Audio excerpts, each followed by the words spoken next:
Hello? Did I fix my audio issues? Perhaps.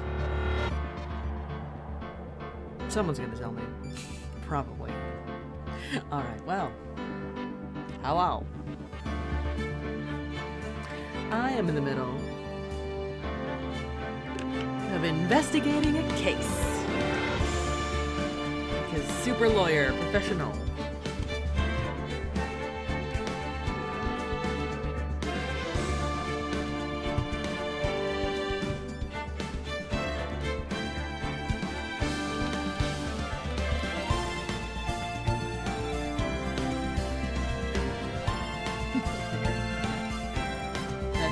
That feels more correct.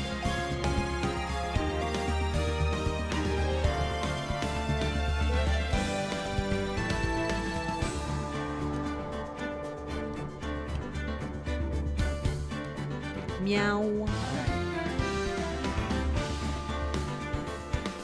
Whoa! I will. How's it going? How are you? I am investigating.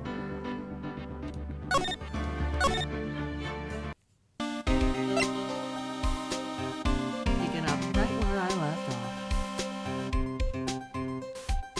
Going good? That's good. Good to hear. Good to know. Glad things are going good. Making more avatars for my friends. Fun. Fun, fun, fun, fun. Cute. I love this for you.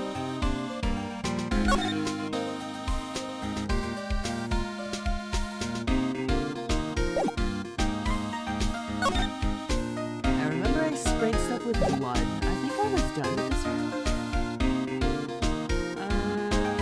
Sure.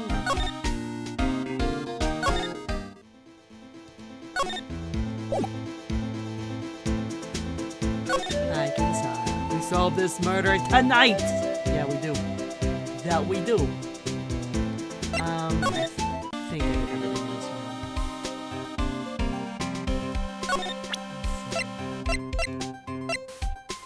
Look at all this stuff I picked up.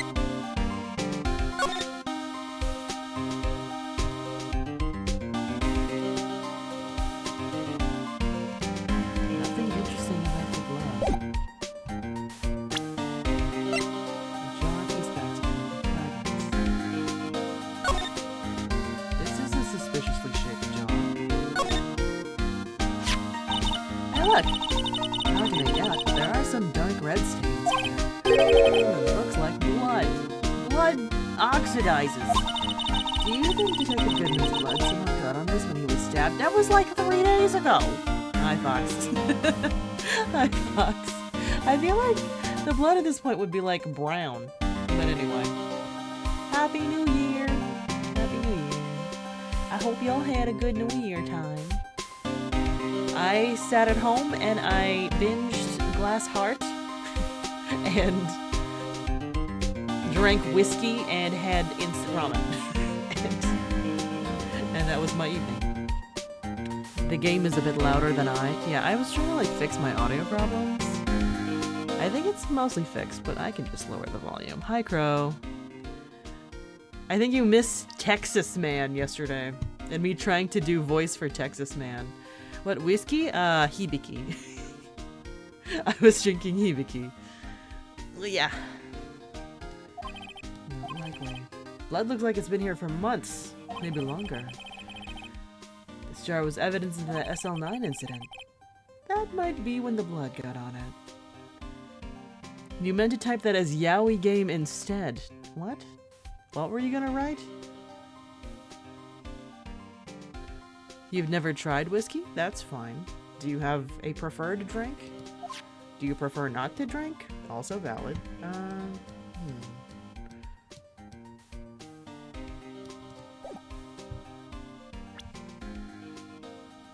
Whiskey is nice but strong as fuck. I used the whiskey to make a hot toddy. So I used like, it's whiskey, hot water, honey, cinnamon, and lemon, and it's like tea. It was so comfy cozy. Yeah. And then all my neighbors set off a bunch of fireworks. that was New Year's for me.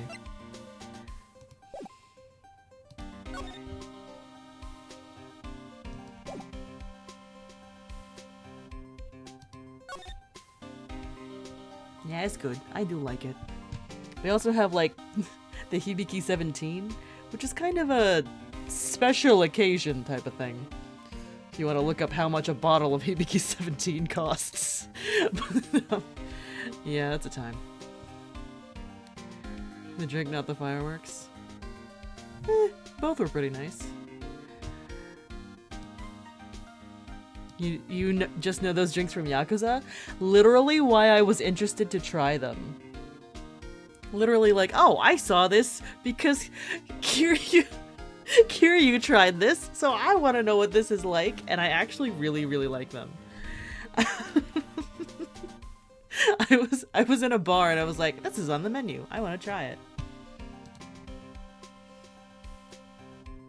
Kiryu, drink it. I need to drink it. Also, the staff was really excited for me when I tried it. It was really sweet. They were like, how do you want that? And I'm just being like, how should I want it? And be like, you should, like, neat. And I'm like, then that way. And they brought it to the table. It was a whole event.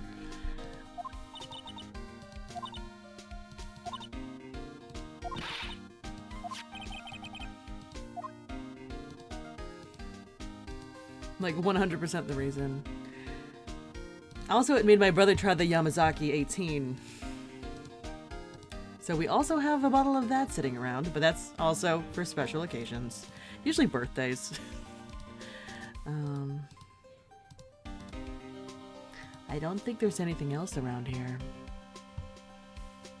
Alright. I guess we're schmoovin'. Oh, this is Texas, man. He's like a weeaboo for Texas. That's kind of his vibe. Can I ask you about why your cactus is bloody? Can I not? I don't think I can.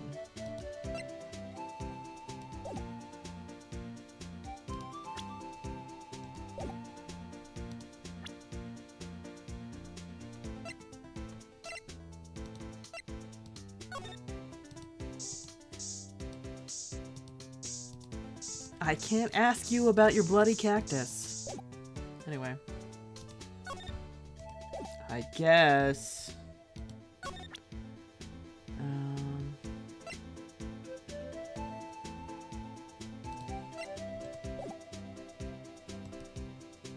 I'm trying to remember where we are.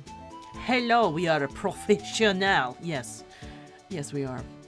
Very professional, expertise lawyer man. Stealing from crime scenes. Yeah. What? Crow, have you played these games? You're a detective.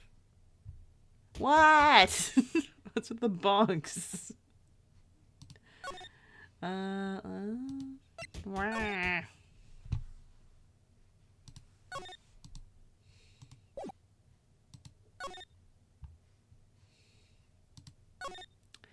Only the first one only. What can I give to you that might trigger a conversation? Did you see him open his evidence locker?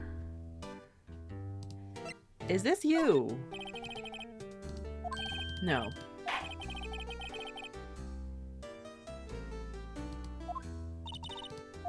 Pass in the book. Can I show this to Edgeworth?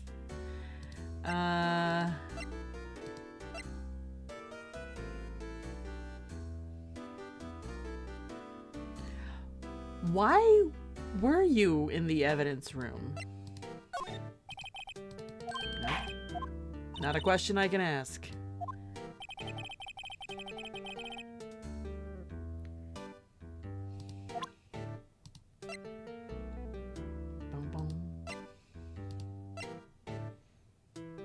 Like, I feel like these are all normal questions to be having, but what does the game want me to do?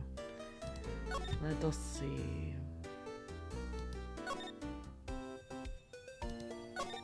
let's check on you, because let's see where I was. Well, where should we begin? We should begin with that thing.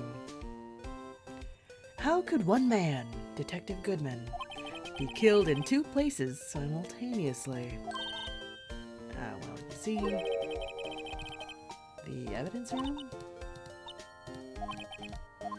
Okay, so I missed something in the evidence room. One must think like professional lawyer man. And do crime scene investigation. Because that is, of course, what professional lawyer people do.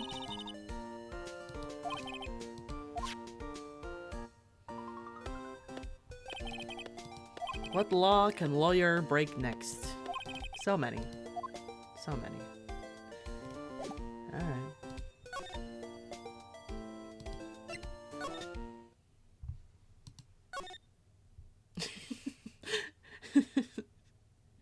This is a game about attorneys breaking the law. For justice.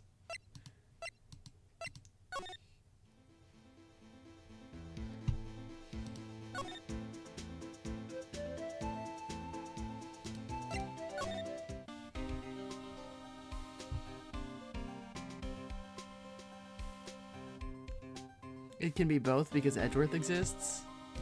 Edgeworth also loves justice, okay? Let's spray more stuff.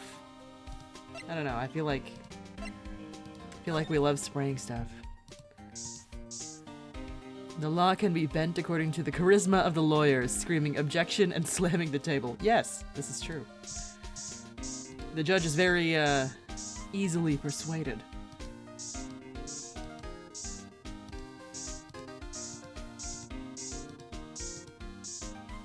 And apparently they employed the system because they just wanted to get it over with.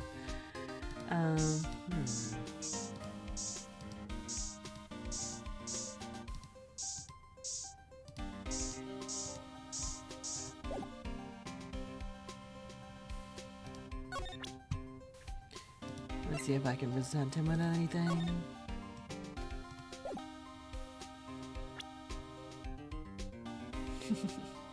Objection! Judge! Timeless surprise Pikachu face.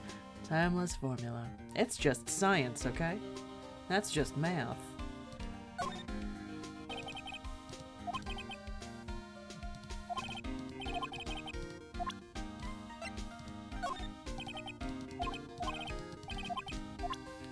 You were here during this case. If you can open it, they'll give you 50 cents. If your fingerprint doesn't match. What? The police department lacks faith in its lock system. After all, Detective Goodman was stabbed here after opening his locker. Why was he opening his locker? But at the same time, he was found dead over at the prosecutor's office. Hi, Carl. Soothing Susan? Is it... what? Who?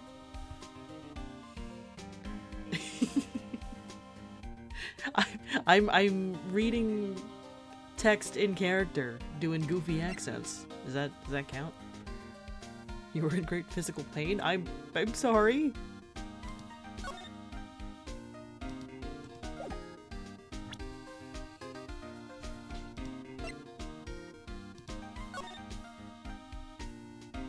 Why do you not have names?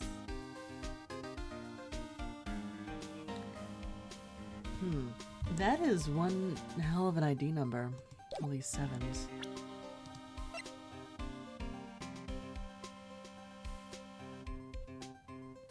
For some reason, eternal thoughts are solely in Russian accent. Okay.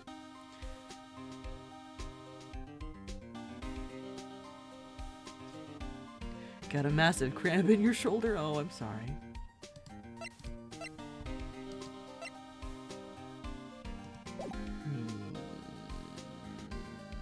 Let us talk to Guardman. Hello, Guardman. Hello, Guard Texas man. Tell me about this.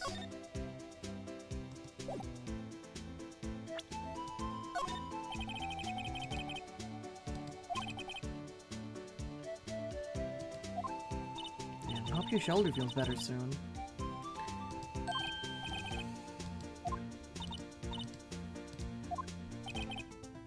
Need some evidence to get anywhere with this guy.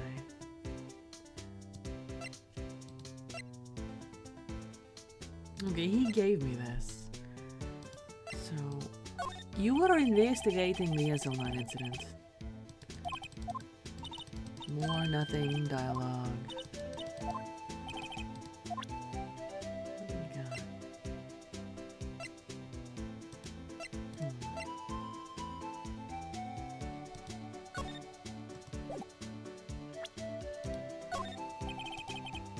Nope.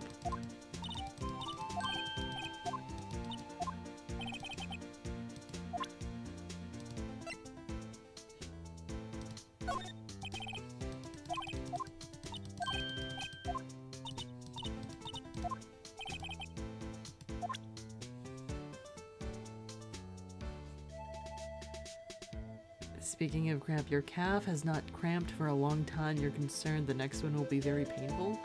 Is it that kind of thing? Like, not an if, but a when?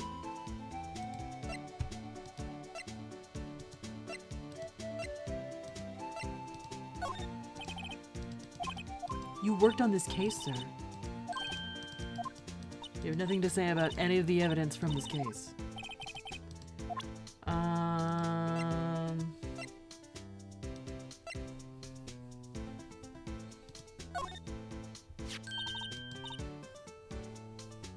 This is the victim's ID card.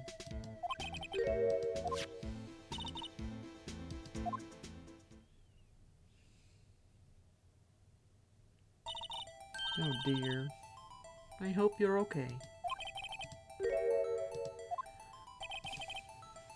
There's only one of them cards in the world. Is there? Gumshoe just said he's had his card replaced like 3 times. And I don't know if they disable the other cards.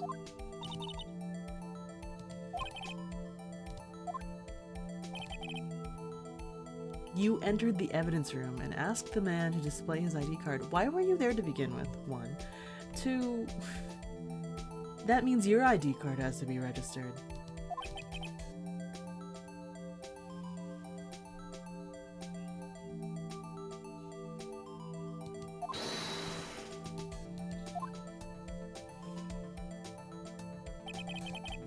If he had his ID card then, why would he have pointed the knife to Officer Meekins? All right, compadre. You win. Yeah, you did. You did give me that. Maybe I should show this list to other people with IDs here. Why am I getting a call? I'm getting a phone call. Excuse me.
Yeah, boy.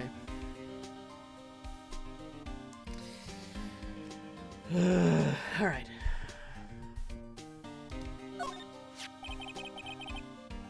Could you take a look at this?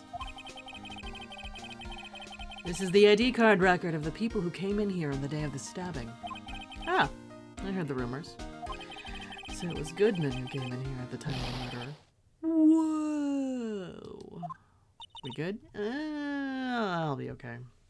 It's just more Family duties stuff is what the phone call was. What is it? That second number. It's not your ID number, is it, Detective Gumshoe? Mr. Edgeworth. What? The second number on this list belongs to Mr. Edgeworth. Are you cracking this case like we're cracking Gumshoe? Who's cracking Gumshoe? Wait a minute. Who's cracking? Does Crow know what this means? Does Crow know that words mean things? Bro.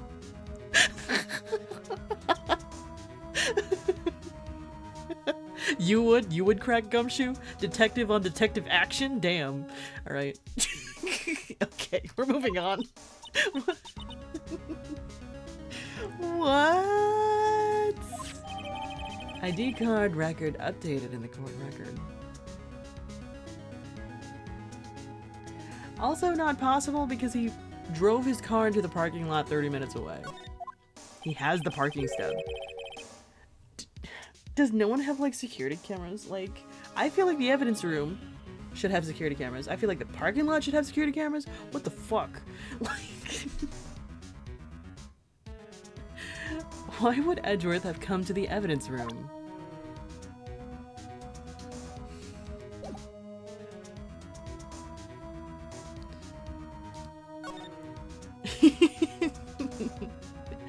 You don't need to explain yourself. We do know words have meanings. Can people stop suspecting Edgeworth of murder? He has a hard enough time suspecting himself. He's so baby girl. He's too busy being baby girl to do murder. He's too busy. Let's see. Here. And then we're gonna move here. Can we ask him directly?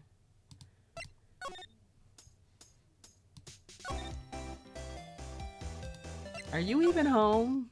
You're not here.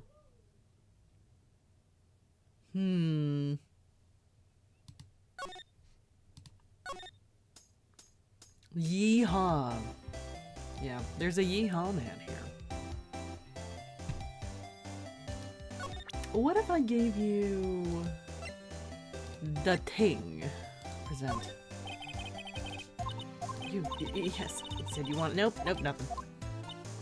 Lady with the jelly donuts on her head is a bold fashion statement. It is. It's very strong. Also, the sausage octopus necklace is also very strong.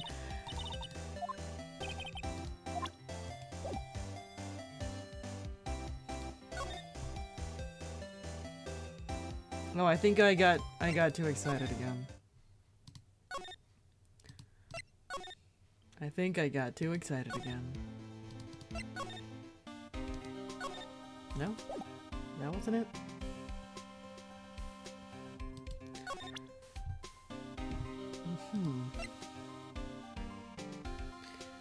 But Edgeworth wasn't here. So somebody's running around with other people's IDs.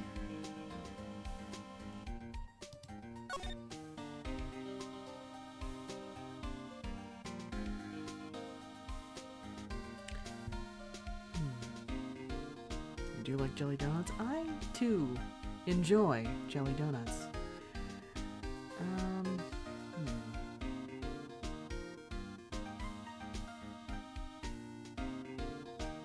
Wait, why is he so confident that he knows this number? I feel like Gumshoe's a little...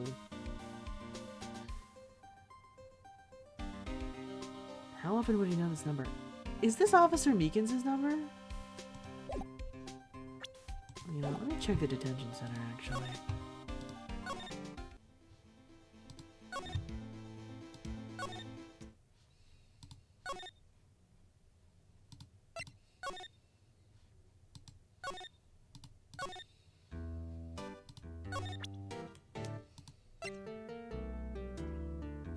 Works for a lot of Edgeworth cases.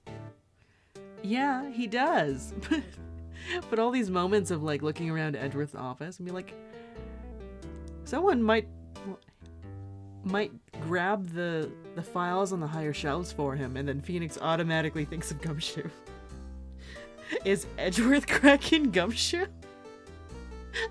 Or he thinks about how well polished Edgeworth's desk is, and immediately Gumshoe comes to mind. Like, what's that about? Alright, it's fine. Is this you, sir? Officer Meekins, could you take a look at this?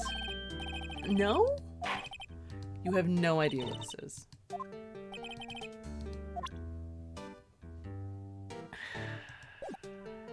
So that's not it. Could be. Could be.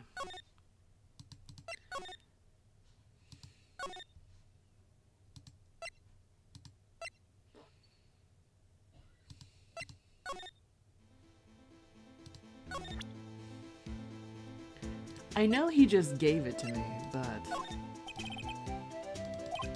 you have nothing to say about this.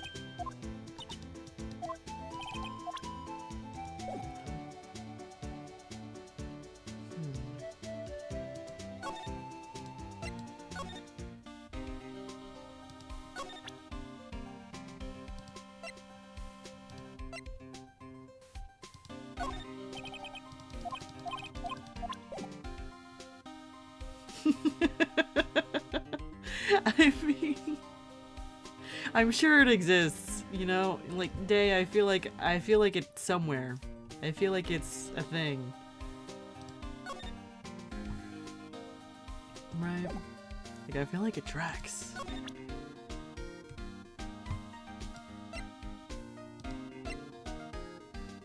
Edge! Edge! I also just thought of Catherine.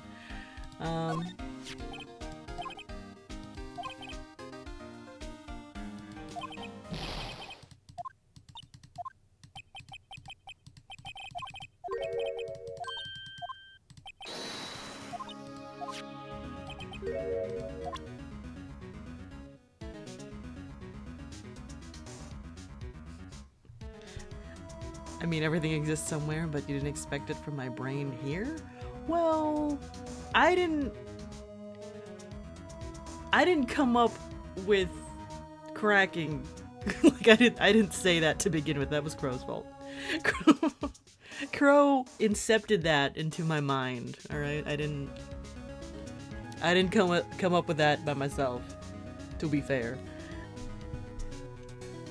Crow started with the cracking Gumshoe, and I'm like, what? now that's there. Now that's in my mind. Yeah, it's always Crow's fault, clearly. As usual.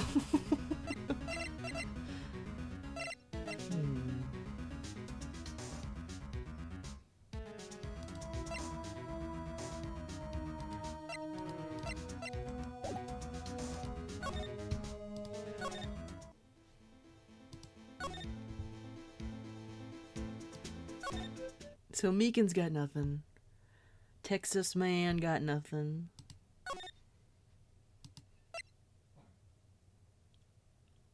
Miss Jelly Donuts lady also got nothing.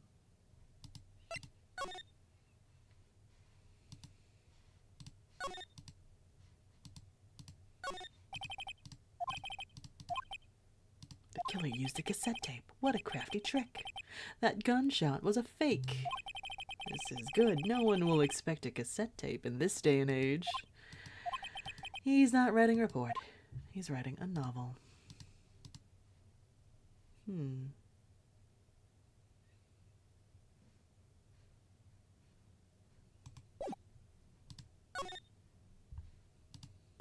This feels like a game of, like, Clue or something.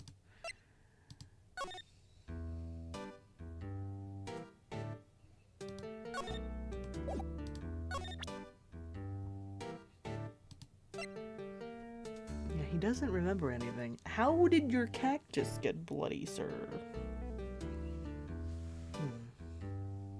It doesn't even show up as evidence, just that there is blood on it.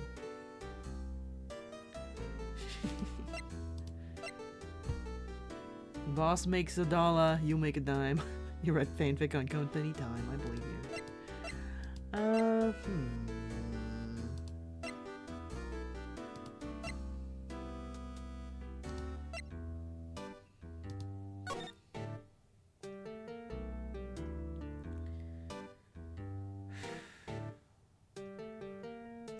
Whose handwriting is this?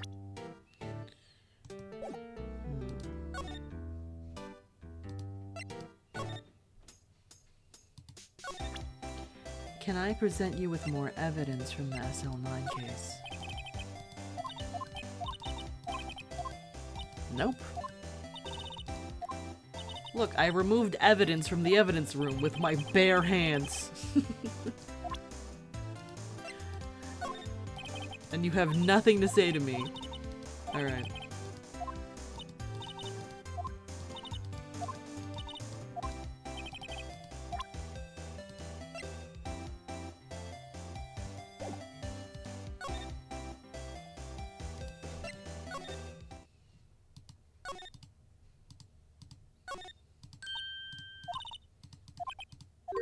I thought Edgeworth wasn't good with heights. He must have someone get them for him. Gumshoe. Why did I just picture Detective Gumshoe?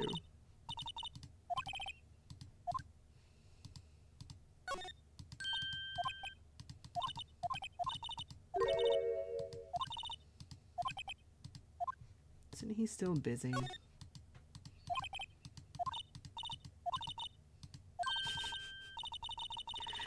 I'm just remembering when I played Fire Emblem Three Houses, and there's like this relationship system where you hang out with people and you have tea with them, and I would always call the easiest tea option because it was also the most bountiful, and I would just call it the Lipton. I think it was like apple tea or something.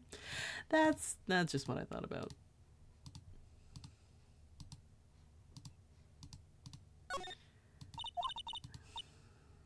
Office on the 12th floor.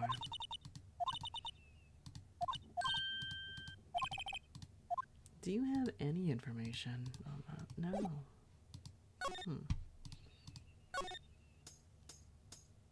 Lipton tea in my empire. Do you think Edgeworth drinks the Lipton?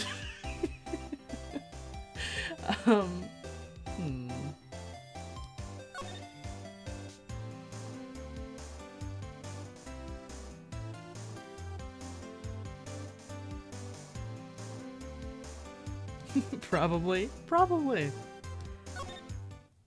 Do you think Edgeworth would like Arizona iced tea? No, it's fine.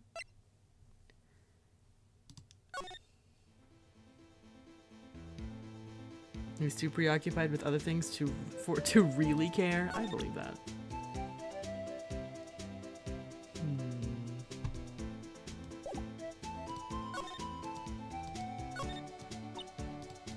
Sure have lots of monitors here. There's 8 cameras in the evidence room in all. 1 for each section. So what's the murder one? Which monitor shows the section where the crime took place? Why do cattle sit before the rains come? It's not for man to know. Unless you're the security guard responsible.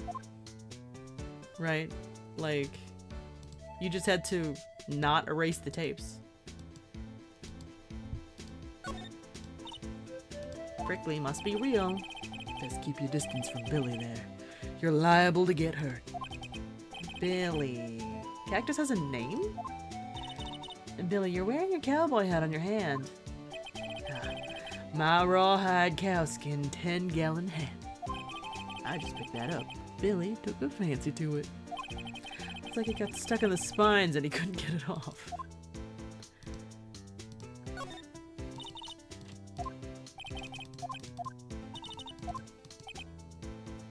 The soothing Texas accent you deserve. I'm bad at that. It's not good. I will never look at my VODs because I do not want to see myself do this. A leather jacket, leather pants, and a leather... Those aren't pants. Those are chaps. And that's a poncho up there. Aha! A poncho. Sure looks cool, but the name's a little silly. What happened to the recording of the crime? Huh? All of that, like, oh, there's security cameras. Why can we not see it?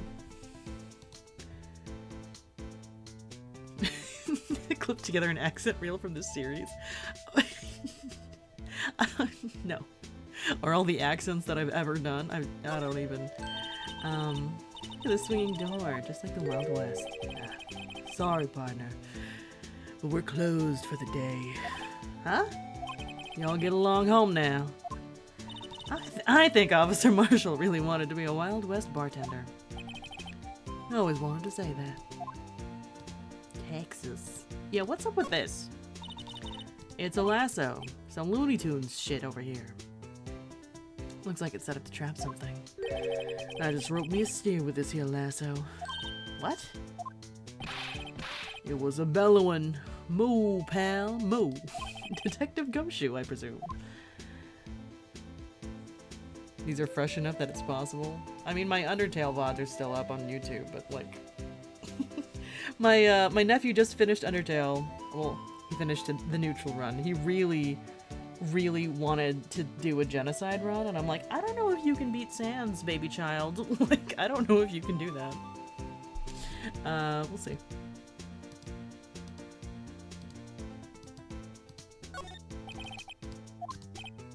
Turn on the carburetor.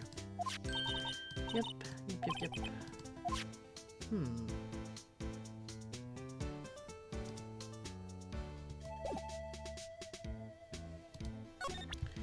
Do I have anything else to present to you? Does he know if he does the genocide run, he can never get another ending ever again? I told him he'll have to do a true reset. I'm like, he can still do the true pacifist run, it's just gonna, you know, be a different vibe.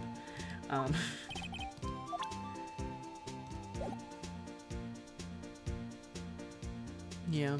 And he finished Final Fantasy VII Original. So I'm like, oh, I gotta catch up then, huh? He's excited to play Crisis Core. I'm excited for him.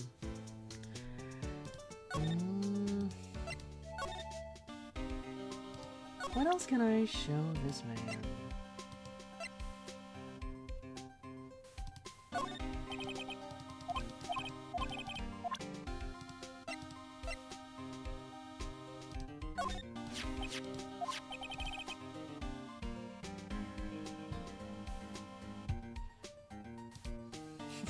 Fuck yes, squats. Well, whatever. I bet Edgeworth was the most surprised of anyone, because of the SL9 connection? That was Mr. Edgeworth's first big case, you know, 2 years ago. That was the first time the world knew Edgeworth was a man to be feared. But why would evidence from that case turn up now? Guess it's not over, pal. Maybe there are some loose ends left on that case. No shit.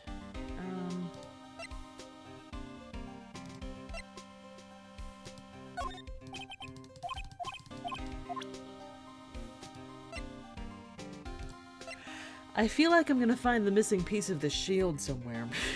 Because it's broken. On purpose.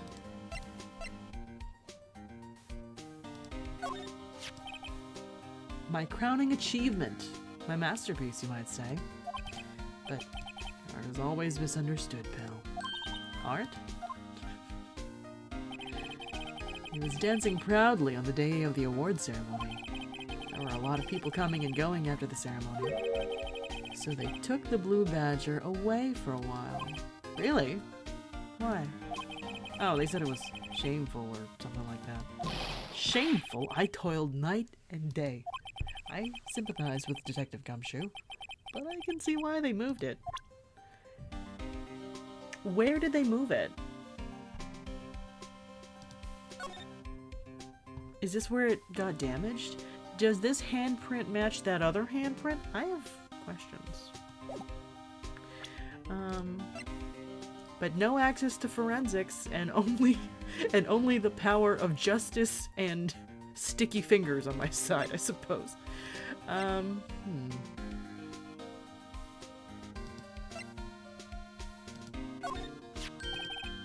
Hey, that's it. That's the King of Prosecutors Award that Mr. Edgeworth got the other day. Were you at the award ceremony, Detective Gumshoe? Of course, pal. I got an award for diligence myself. Congrations. I was wondering, why is the award a shield? And why is it broken? Now, there's a reason. Well, you forgot. Okay. Right, like of all the things that you've forgotten and remembered, you remembered Edgeworth's ID number. That's...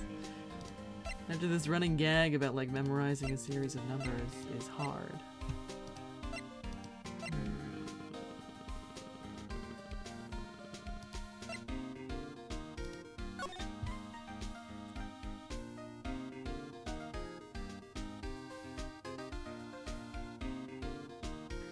I mean, it is possible for him to have been here. But that means he would have just been in and out. Also, who is this?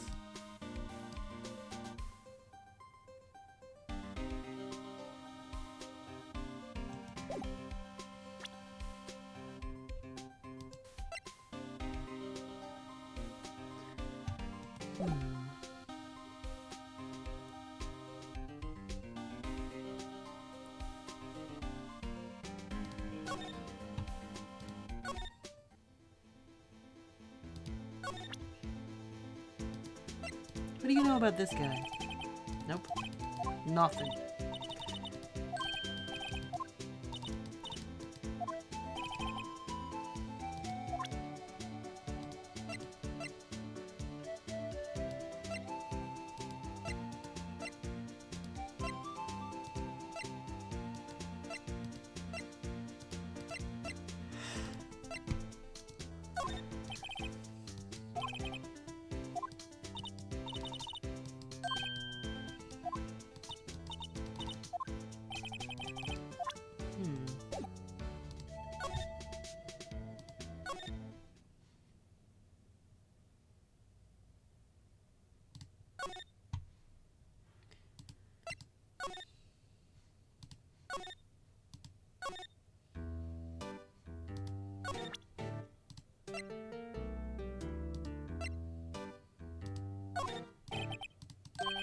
Again, a reach.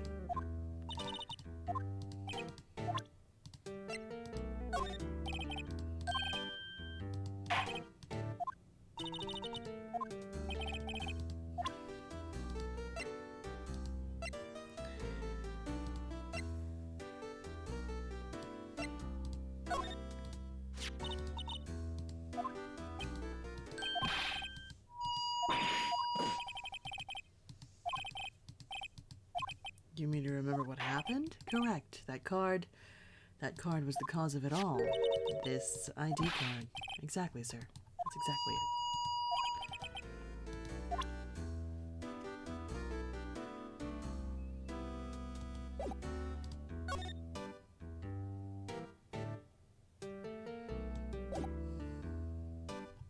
No, he said he went into the evidence room, asked for his ID, was threatened with a knife, and then he lost consciousness.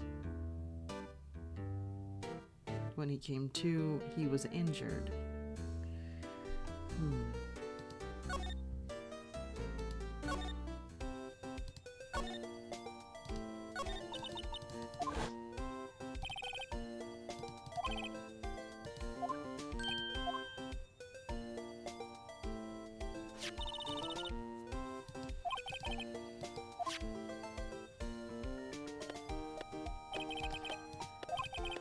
Can't help but think someone at the police department doesn't like Edgeworth.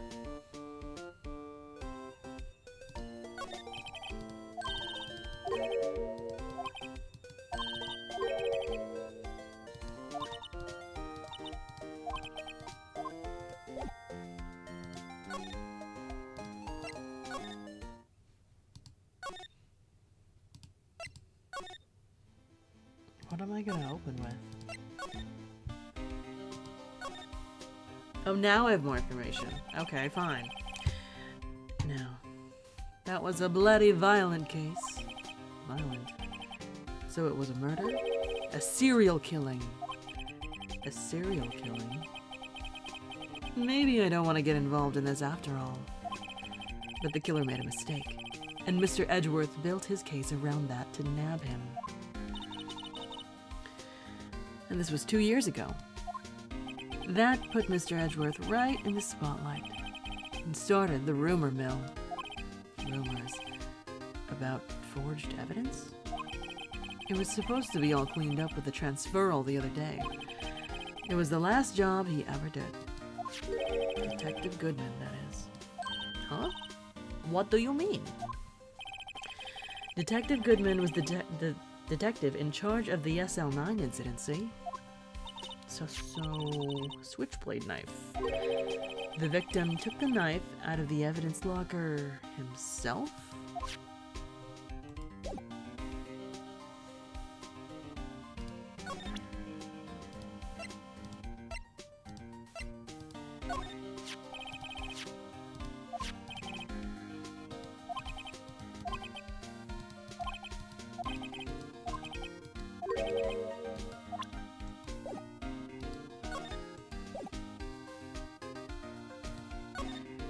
I mean, that's fine and all.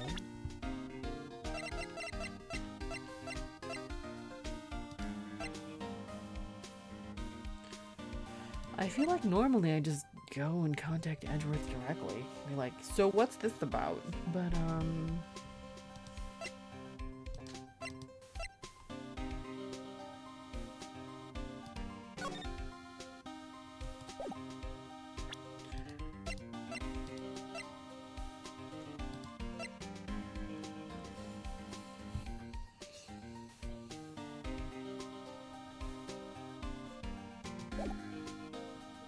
now can I move?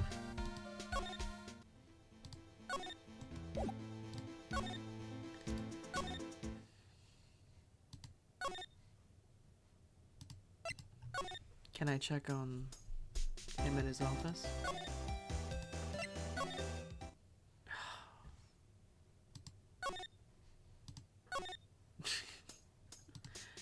I feel like these are normal thought processes to be having.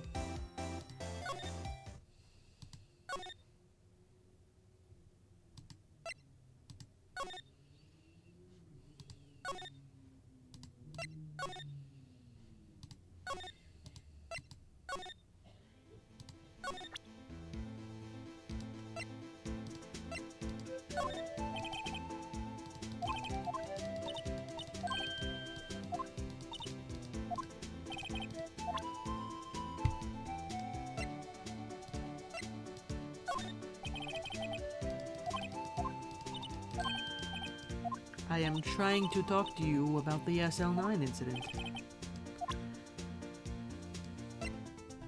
Something serial killer?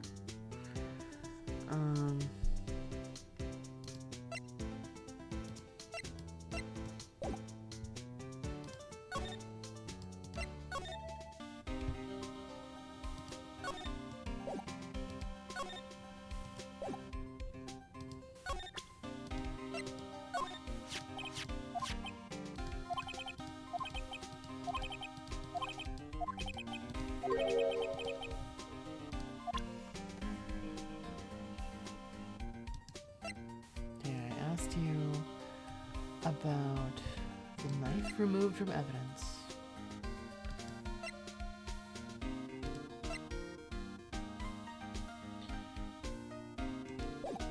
Actually, do I have to use the luminol and like ask the guy directly? Maybe?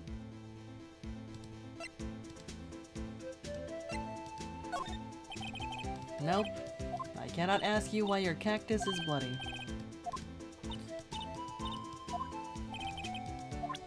This would have been a perfectly reasonable line of questioning.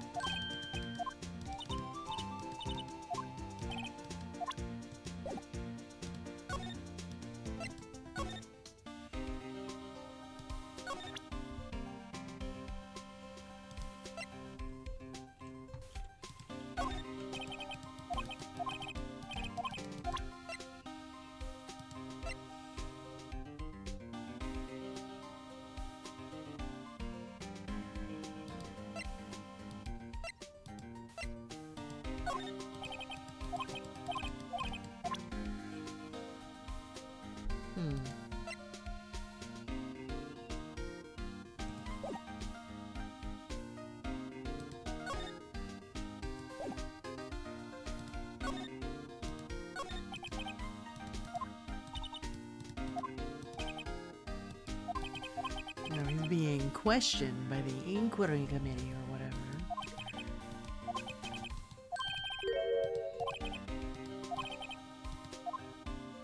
Maybe we can get Edgeworth to tell us more about the case. Maybe.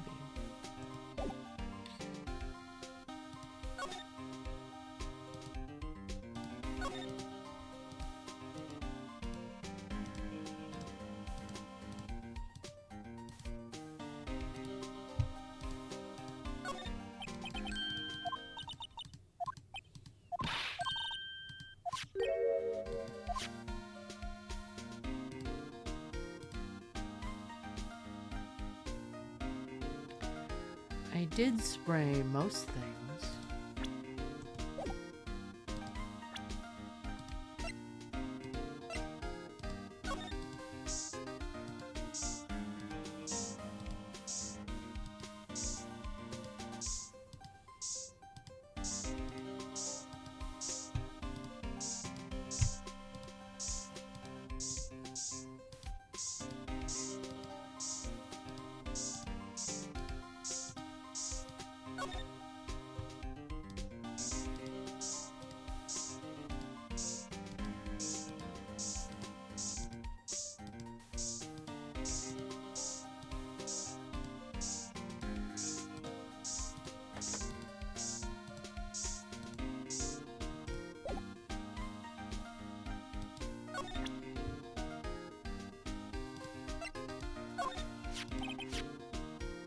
Found in Mr. Edgeworth's car, stabbed with Mr. Edgeworth's knife. What would drive Chief Prosecutor Sky to do such a thing? Wait, I didn't mean... I mean, of course. Sure, someone else really did it. Someone who must have, someone who must have a grudge against Mr. Edgeworth.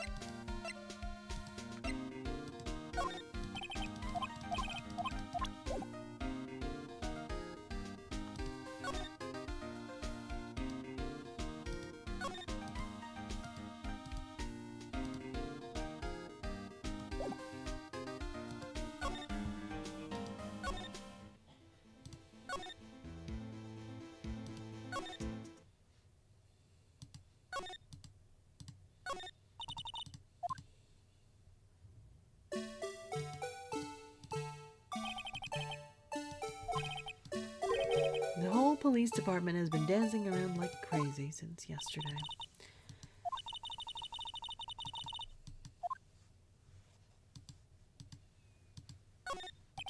That patrolman is saluting that other guy. He must be a detective. Answer me, how many fingers do you see? I'm sorry, I don't know. Oh, that's 20 for the left, but nowhere near that for the right. Get glasses, officer. That wasn't a salute. It was an eye test. They make a good pair.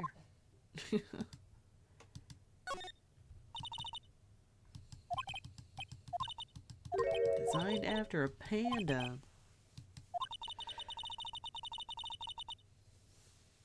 Only vibes. No evidence.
The SL9 incident is written on that knife. And on that note, Goodman. Goodman was the head detective on that case, you know. Really? That knife was evidence from that case. The murder weapon. It was due for transferal the very day that Goodman was killed. As I suspected, this whole night isn't over.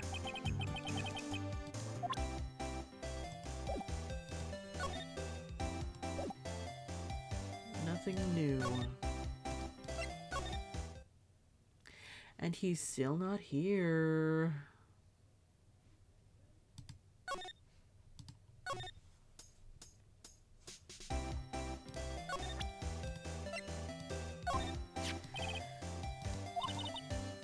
I think he owes me his gratitude.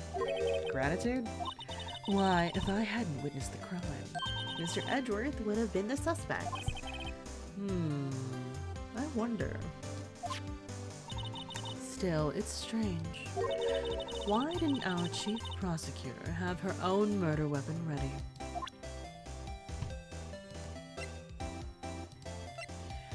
Did she?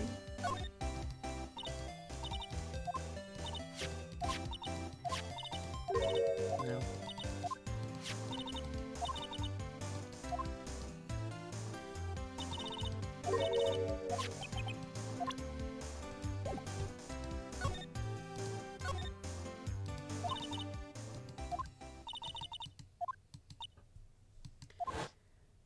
Who is this guy?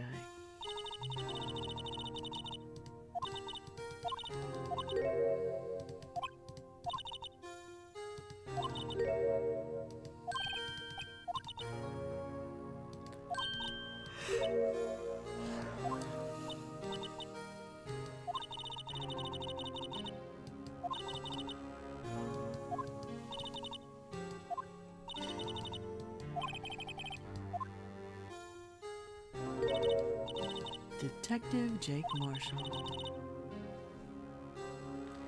Police Department Security Detail Officer Jake Marshall.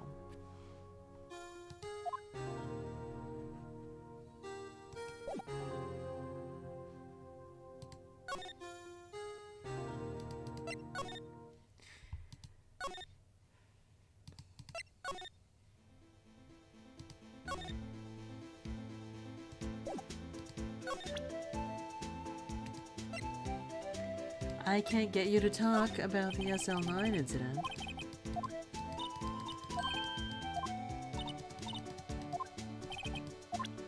The knife does nothing.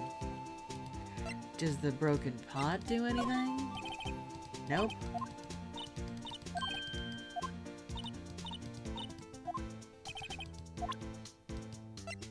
Does the glove do anything? No.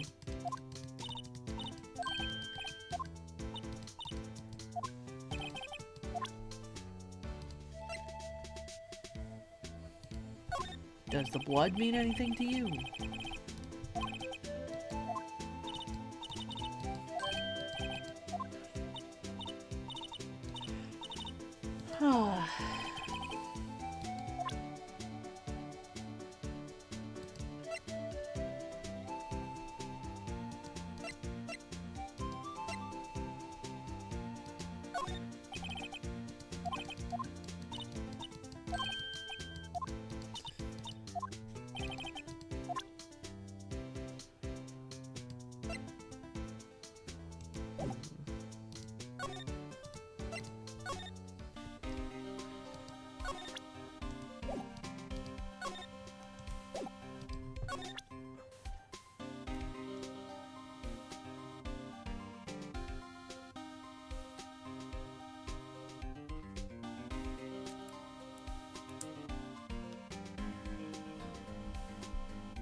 No one can tell me why it's a shield that is broken.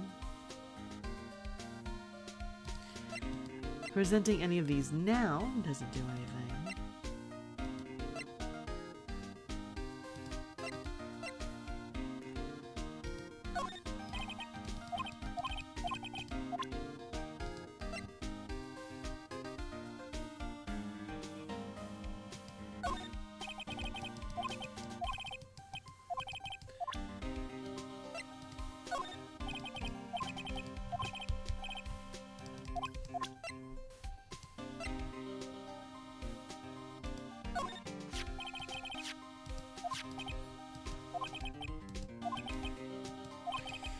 So whoever it was wanted Edgeworth to be the one blamed for his murder.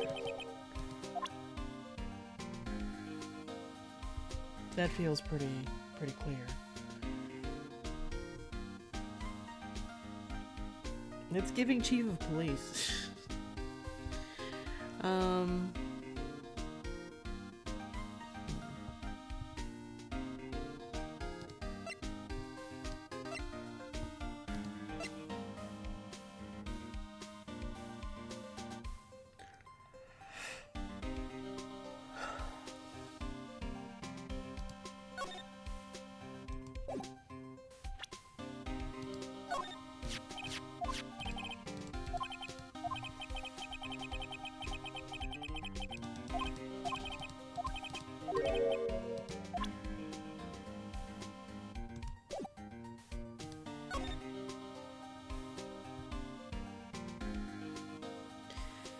I mean, all the information I got was pretty much just that that's Edgeworth's ID number.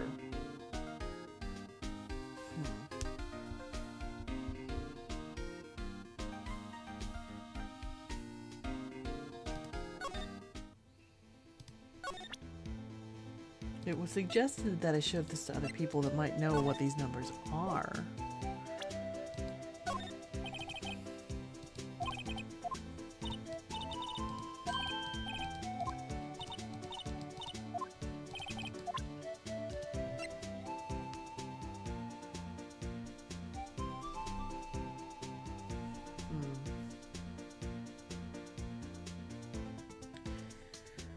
What can I get him to say?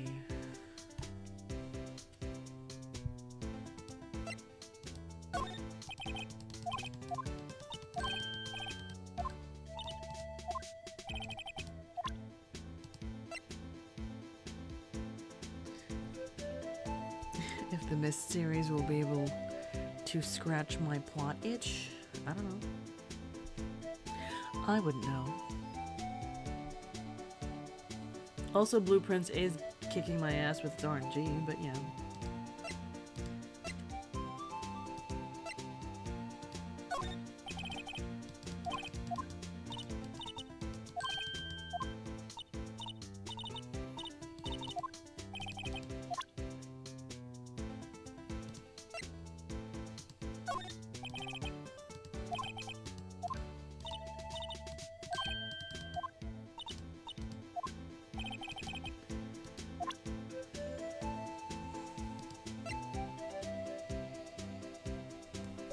Right, it would seem he was here, pulling files, whether or not it was an imposter.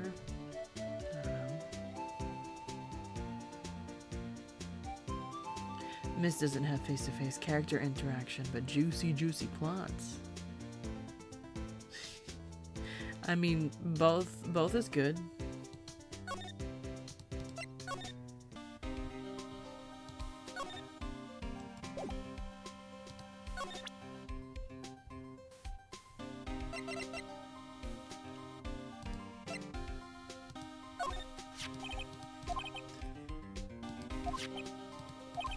You always lose your ID card. Always forget my secret number 2. Scary, huh?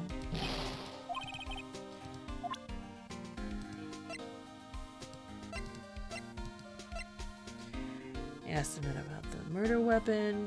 Asked him about the ammo. Policy report. Nothing about the muffler.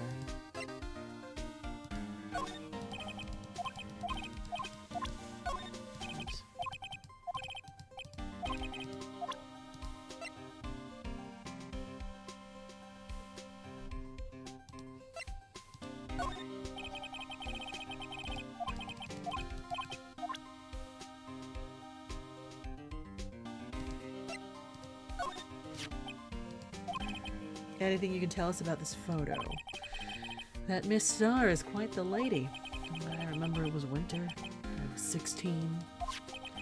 She was the only one who ever got me to talk about what happened. 16? That's how old I am right now. How would it happen? I wonder if Detective Gumshoe wore a trench coat in high school, too.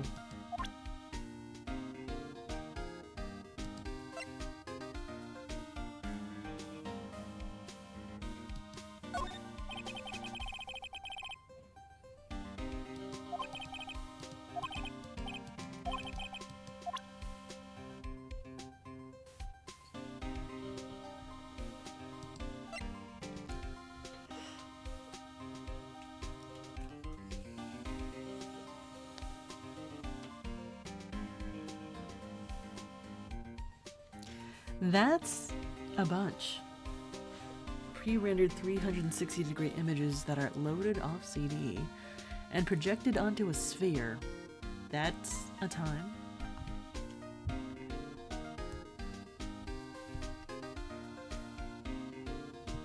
You have given me no real new information from Edgeworth. Accessing the evidence room.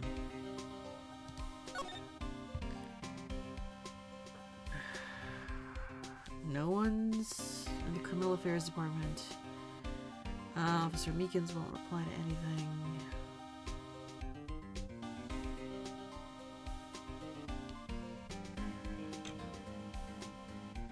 I can't ask Officer Marshall about the case directly. I can't even bring up evidence and ask him about it.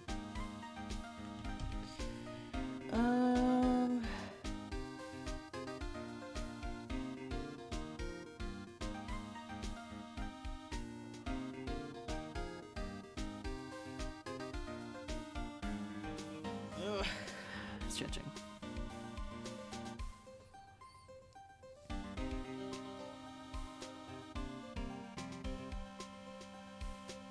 Trying to think of what else I can ask. What could I present?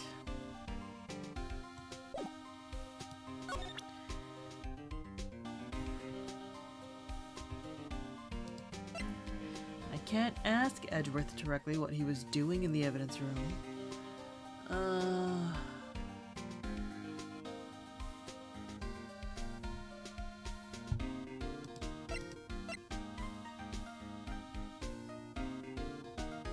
This game hard AF. Safe from RNG though. It's just puzzles. And it's like, what does the game want from me? Right.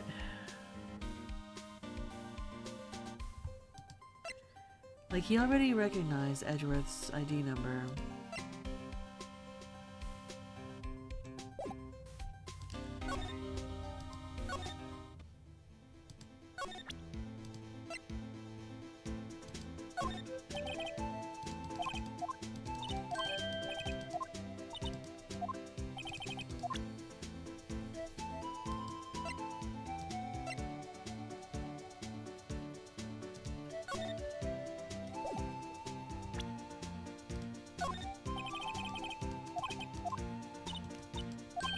There are security cameras in the evidence room, but I cannot view them.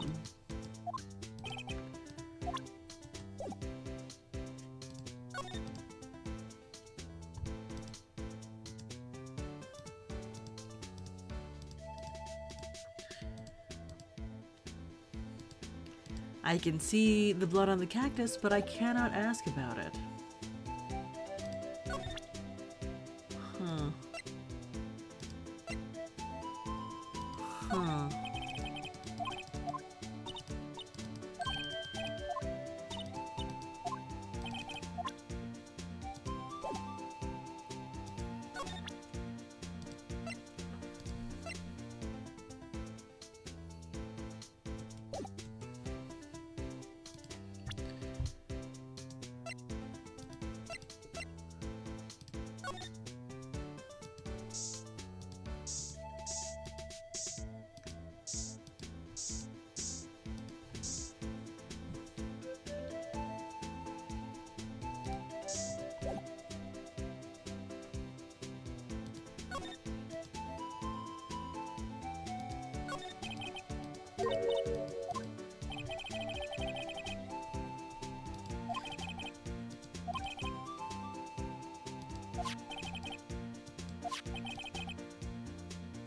nothing happens, the tapes are automatically erased every few hours. So, a murder's pretty interesting.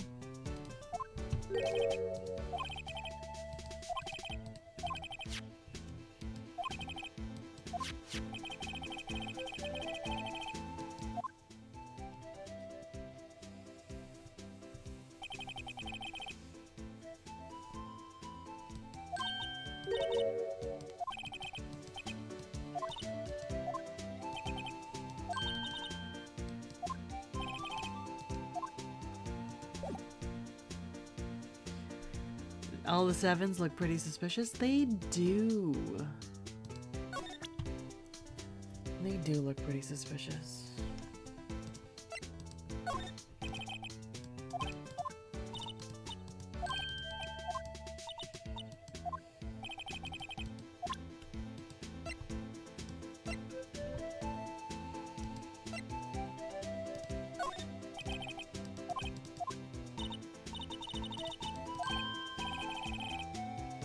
The time Facebook locked themselves out of their own buildings? I don't think you told me that, but I feel like I remember hearing about that.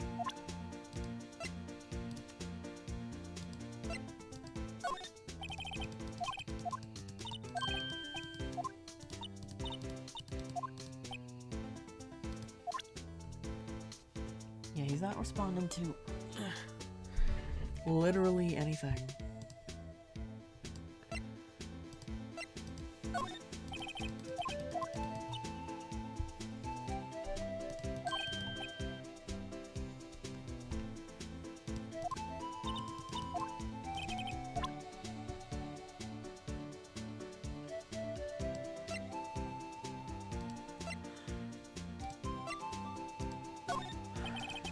Nope, he doesn't even react to the weapon, to the murder weapon from the other crime.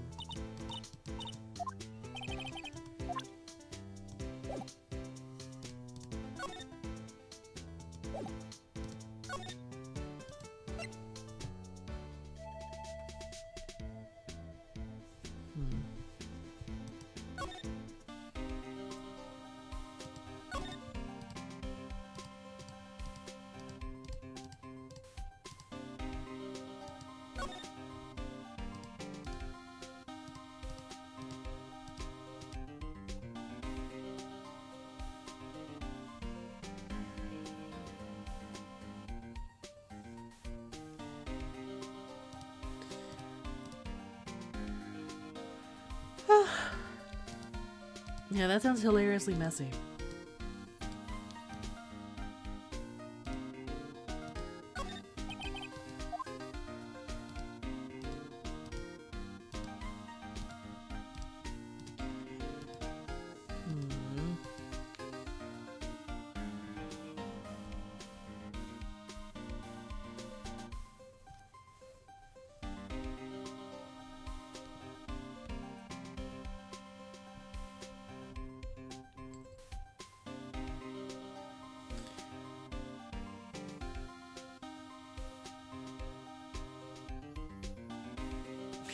Oh yeah, I heard about that.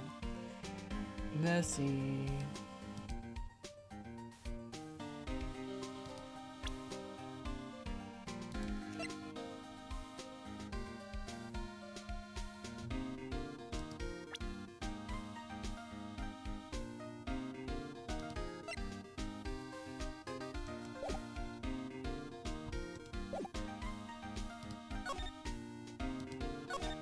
Ah, yeah.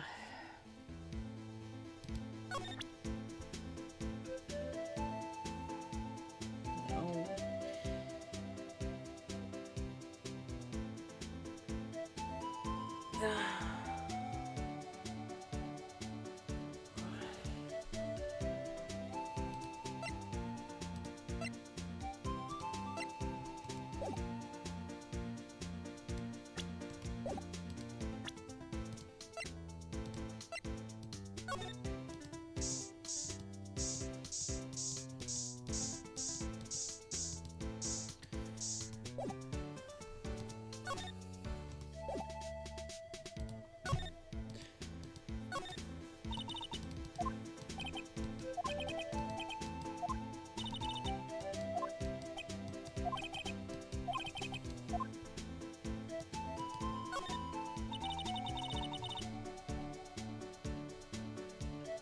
Why is... Well, sounds like people be doing whatever for the engagement.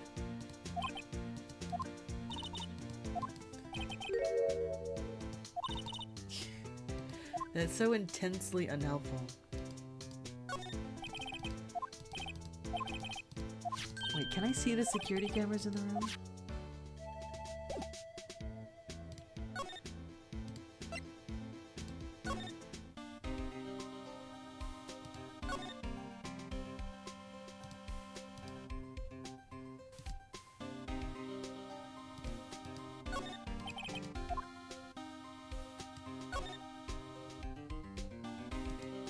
No. No.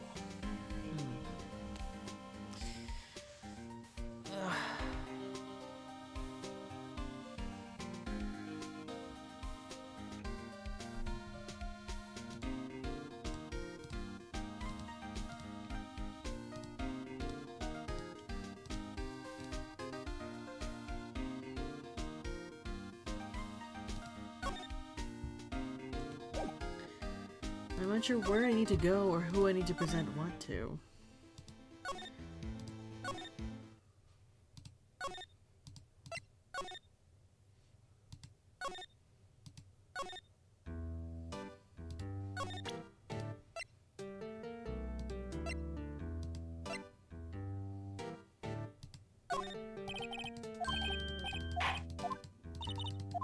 I can't ask you for your ID card, I can't.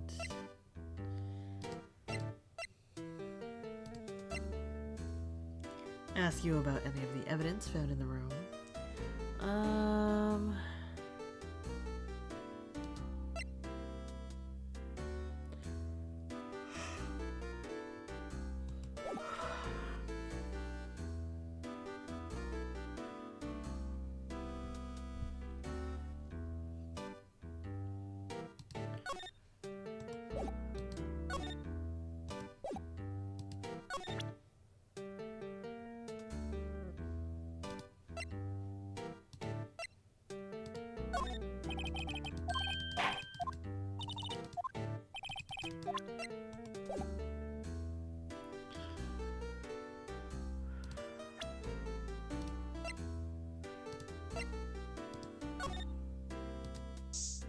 How funny if I could spray Officer Misig, you know?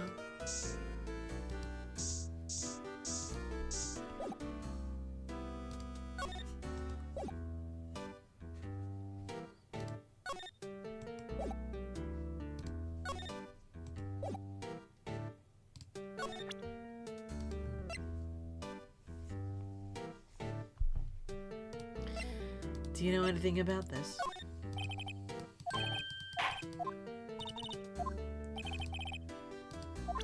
Dang.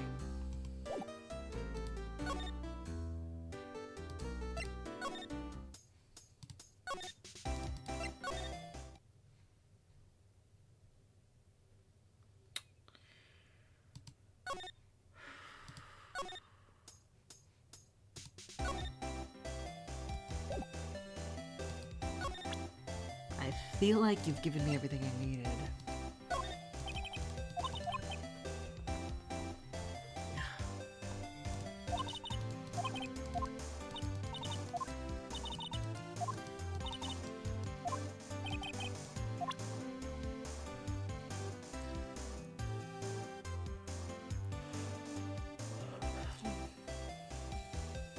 What are they?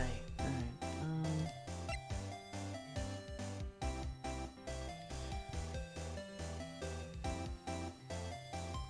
I mean, it could just be that he was stabbed in the police evidence area and his body was moved.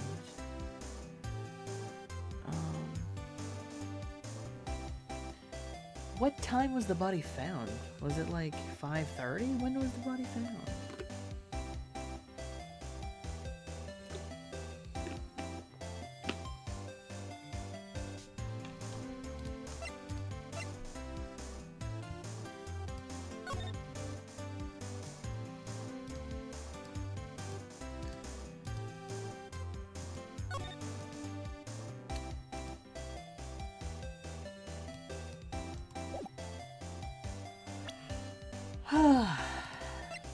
new information about the murder weapon or the note.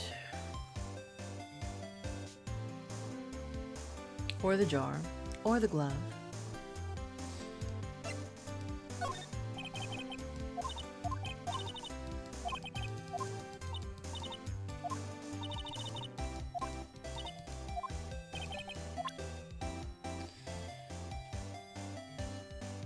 Did they hurt their hands trying to open the safes?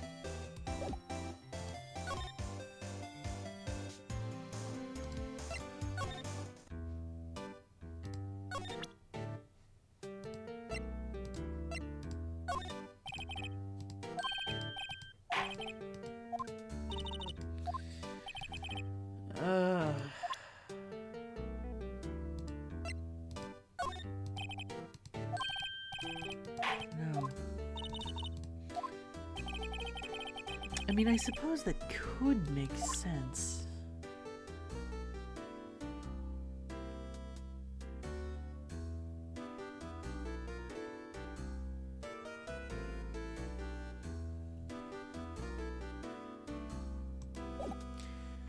But that means...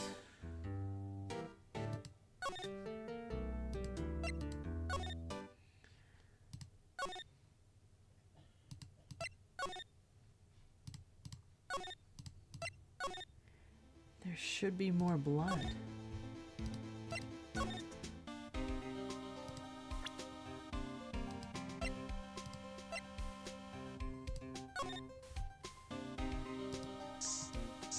Probably on the handles of something.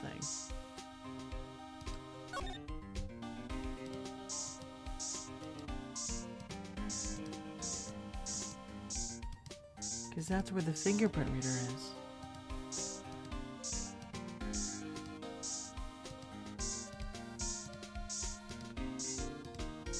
But then why was Officer Meekins and Lana both in the evidence room trying to get access?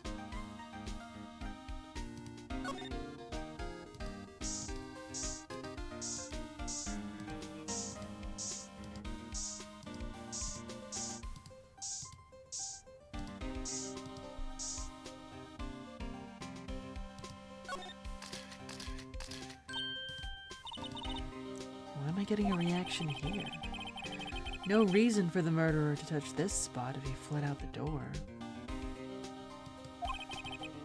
Might be significant. No. Some pretty amazing stuff you got there, pal. This? It's called luminol testing fluid. Where'd you get your hands on that? Huh? Internet? I'd like to get some too.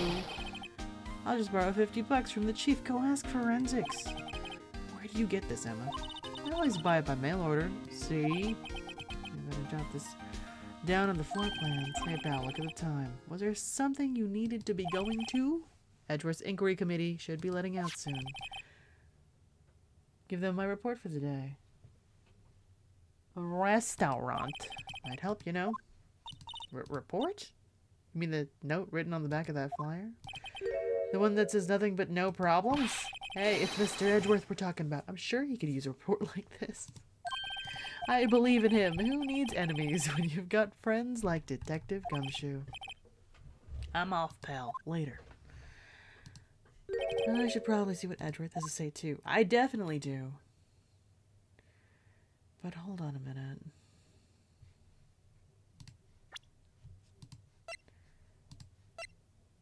As I get my brain in working order, this is... looks like a right handprint. Which would mean that would be Lana. Now, this is definitely a right handprint. A left handprint would be Officer Meekins.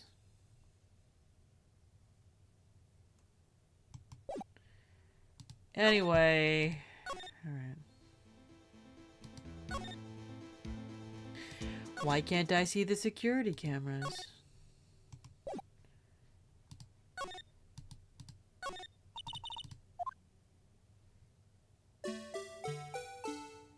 This is a left handprint.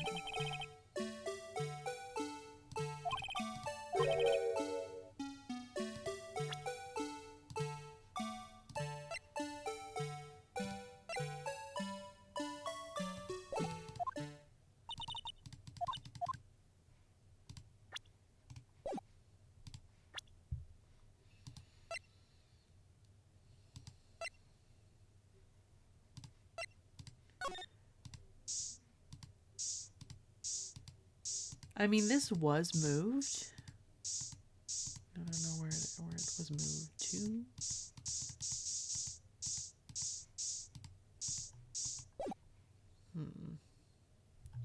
Because there is paint in the room. There's no blood on it, so... I guess it's not related. I know it's gonna be relevant somehow. Hello? Ah, guests. My apologies. Oh, it's you. Have we met somewhere? Huh? Mr. Edgeworth, I beg your leave. So long. Is Edgeworth here? There, standing by the window, a teacup in his hand. Right. He has the hotel bring him tea service? Mr. Edgeworth, you're back from the district prosecutor's office inquiry. I am. Yeah, he's here. By the way, Detective Gumshoe was looking for you. Ah, yes, he brought me the latest information, it seems. Really? Was it helpful? Apparently a new French restaurant is opening near here. I think he was trying to console me somehow. And what, asking him out on a date? The real info's on the other side, Edgeworth. Poor Mr. Edgeworth. I think this whole thing is really taking a toll on him.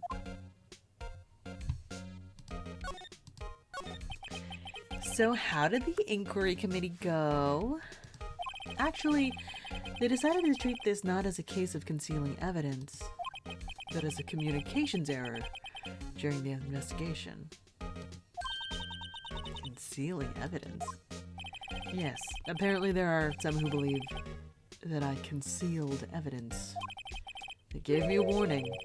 You were lucky this time. Again. Again? I've heard them say that so many times, ever since that case 2 years ago. Are you okay for the trial tomorrow? Well, I'm still the presiding prosecuting attorney. However, something happened? They gave control of the investigation over to the police department. The police department? Yes. Any further investigation for this case will be handled by the Chief of Police, Gant. I can do nothing but wait for his results. I see. Why, I ask you? Why? All along, I've done only what I believe is right. I have nothing to be ashamed of. But still... Wow. I've never seen him this out of sorts.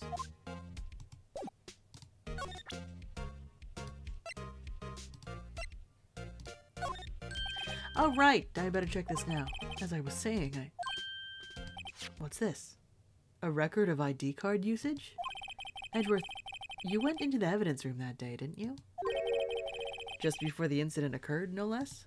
Yes, that's true. Why, Mr. Edgeworth? Please don't look at me like that. I was asked to go. By Chief Gant, no less. Suspicious, suspicious, suspicious. The Chief of Police. He wanted evidence for a case that wrapped up half a year ago. He told me he wanted me to keep it here in the prosecutor's office. But it was solved, right? It would have to be if the evidence was already filed.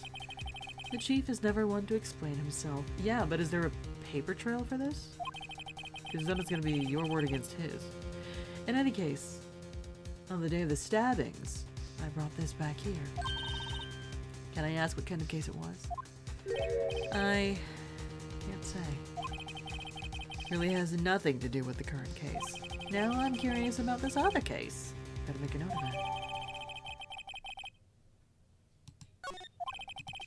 Stubborn as always. I told you this has nothing to do with the current case. You say that, but... So we found some blood.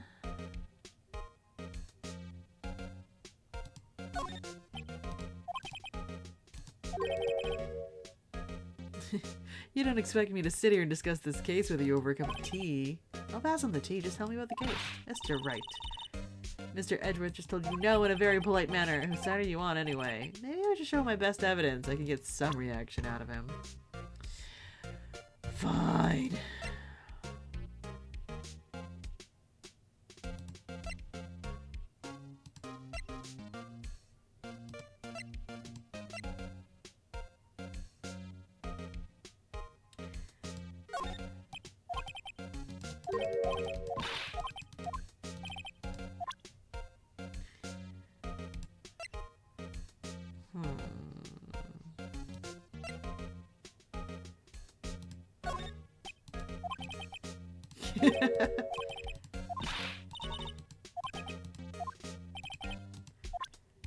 This is all very good stuff. We both believe in justice. We should work together. Alright,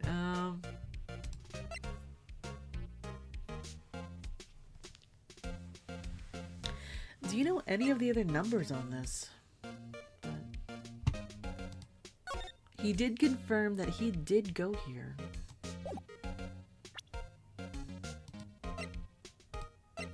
But he did arrive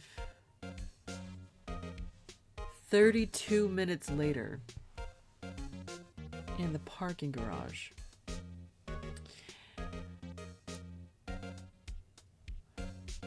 Which means he did not spend very long inside.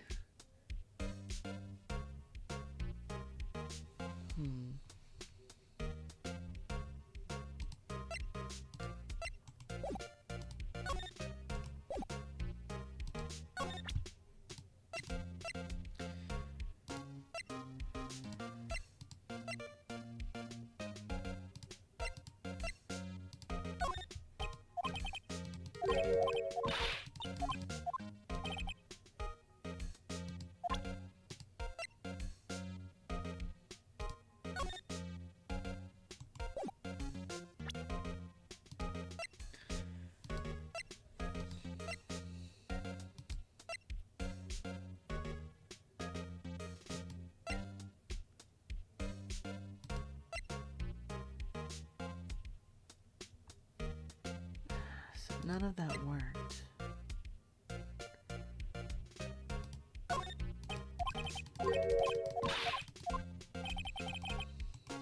Do I have to move and come back?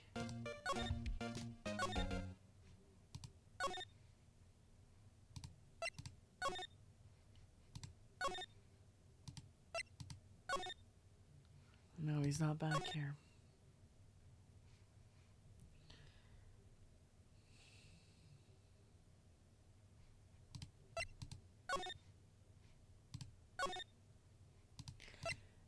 Did Gumshoe come back here? No, he didn't.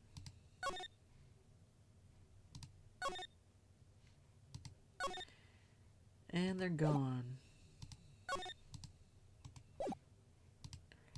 I still can't look at the security cameras.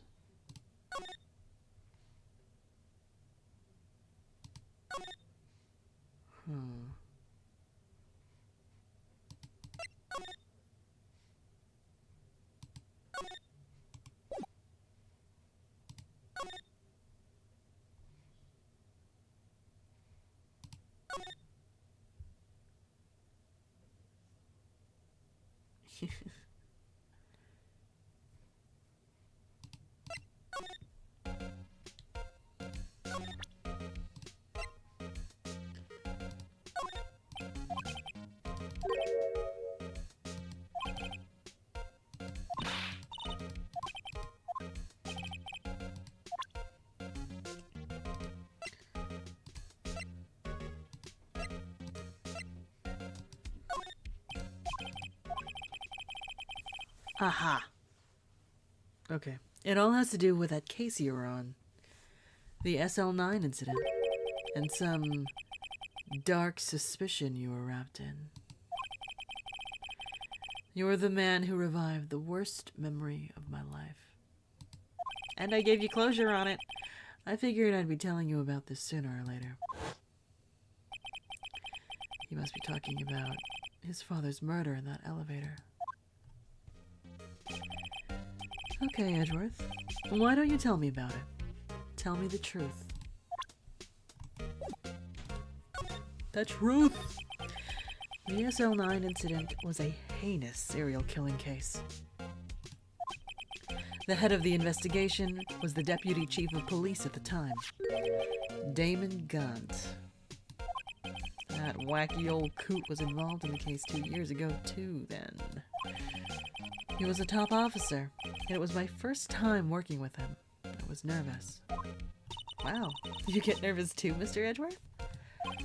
What I want to know is, why was a deputy chief of police on the investigation? In truth, I used slightly more extreme methods than normal. We were dealing with a vicious murderer. If I let him go, the blood would be on my hands. That's not how it works. We won our guilty verdict, and the killer was executed. Wait, you didn't? Of course not. I didn't touch the evidence. I'm so good at touching evidence. Yes, I will do anything in my power to win a trial. However, I do have a code, and I follow it faithfully. By the way, Emma, the chief prosecutor wanted to know something. My sister? What? If you were still studying forensic science. Huh? Yes, of course. Why, just today, Mr. Wright and I were using this, and totally not fucking around crime scenes. Luminol testing fluid. Well then. You might have use for this. Is there a forensics team anywhere? Is there anyone? What do the police do? Aluminum powder for taking fingerprints. It's been chemically treated for better adhesion. For me? Are you sure? We are the enemy, you know. Did you get this through mail order too? You ask that question every day. Right? I have no say in today's investigation. Do as you will. Edgeworth, no need to thank me. Here, take your powder and these fingerprint files for everyone involved. Yeah. Thanks! How about giving these to Detective Gumshoe as well? Bro. Fingerprinting set and fingerprint file received. Well, let's get going. One last investigation. Right. I do seem to remember seeing a suspicious handprint somewhere. Let's go find out about mysterious handprints in places. Wait, can I?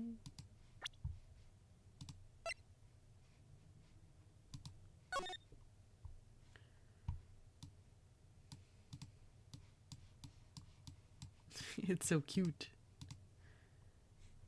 Zoom in on it.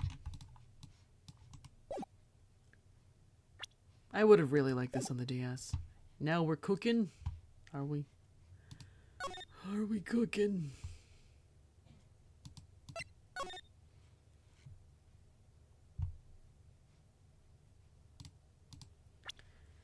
How do I use the thing?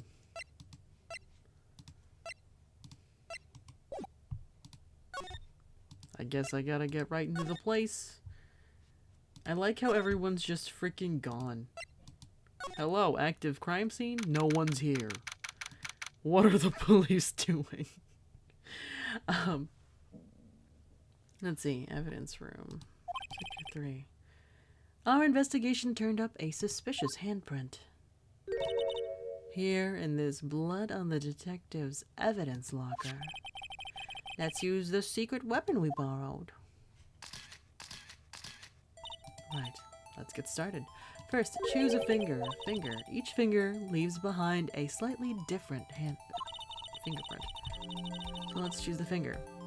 The left behind the clearest print. Really can't tell the difference at a glance. Quit procrastinating and choose a finger. Okay, now it's time to check. Let me show you how it's done. I'm starting to get that sparkle in her eyes. First, sprinkle the aluminum powder around. Huh? How? With enter. Looks like that did the trick. Alright. Aluminum powder adheres completely to the print. Hence the powder is well spread. Just Blow away the excess. Huh? How do I do that? Exciting, I know. Imagine you're blowing out the candles on a birthday cake, see? Wow, looks like fun. Might take some getting used to, though. It's fine. Won't go up your nose or anything. You just pour the powder on thick and blow away the extra. Those are the basics of fingerprinting. Guess I better give it a try.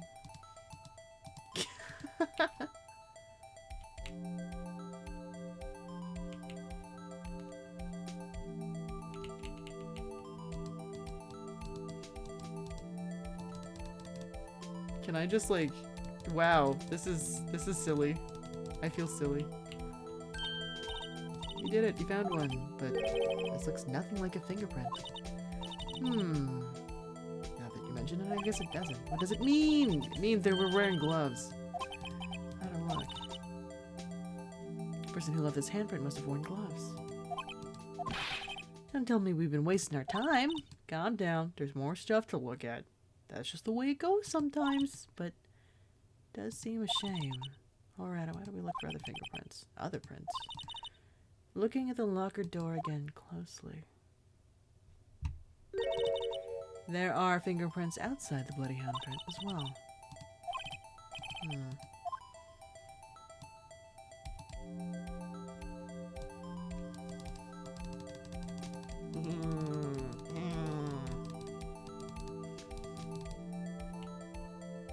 That is a fingerprint. Real.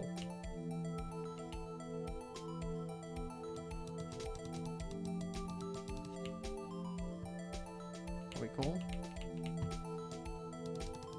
Is there more?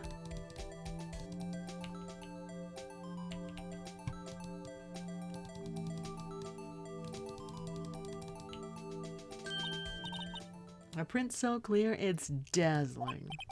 Dazzling? Anyway, this print took a lot of effort to find. Let's match it up right away. We're not done yet? Quite a process. Well, no point in finding a fingerprint and not knowing who the owner is. Guess she's right. Look at the fingerprint data we got from Mr. Edgeworth. Point out the person that you think left these. How am I supposed to know? Make eyeball observations. The bloody handprint and the fingerprints are in different places. That means the prints probably don't have anything to do with our case. So whose fingerprints would we most likely find on this evidence locker? Probably Gumshoe. It's his.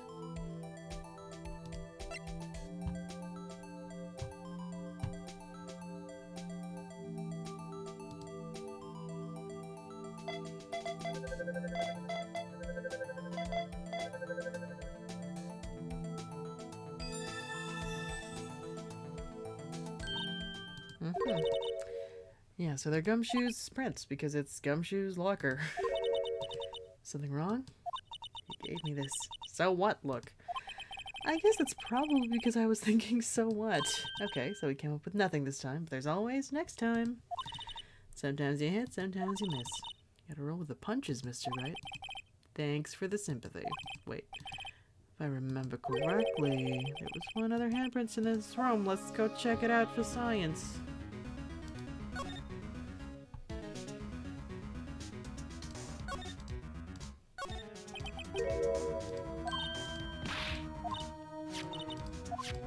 Yes. There, her eyes go sparkling again. Alright, let's check for sprints. That's the spirit. I have to warn you something. What? The area with the blood was wiped away, right? We only ended up finding it using chemical means. Any prints in that area will have been wiped away too. Oh, right. That means no prints. Would you say the probability of your hypothesis is high? Don't ask me. Anyway, we must try to find prints that weren't wiped away. Prints other than the ones left by the bloody hand.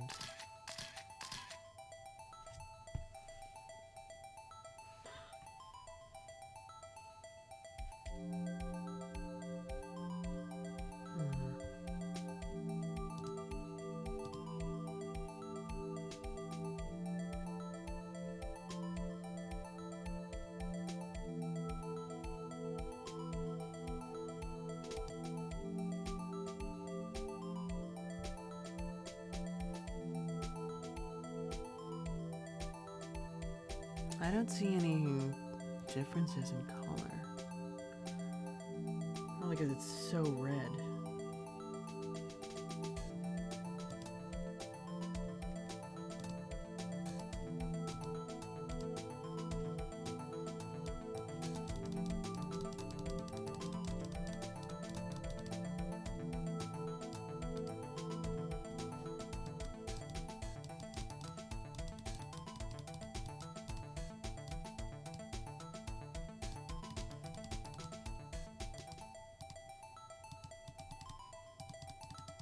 Really gotta fill it out.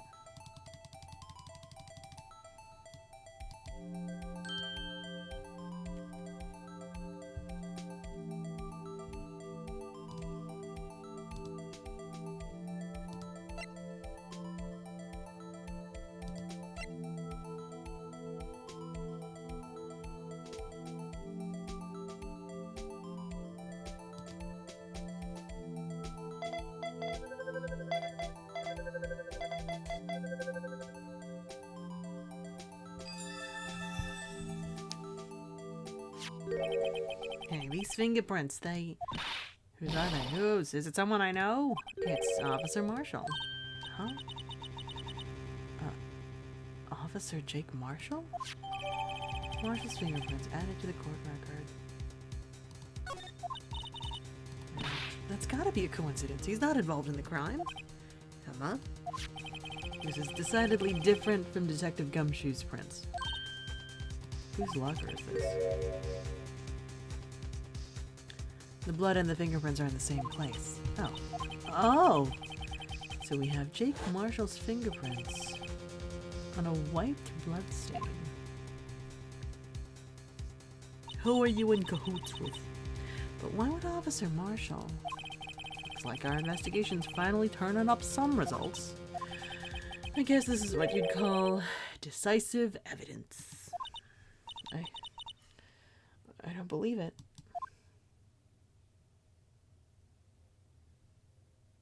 Okay, we're making progress. It's fine. I'm sleepy. Uh-huh. Yeah, I'm just a little cooked. More than a little, probably.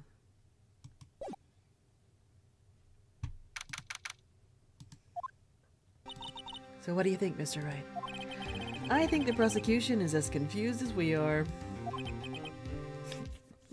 It's Marshall, GG, we got him, case over. Well, I think Chief of Police is pretty suspicious. The victim was murdered in 2 different places at the same time.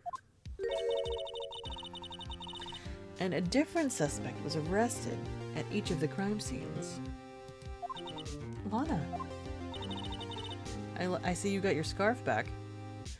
Good morning, Mr. Wright. Whose jacket were you wearing? Apologize for yesterday. I was indisposed. I hope they didn't hold you too long for questioning. We just finished, actually. I'm used to all-nighters, though. So how'd it go? It's as Mr. Wright suspects. The police are clueless. Clearly. I figured as much. So I struck a plea bargain. Plea bargain? What do you mean by that? We agreed that if I told them the truth behind this simultaneous murder, they wouldn't seek capital punishment. That's what I mean, Emma. But Lana, don't tell me you... Much to my regret, I'm as much in the dark about this as they are. Miss Skye? We found trace evidence of a certain person in the police department's evidence room. They belong to Officer Jake Marshall. What kind of trace evidence? Blood-stained fingerprints, to be exact. That's the trump card I have up my sleeve today. You do understand what this means, don't you? In order to defend my sister, you're going to accuse Mr. Marshall? We have to play the cards we're dealt. Isn't that right, Miss Skye? Do what you have to do, Mr. Wright. Okay, you know, this would be so much more helpful if Lana told me what happened actually from her perspective. Okay.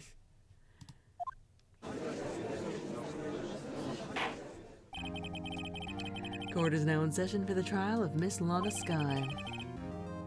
The defense is ready, Your Honor. Lana deaf griefing. Just making my job harder for funsies. The prosecution is... I'm afraid you'll have to clarify. It takes 30 minutes by car to reach the police department from the prosecutor's office. Yet the victim, Bruce Goodman, was slain at both places at the same time. But that's not physically possible, is it? What's more, I hear the victim from the evidence room just disappeared. Yes, and the body eventually reappeared in the trunk of Mr. Edgeworth's car. Wow, this is one messed up trial. One of my duties as prosecutor is to present impartial evidence. Today I will present evidence relating to the murder at the police department. In so doing, I believe the way in which we should proceed will reveal itself. And that's what sets Mr. Edgeworth apart. He sounds so on top of things, even though he doesn't know what's going on himself. And that's supposed to be an admirable trait? Comedy. Very well. Let the trial resume.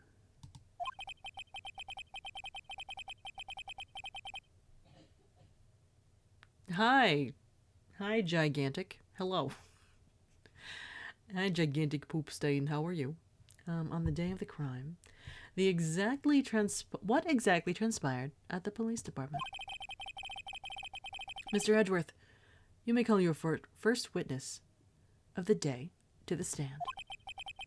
For its first witness, the prosecution calls the suspect of the murder that occurred at the police department. The suspect? The so-called murderer? Oh boy. Things are getting wild from the get-go.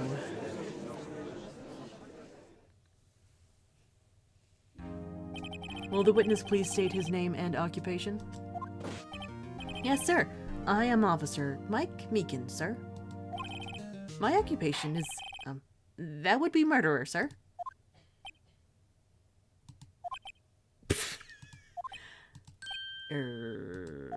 So you're telling us you're a professional killer? Sir, it was me. Sir, I'm the one who did it. I'll never kill anyone again, sir. You've got to believe me, sir. Actually, what we'd like to hear from you is, sir, I'm what you would call part of the younger generation, sir. A person whose actions adults can't possibly comprehend. Please, Mr. Edgeworth, sir, help me, sir. Meekin's office mates. Officer Meekin's... He's like... He's in people pleaser mode. Because he wants to do well. But that's like not in a logical mode. Yes, sir. Give us your report of the crime. Consider that an order.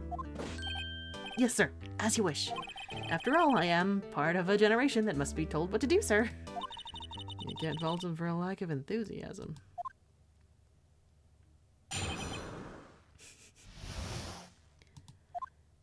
Although it's not my normal duty, I was assigned to guard the evidence room that day. According to who?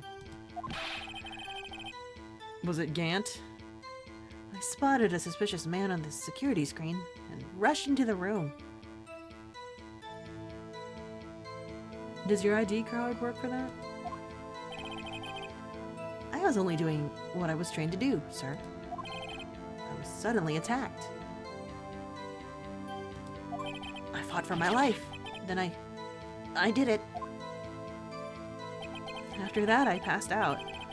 Until another officer smacked me awake. Who? Who? So the victim, Detective Goodman, attacked you. Do unto others before they do unto you. That's the Meekins family motto, sir. I see.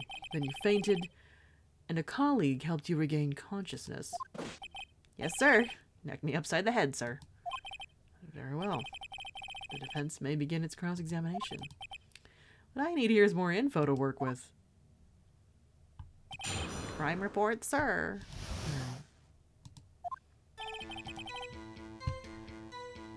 According to who? Mr. Meekins, you work in the General Affairs Department, do you not? Yes, sir. I'm in charge of hiring new recruits, sir. Yikes. Yeah, there's a scary thought. Evidence transferal was taking place on the day of the crime, which meant many officers were given special tasks not ordinarily performed. I was in charge of guarding the Blue Badger, sir. Blue Badger? Yes, sir. A lovely police mascot created by the Chief of Detectives, sir. I was to ensure it wasn't broken during the transferal process. That was my sole mission for the day, sir. I see. Sounds like a very, important mission. After the award ceremony finished that day, there were so many people running around that I relocated the Blue Badger to the evidence room. Oh, so that's why you went to the evidence room? Tell us, what did you see when you got there? I spotted a suspicious man on the security screen and rushed into the room. In order to enter the evidence room, you need an ID card, am I correct?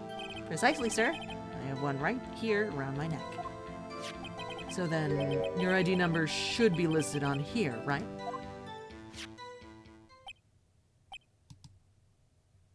Sir? There it is. I found it. This is the one right here. Could you please read us the number? Yes, sir. It's 498-9596. That's my number, sir. I see. Huh? But the number 498-9596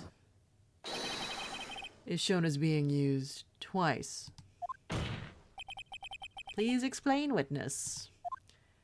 It's no real mystery, sir.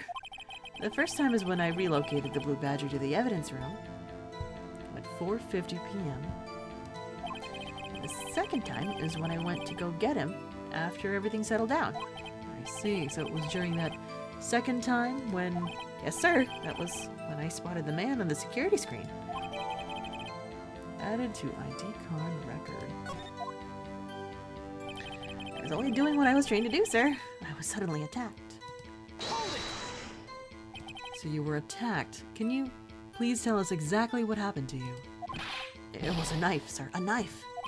Detective Goodman pulled a knife on you. What happened then? Well, with me charging in on him like that, he looked as surprised as I was. You aren't exactly the kind of person someone would want to run into. That's when I reacted, sir. I swung my arms like an octopus, struggling to detain him. That's how I got this gash on my hand. Maybe if you just kept your cool, your hand wouldn't be. When I saw the blood trickling down my arm, I panicked, grabbed the man by his collar. Fought for my life. Then I did it. After that, I passed out until another officer smacked me awake. Who was that? Let me press on all. What exactly do you mean when you say, did it? I know I don't look the type, but I'm really into kung fu films, sir. The man let his guard down for just an instant, so I snatched his knife from him. You took his knife, spun him around, and performed a disarming maneuver. I made sure to close my eyes like a man. See. He must have been desperate. Next thing I knew, his white coat was drenched in a sea of my blood, and then... The next thing I knew... Yes? Punched me right in my face, sir. After that, I passed out until another officer smacked me awake.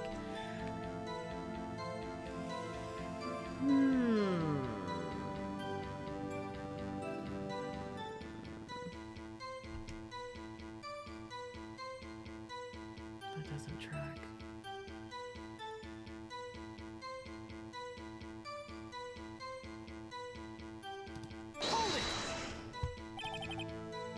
About what time do you regain consciousness?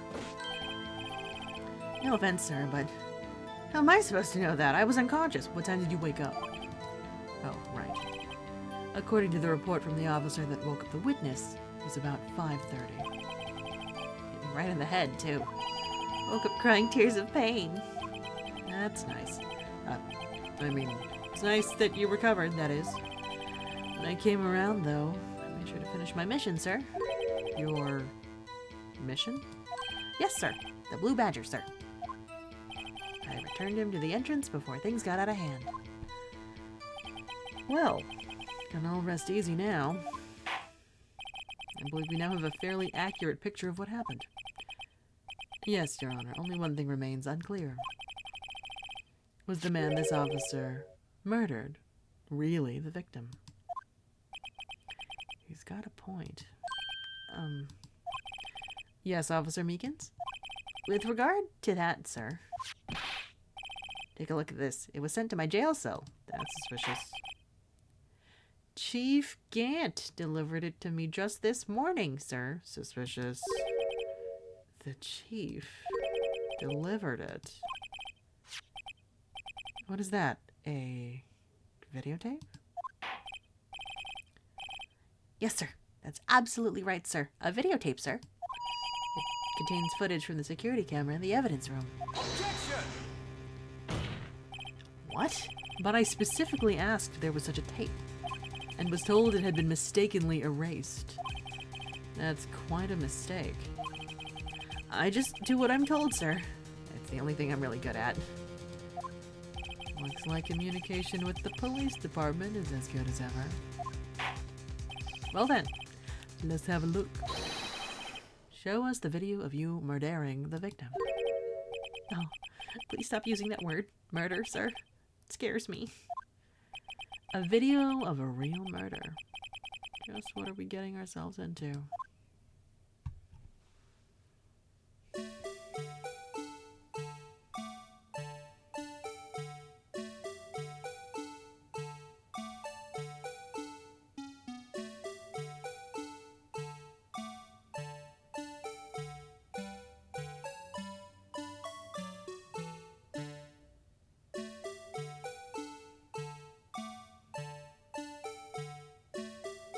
The face is covered.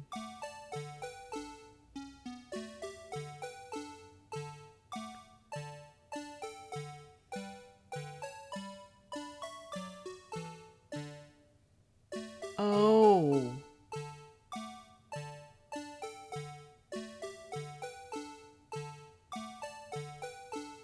I think... Was Lana trying to get evidence?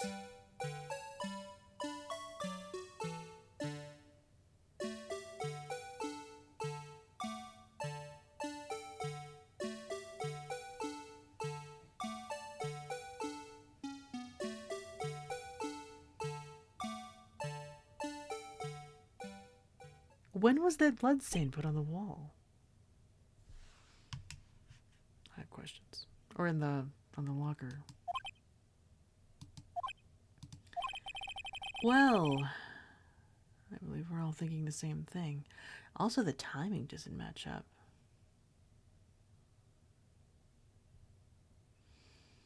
The blood placement does. How can we deal with these unsettling feelings stirred within us? The hell was that wriggling piece of plywood? Sir, that is the pride and joy of the entire Criminal Affairs Department, sir. It's the Blue Badger, sir. Why am I not surprised this isn't going smoothly? Yes, well, anyway, this tape seems to prove that the witness did indeed encounter, someone in the evidence room, and some sort of, activity. Your Honor, instead of relying on clearly incomplete footage, the witness's testimony will suffice. Can I watch it again? Okay, good. The music's not playing. And the handprint's still there. This is the locker. It's still closed.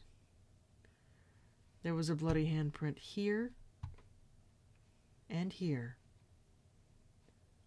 And it's not there now.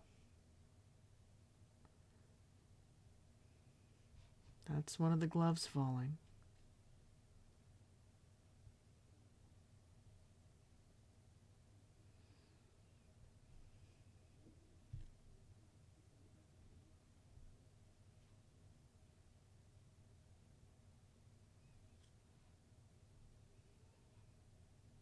Which knife is that?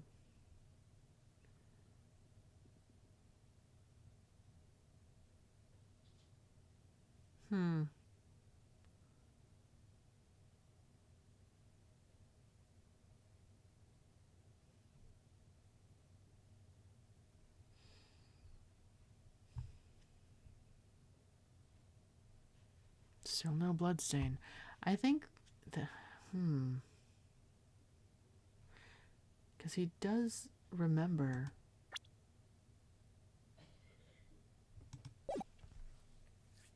going into the evidence room.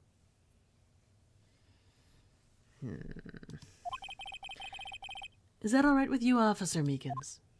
Yes, sir. As you wish, sir.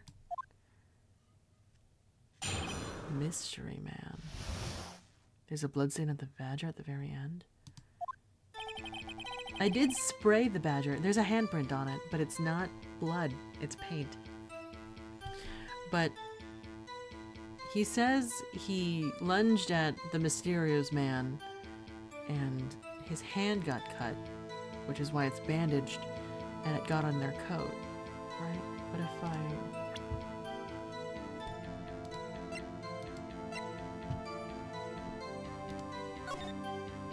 That's... would be Meekins' blood.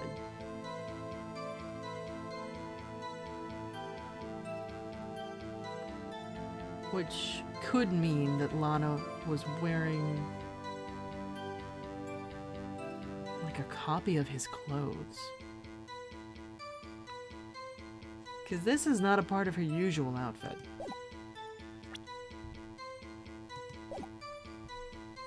But the timing is off. There's a bloodstain on the badger, I think. No, thinking. His face can't be clearly seen in the video. There's no question that the other person was Detective Goodman, sir. I mean, he opened the locker, which required Detective Goodman's fingerprint to do. I mean, with gloves, you might be able to fuck around, you know what I mean? But, the locker he opened is unquestionably Detective Goodman's locker, sir. So it must be him. No one else could have unlocked it. What's this about a fingerprint? Each detective has been given a locker equipped with a fingerprint-activated lock. Hi, Grow. Did we crack the case? Not yet. These locks ensure that each locker can only be opened by the detective it belongs to. Intriguing. That would mean the victim at the crime scene would have to have been Detective Goodman.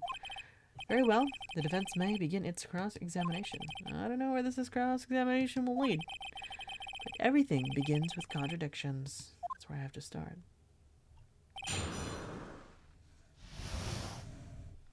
We are not cracking gumshoe, that's not what's happening. His face can't be clearly seen in the video. There's no question. The other person was Detective Goodman, sir.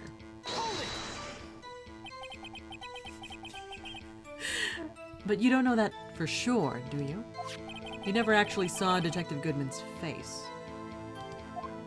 Well, I suppose you might say that.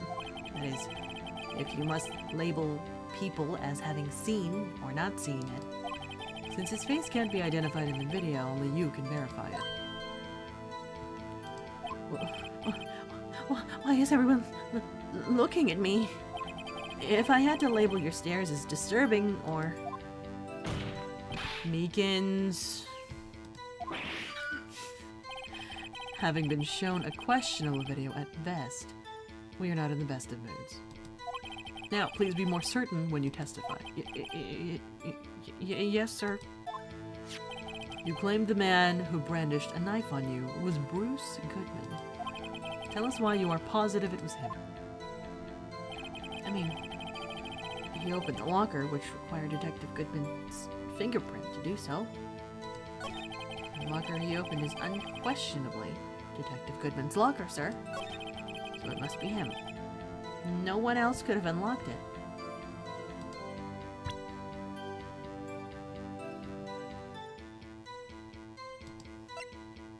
But the time doesn't match.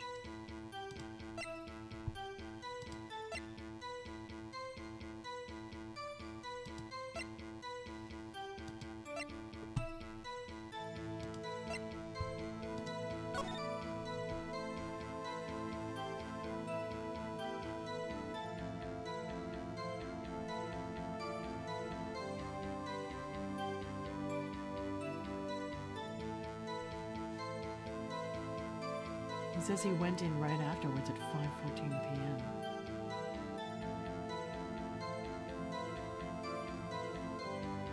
Also, that first number's not accounted for. Who is 777 numbers? Probably, I would guess the chief of police. Only because he's like hella suspicious.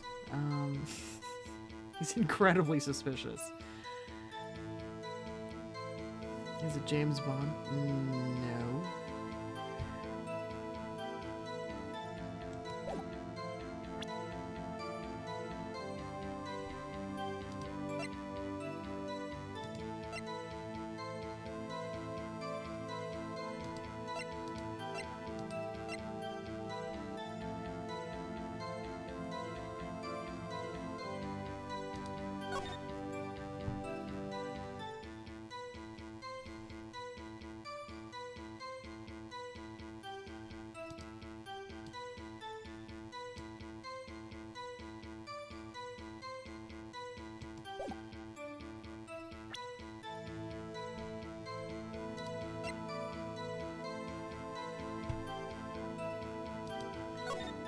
It was already open.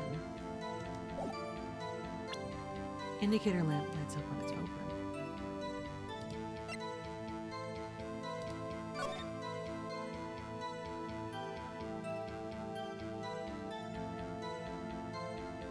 It was already open. Is that what that means? Objection! Regarding the video contained on this tape, there is one thing in particular that seems rather strange. Strange? This contradiction leads to the possibility that the man may not have been Detective Goodman. What? This video contains such a contradiction? Objection! Interesting. Your Honor, I have a proposal. Yes, Mr. Edgeworth. I propose we have the defense point out to us this alleged contradiction in the video. He would want me to point it out. I mean, like, yeah. Very well, proposal accepted.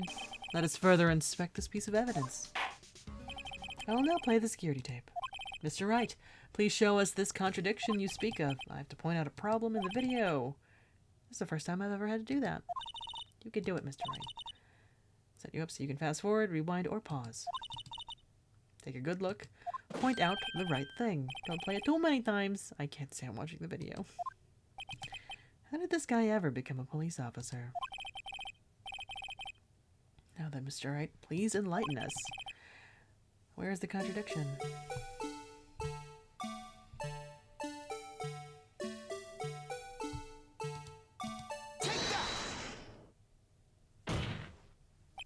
The thing that's strange about this video has got to be this.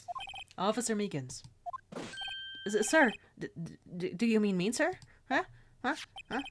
As I understand it, the locker apparatus works like this. When you grab the handle, a sensor reads your fingerprint, if it's a match. The light turns on and the lock is released. Like, who's the picture in Gumshoe's locker? According to my very limited experience, that's the way I understand it, sir. If so, then something is seriously wrong with this picture.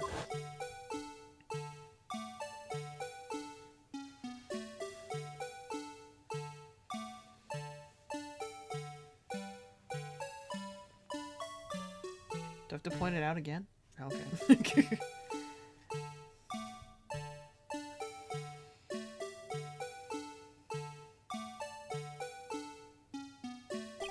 When the victim reaches for the handle to open the locker. Let's Let's rewind to a little earlier.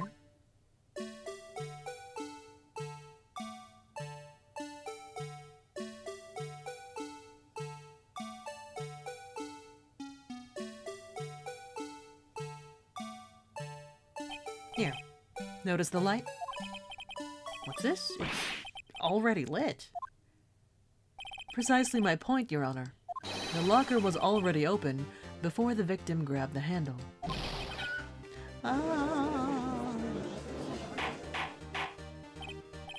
Order, order, what's the meaning of this?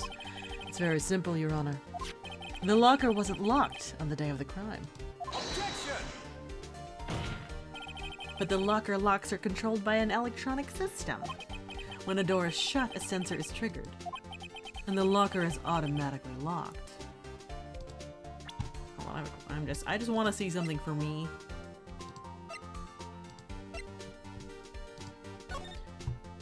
It was already open at this time. Edgeworth, what were you doing? Also...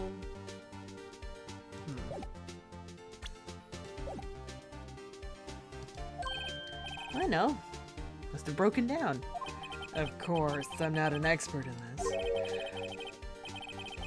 That's not likely, Your Honor. The sensor would detect and report any malfunction.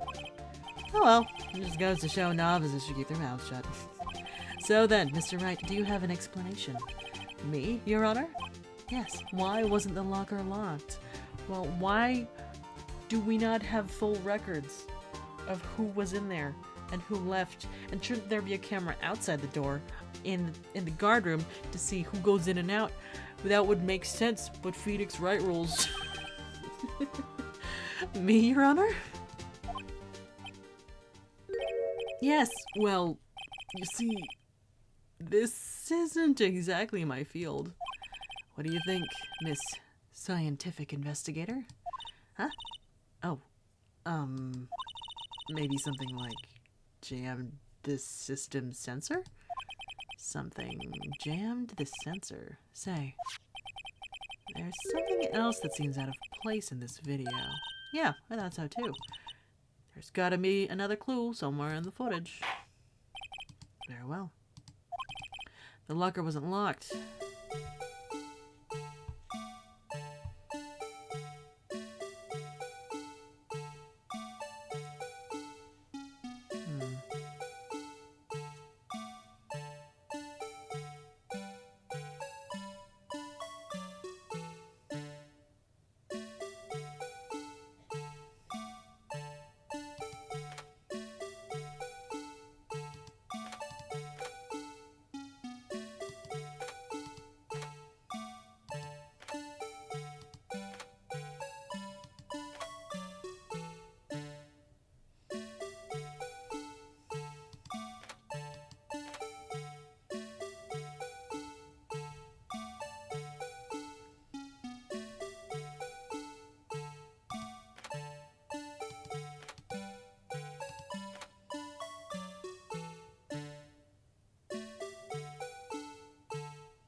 Is he using Edgeworth's knife?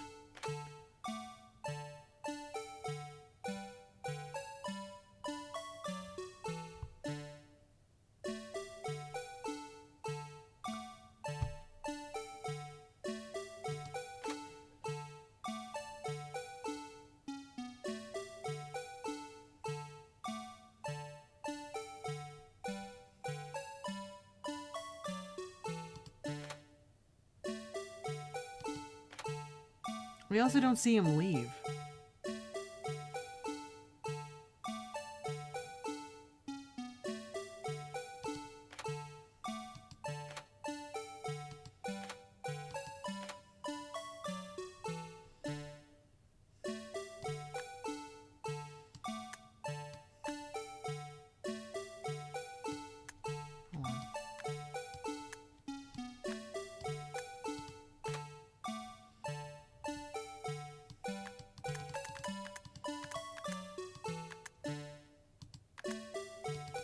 Are they wearing gloves?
I can't point out that this is clearly Edgeworth's knife. Okay.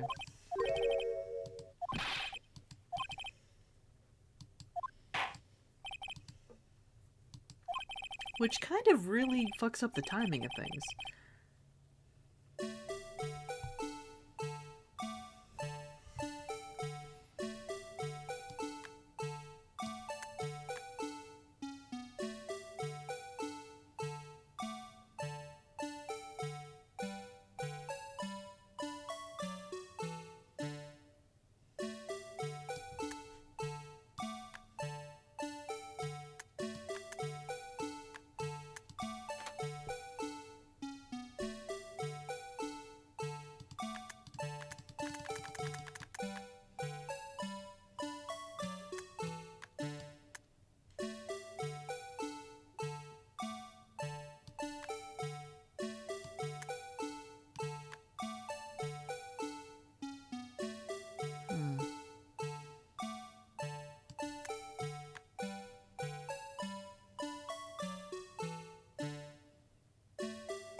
Like, it autoplays so quickly.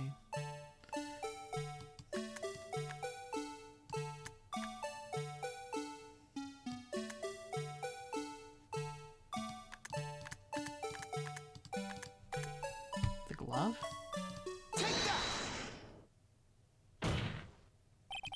Please watch closely. This is the continuation of the part I showed you earlier.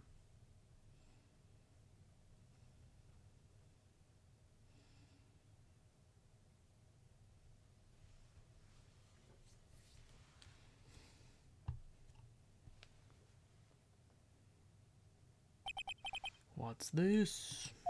Something white fell out of the locker. But sir, it's been my experience that things fall out when doors are opened. I often fall out and roll great distances when I open my car door, sir. Oh my god. Meekins. We can't be sure that item was completely inside the locker to begin with. That's how Meekins exits his car? Tuck and roll? Oh my gosh. What do you mean? The sensor triggers the lock when the door is shut. What if something was inserted, say, between the sensor and the door? Inserted?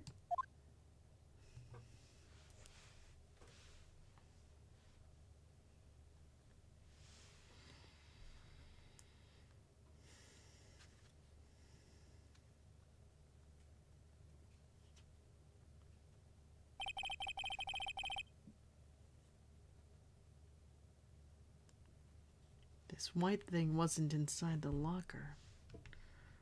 It was stuck between the door and the sensor. Oh, I understand now, sir. It's just like my tie. 2 out of 3 times it gets stuck in the door when I get out of my patrol vehicle, sir. Instead of the door closing, the tie chokes me. But the object would have to be extremely thin to fit in the door. Not only that, it would also have to block electrical currents. It would need to be an insulator. Yes, an insulator. But at the crime scene, there just might have been something that fits the description. But sir, by insulator you don't mean... I think I finally got this figured out. Farewell. Will the defense please present the relevant evidence? What was the insulator that was stuck in the locker door? A rubber glove. I found this near the locker. A thin rubber glove. But we can't be sure that was in the victim's locker. It has a tag that says SL9 incident.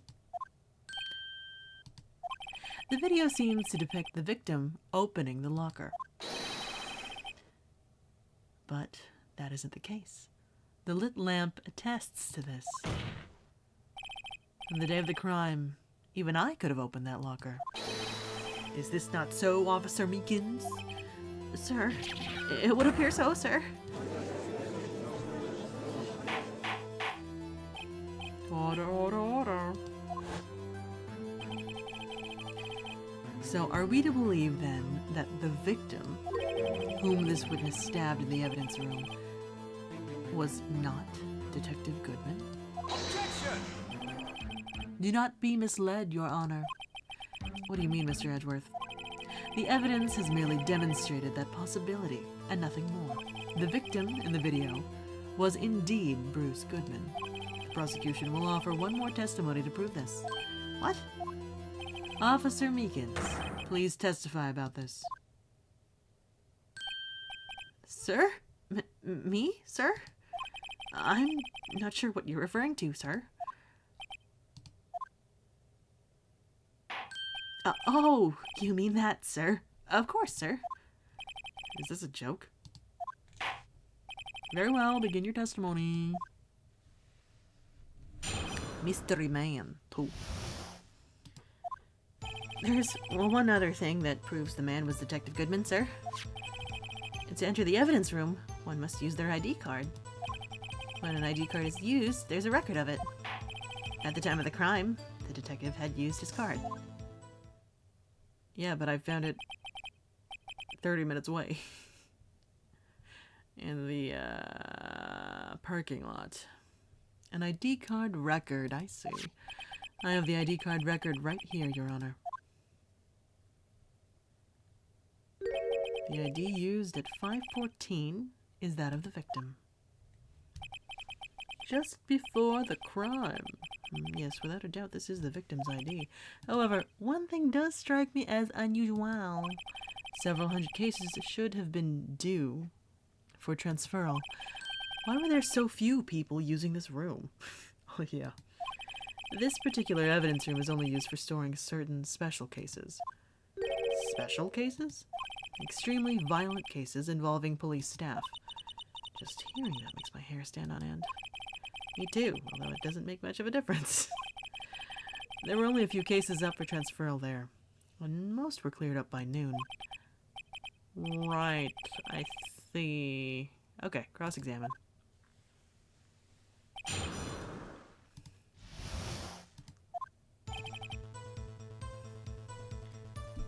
Proves that the man was Detective Goodman, sir. So unlike your earlier testimony, you believe this to be rock solid, do you? Yes, sir. Solid as stone, sir. If my hand wasn't wrapped in bandages, I'd even give the V for victory sign, sir. Couldn't you just use his right hand for that? Let's hear him out fully. As we've seen, one never knows what he might say until the very last second. To enter the evidence room, one must use their ID card. Is that card hanging from your neck? One of these ID cards? Yes, sir. Card right next to my cuff, sir. I keep it here so I won't ever forget it.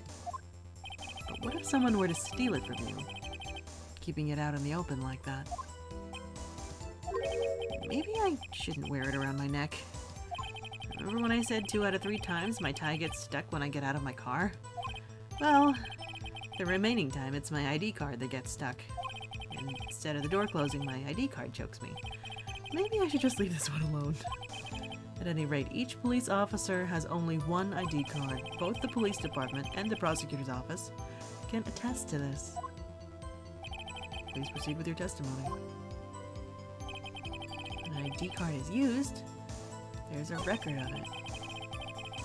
At the time of the crime, the detective had used his card.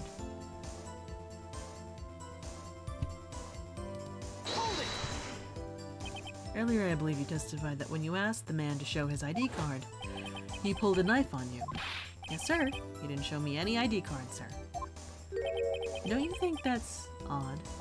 I mean, if he had his ID card, all he had to do was show it to you. There wouldn't be any reason to draw a knife. Maybe he just panicked? Everything stems from contradictions.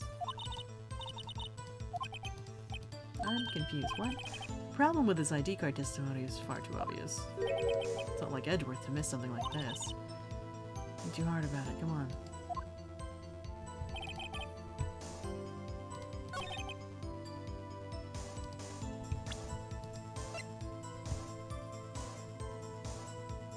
Objection! Wait one moment, Officer Meekins. I'm not good at waiting, sir. I have the victim's ID card right here. I found it at the crime scene. That makes sense. When I say crime scene, I'm not referring to the evidence room at the police department. I mean the other crime scene, the underground parking lot at the prosecutor's office.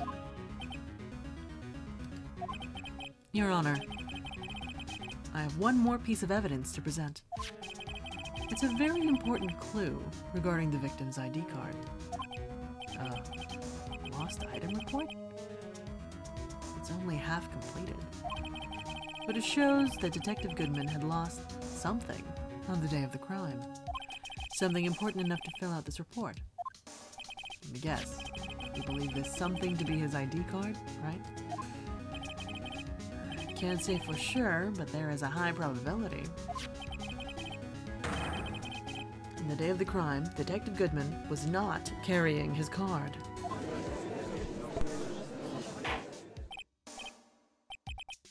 Order, order? So now what does it all mean? It can only mean one thing. It doesn't even require much thought. The man Officer Meekins encountered in the evidence room was not Detective Goodman, but rather the man who stole his ID card.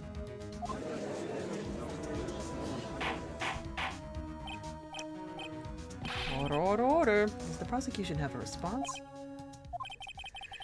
I have only one thing to say to the defense. Bravo, Mr. Wright. Bravo? Allow me to summarize the defense's argument. At 5:15 p.m. on the day of the crime, the man in the evidence room, Officer Meekins, encountered was not Detective Goodman. There are two grounds to support this. First, the locker in the evidence room was already unlocked. Second, the victim lost his ID card. Am I correct so far, Mr. Wright? Yes? What's he up to? That being the case, we must inevitably arrive at a single conclusion. If the victim in this video is a fake, then the murder in the evidence room is also fake. In other words, the security camera does not show the instant of the murder. That is... Well, I guess that's right. Is something wrong, Mr. Wright? Only moments ago you seemed content to be pointing your finger around. This isn't going to end well. Well, well. It seems you've finally realized exactly what you've gone to such lengths to prove. Explain yourself, Mr. Edgeworth. The defense has already done the explaining for me. The victim in this video is a fake, which means a murder did not take place. At the police department at 5:15 on the day of the crime.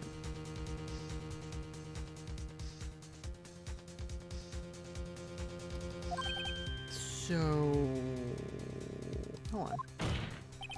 So the real crime could only take place at one location, the underground parking lot. Hold on. Hold on a minute. I'm gonna connect these dots. 4:20.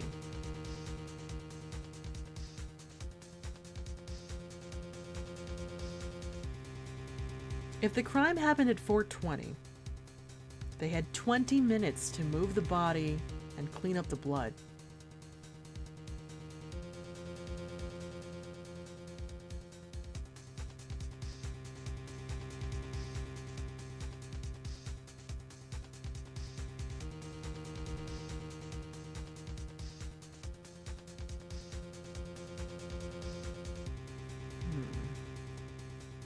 Because the order of events is confusing me, right? Like, it's not, it doesn't track. Or the entire timeline is off.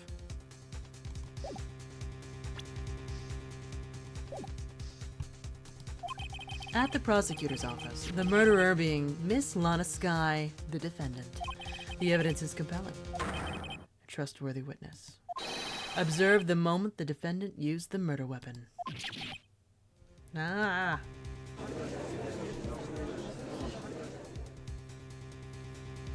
I mean, who cleaned up the blood? Knew that testimony was way too shabby. It was all a trap from the beginning. The activity in the evidence room still leaves many questions unanswered. Who exactly was the victim Officer Meekins encountered? Where did this person disappear to? However, this trial's purpose is to examine only the murder of the Detective Goodman. Just so, Your Honor. Mr. Wright, you have to do something, or else Lana... What do I do? How am I supposed to get myself out of this?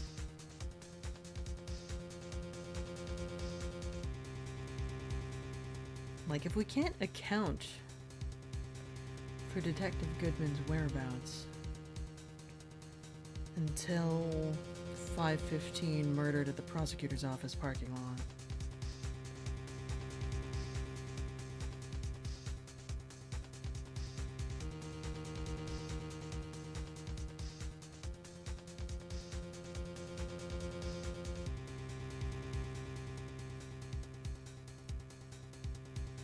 The location of his ID is what comes into question. Because if it is used at those correct timestamps,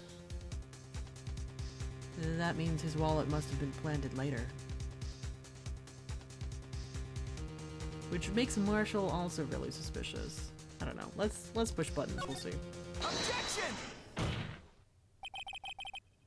One moment, Your Honor. But now, Mr. Wright, don't tell me you're objecting to what you've just proven. Of course not. But I almost walked right into the prosecution's trap.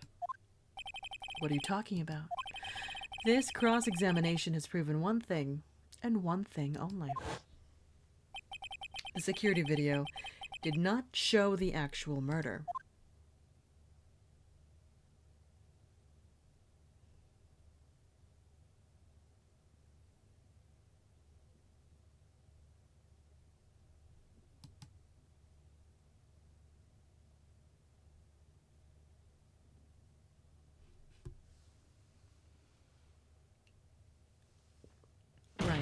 Is that just Meekins' blood? However, it cannot be said that it is unrelated to the murder in the parking lot. Specifically, large amounts of blood traces were found in the evidence room. The defense demands further examination into the truth of the matter. Mr. Edgeworth. Yes, Your Honor. If this court were to examine this further, other witnesses will be necessary. Is the prosecution prepared? I'm sorry, Your Honor. The prosecution considered the incident at the police department to be unrelated. We have not prepared any other witnesses for this incident. This just might be my chance. Time to call a certain Texas Ranger to the stand. Mr. Wright, do you mean... Your Honor, the defense would like to request a specific witness. Oh, whomst. Someone we have reason to believe knows the truth. The truth behind the activities that took place in the evidence room. Prosecution requests to hear this person's name before deciding whether or not to comply.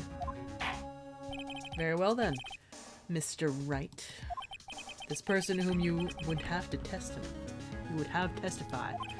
What is his or her name?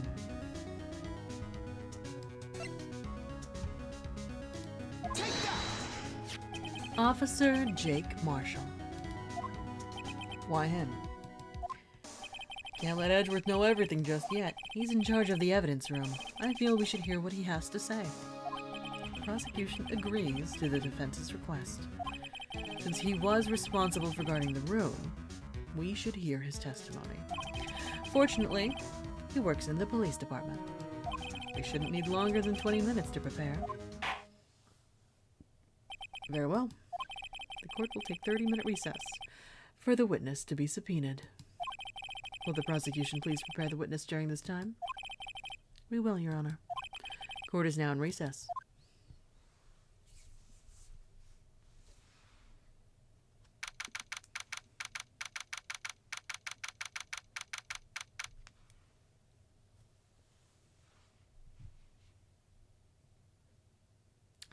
11:32 a.m.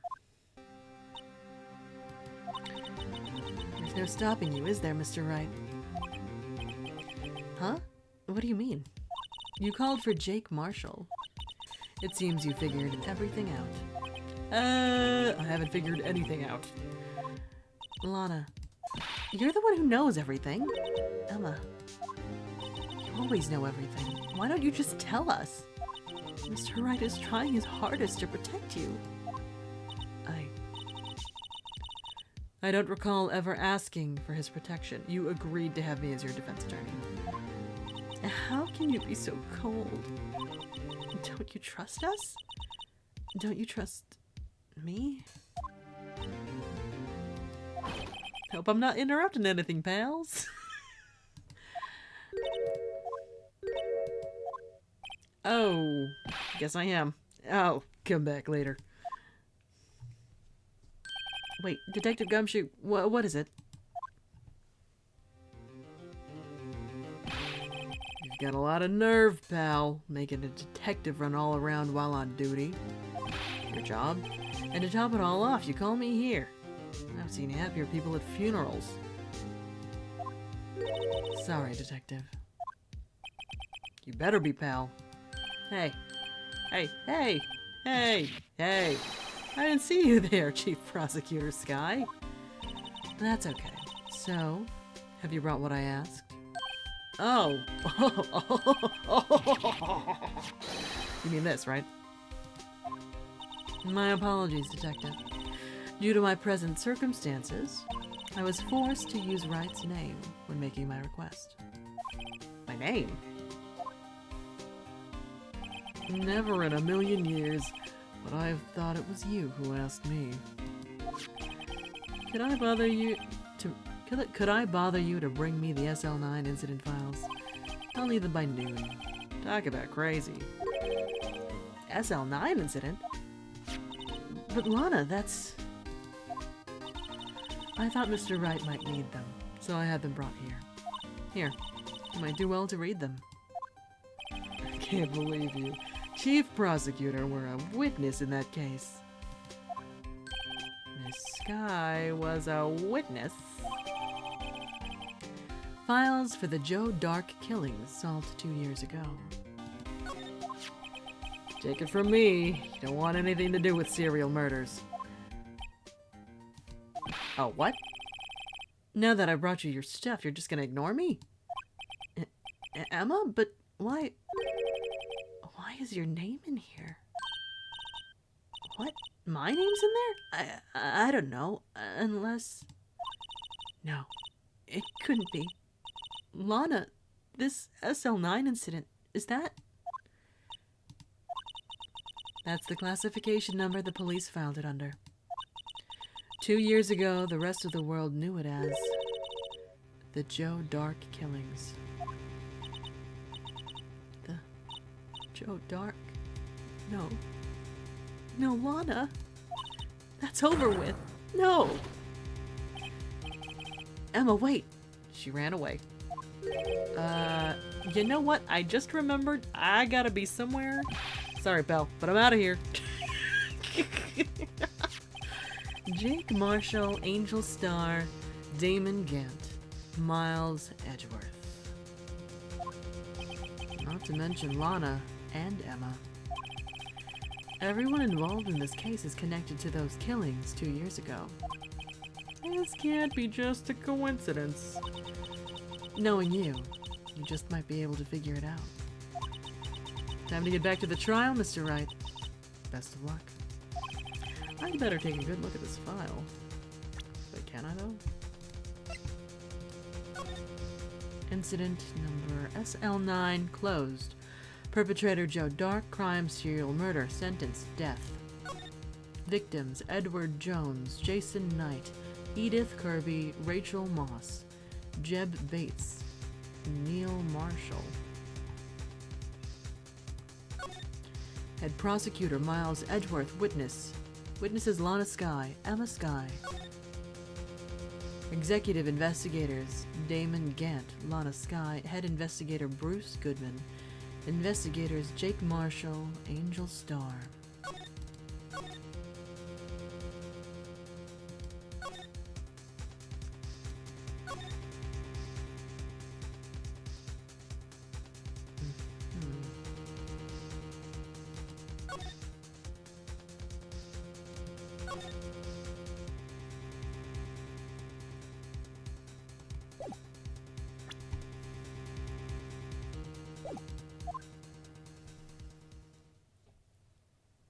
To be continued. We are continuing.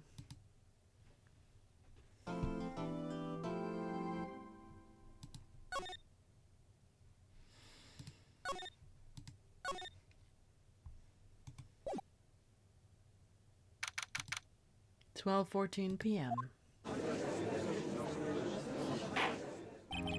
The court will now reconvene for the trial of Miss Lana Skye. Emma didn't come back. Allow me to call the next witness to the stand. The officer in charge of guarding the evidence room on the day of the crime.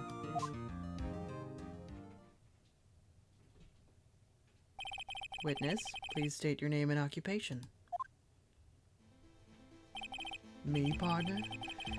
Oh, I'm just a man, same as you, wandering the trails of civilization. Civilization, probably how to say that. Occasionally helping the elderly cross intersections when needed. Yes, we get it. Oh, I know. You're a patrolman. As for my name, you listen hard enough. You can hear the howling wind calling it out. To be exact, it's Jake Marshall, Your Honor. Howling wind? I've never heard Edgeworth described that way before. Now, Mr. Marshall, let me ask you something. You were in charge of guarding the evidence room on the day of the crime. Yeah? Is this correct? According to the papers, partner. Whatever do you mean? A desperado's soul is as boundless as the desert sands. No paper can sum it up. Maybe it's best we get on with this quickly. Please share with us your testimony of the day of the crime. In plain old English.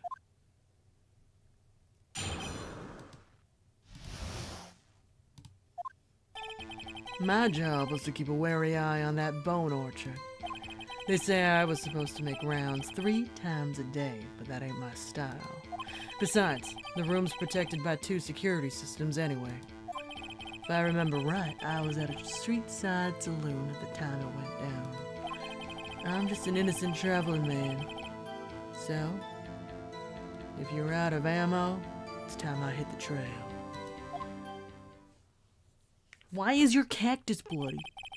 I can't say I particularly care for your attitude. Can't say I care for your beard. You don't see me complaining. Wait a minute. What do you mean by 2 security systems? I mean the security cameras and the ID card reader. I reckon even a cowpoke like you knows about those. Yes, well, what about the fingerprint-activated locks on the evidence lockers? Fingerprint-activated locks? What kind of newfangled doohickeys are those? He's not being very helpful. He's not that good with machines, or with following orders. Everyone's got their weaknesses now, don't they, Mr. Prosecutor? This one seems like trouble. Okay, Mr. Wright, he's all yours. Day of the crime. Hold it! How exactly did you keep an eye on the evidence room? Just made sure nothing moved in the security camera monitor. That room's so still, even time dies in there. I was just a caretaker who entered the recordings. You interred them? Videos and nothing aren't that useful. When the time would come, I'd erase the tape. If nothing unusual is recorded, tapes are to be erased every 6 hours. Each time I'd erase a tape, I felt like I was erasing a part of my life. This guy has a flair for the dramatic, but that isn't going to do him any good. So in actuality, you don't physically enter the evidence room. 3 times a day, but that ain't my style. Tell me those times. But you made your rounds on the day of the crime, right? Ain't you heard a word I said, partner? I told you that ain't my style. I'm afraid I don't understand. No desperado I know lets rules get in his way. No desperados I know join the police force. So, Officer Marshall, on the day of the crime, just between you and me, I didn't set foot in the evidence room that day. There was a rubber glove stuck in the victim's locker. Know anything about that? Sorry, partner. Can't say I do. I haven't been in that crypt in weeks. How does this guy avoid being fired?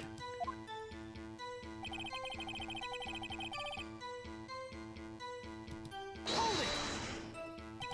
You used to be a detective, so you've used the evidence room in this past, correct?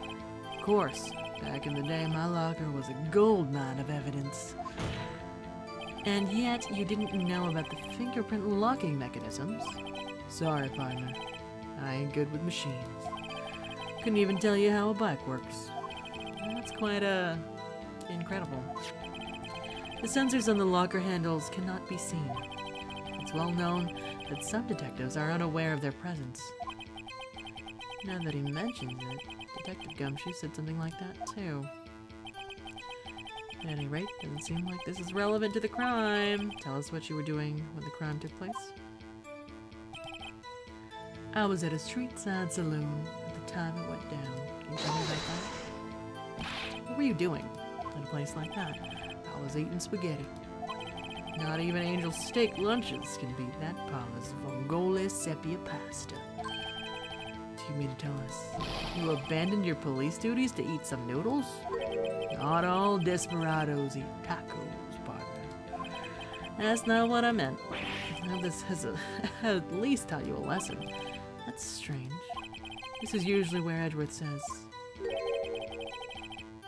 "Did you not want to raise this year?" Just an innocent traveling man. So if you're out of ammo, it's time I hit the trail. Hold it! Out of ammo, Officer Marshall? That's right, partner. Or as you'd call it, evidence. If you plan to pin me to this crime, then you'd better draw. Otherwise, you're just wasting my time. My steel horse is waiting to carry me back west into the sunset. One thing seems clear. Despite being responsible for guarding the evidence room, the witness doesn't appear to have seen anything. Texans don't take orders from anyone. Everyone knows that. Apparently your superiors don't. Okay, I have a trump card. I'd better up the ante.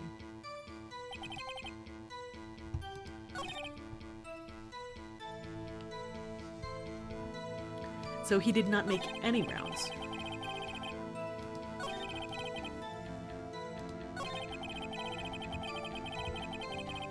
You say...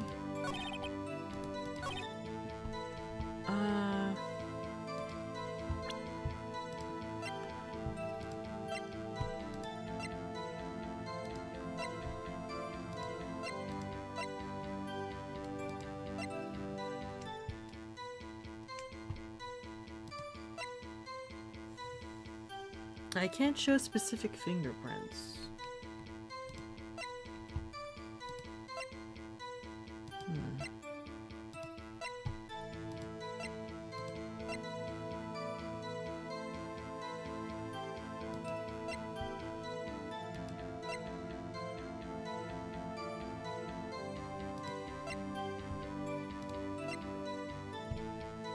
There we go.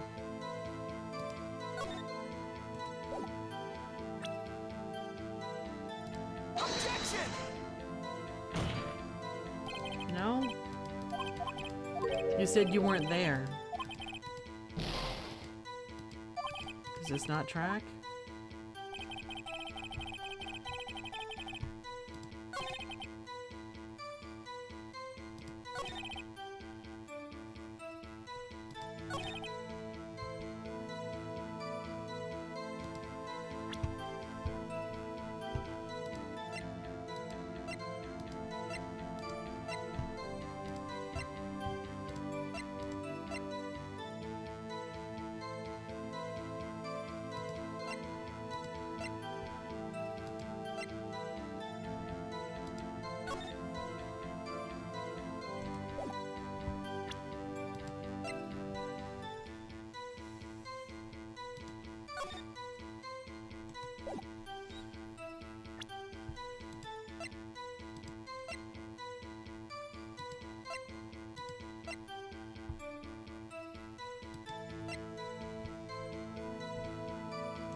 Well, I completely disregarded this, but I guess I could try it again. Objection!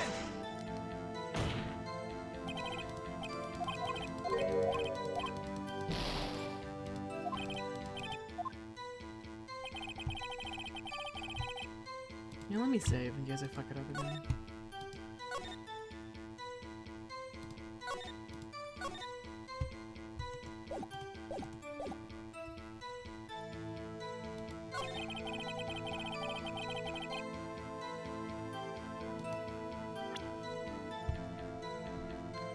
At the time, it went down.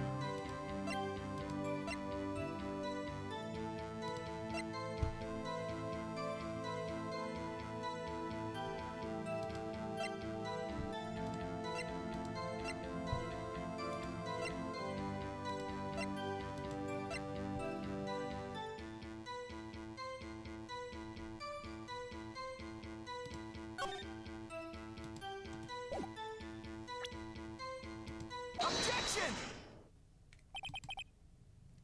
Doesn't it strike you as odd? That is, you being called in to testify like this.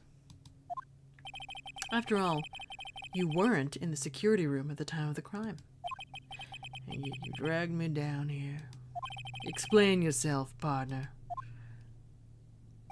It's quite simple. You left a very large trail behind at the scene. Or, to be exact, a handprint. Listen real good, partner. Like I said, I'm the caretaker of that crypt. I pay my respects, that is, make my rounds about once a month. It's only natural my fingerprints would be in there. Objection!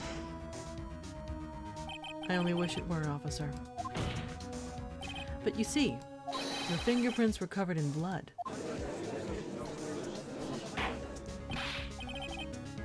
Witness, what is the meaning of this? Your blood-stained fingerprints were at the crime scene. The blood was wiped away. However, a luminol test clearly revealed this. Well, Officer Marshall? Seems to me there ain't a person in this room with a head on his shoulders.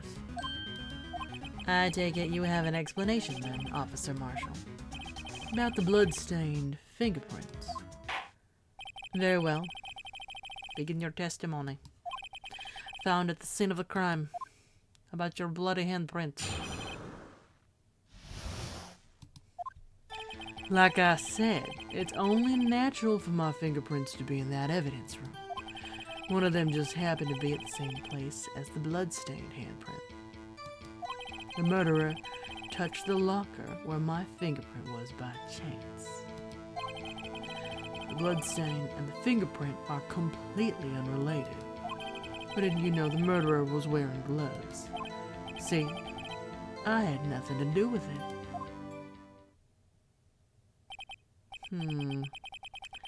The witness's explanation appears valid, although there's room for doubt. Life wouldn't be fun without any doubt, partner. The defense may now cross-examine the witness. The guy's hiding something, I can feel it. Now's my chance to prove it.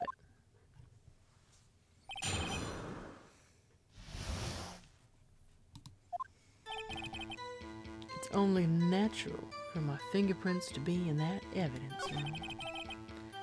One of them just happened to be at the same place as the blood-stained handprint. The murderer touched the locker where my fingerprint was by chance. There's another one.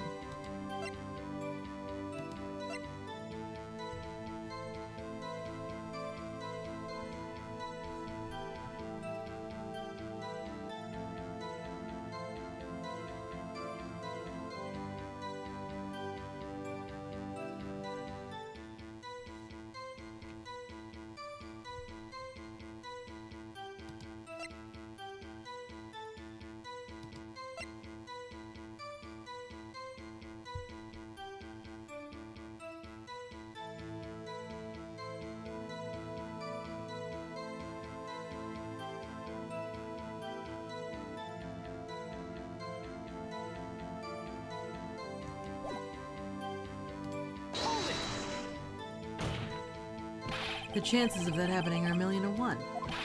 On the contrary, one could argue just the opposite. The chances of that not happening are 1,000,000 to 1. Get one thing straight, partner. You ain't gonna get no reward from me with a mere fingerprint. You wanna know why? The bloodstain and the fingerprint are completely unrelated. Unrelated? They're as different as night and day. Kinda like cereal and cereal. One's got to do with breakfast while the other's got a type of murder. Right, although seemingly alike, they're totally different. I don't see what homonyms have to do with this.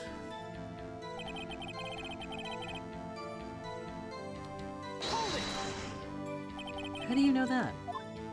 I may be a loner, but I still do my job.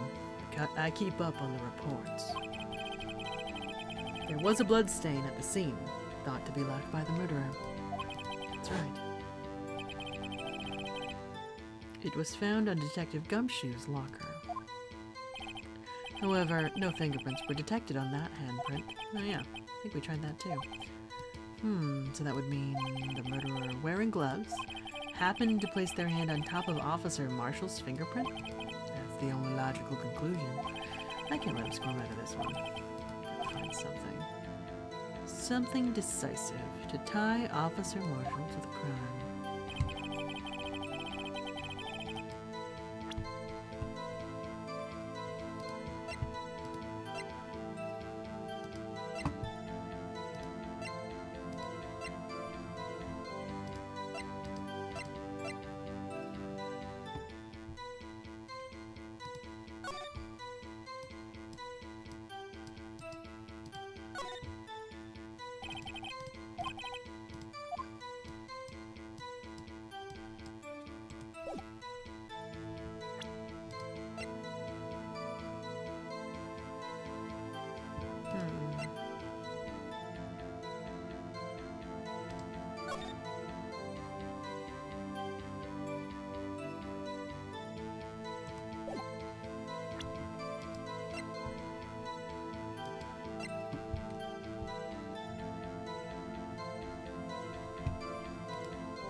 I mean, why would one be cleaned off and the other wouldn't?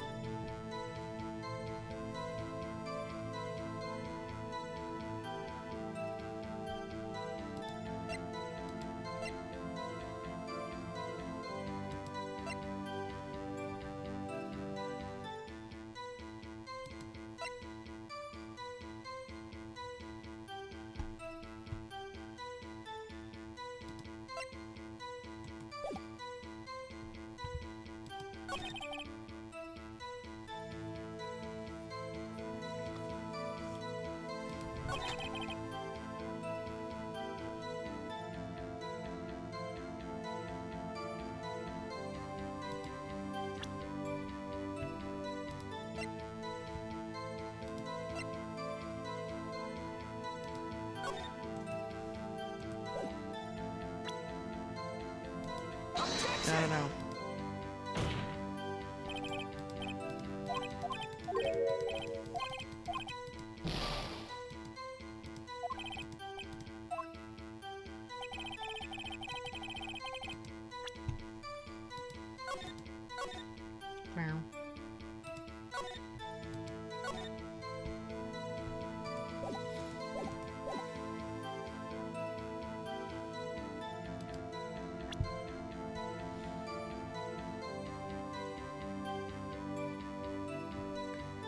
Well, he did say...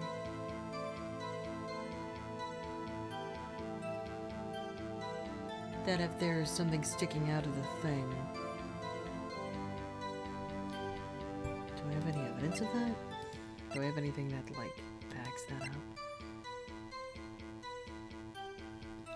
That security is notified. So they can fix the issue so the locker stays locked. Like, if any of the lockers are compromised for whatever reason...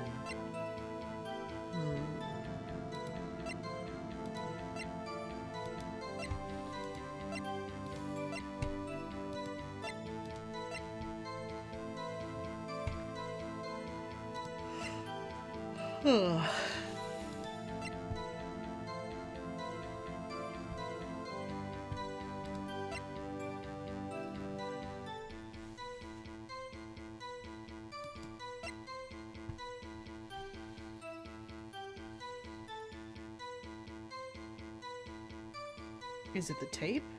Objection! There's no bloody handprints on the tape.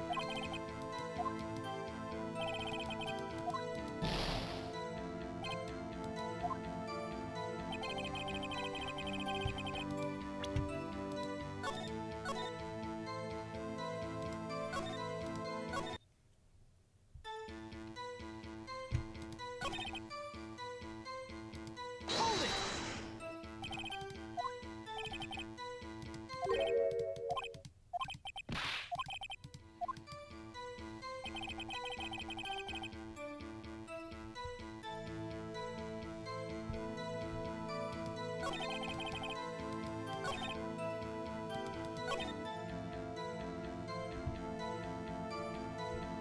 Hold it!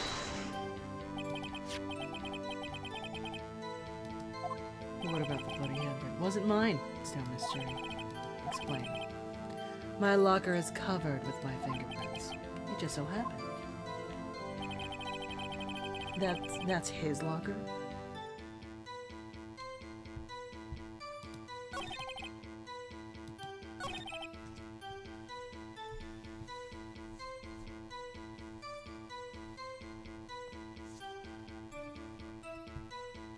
Hold it!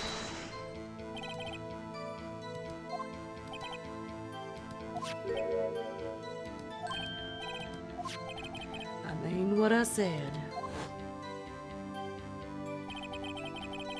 That's the locker I used when I was a detective. The locker I still use.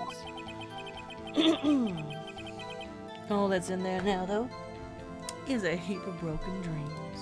I see. It'd be strange if my prints weren't all over that locker. Apparently, his fingerprint data was never removed from that locker's programming. He must have been using the fingerprint lock all this time without ever knowing it.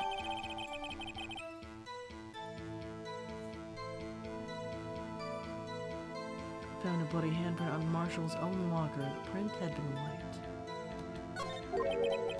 Starting to get the picture, partner. The picture?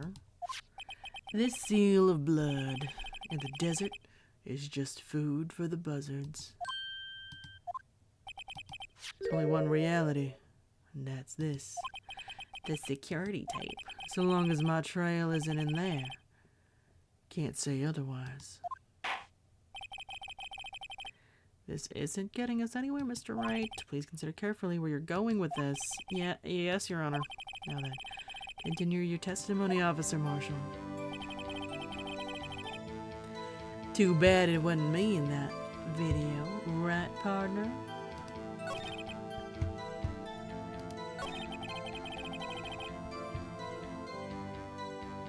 Hold it!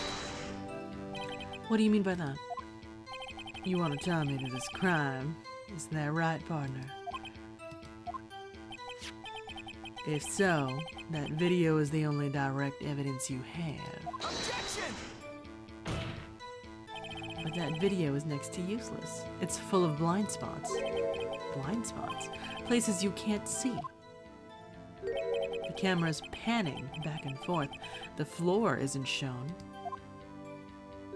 If someone was familiar with the camera's position, They could leave the room without being caught on tape. Objection! We don't have time for your speculations, Mr. Wright. Well, Mr. Wright, you can show us evidence in this video that indicates Officer Marshall was present. Please do so now.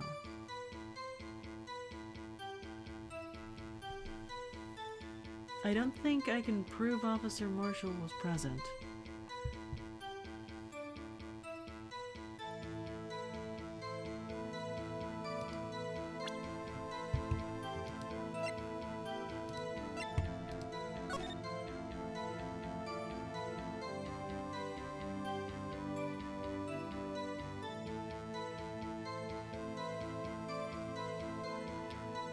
The locker is open. Someone walks by, dressed as the victim. They open the locker, the glove falls out.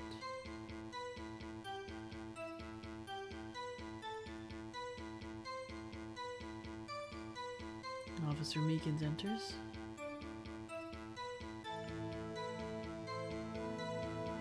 Confronts him. They attack.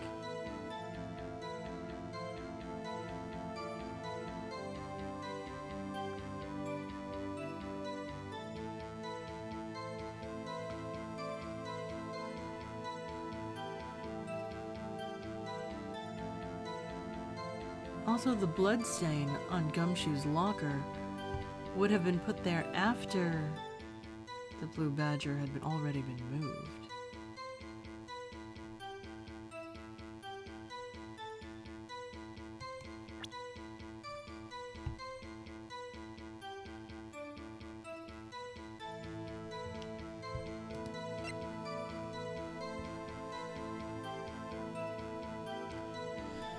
As for the blood stain on Marshall's locker, we technically don't know when that happened either because it was cleaned off.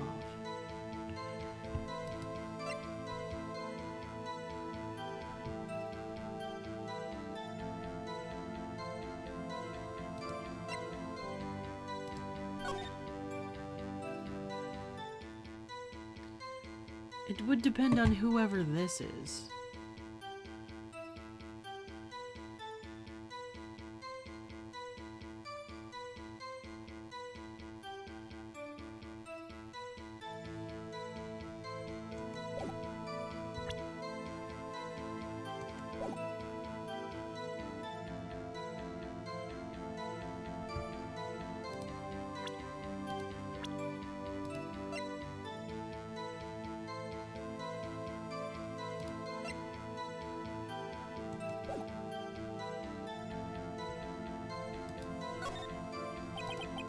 I might be walking right into Officer Marshall's trap.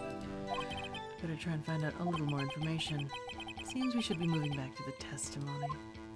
Farewell. Officer Marshall, can you please give your testimony again? Like I said, it's only natural for my fingerprints to be in that room. Touch the locker where my fingerprint was by chance. The blood stain and the fingerprint are completely unrelated. How didn't you know the murderer was wearing gloves?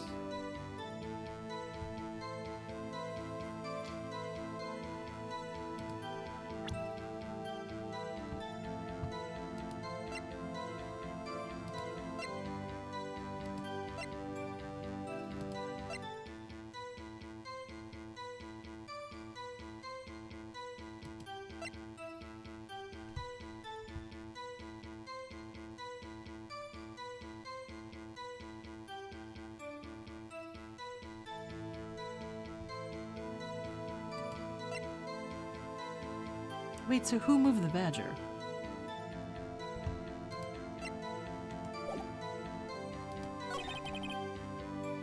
Hold it!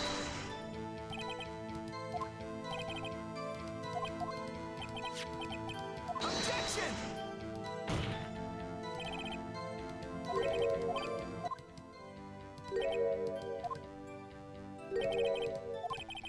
Objection!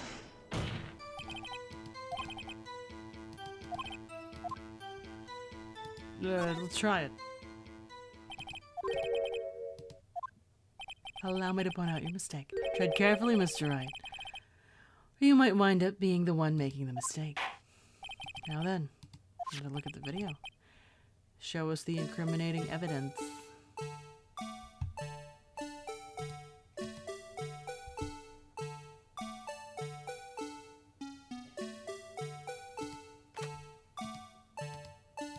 Take that!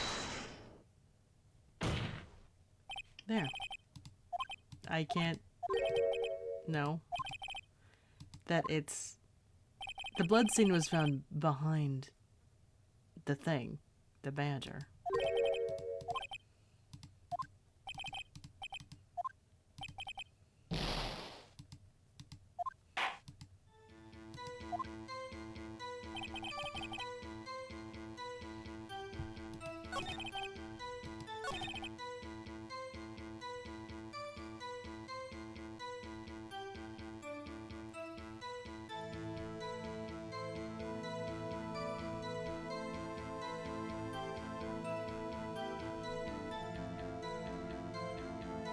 I don't know if this is, again, wrong.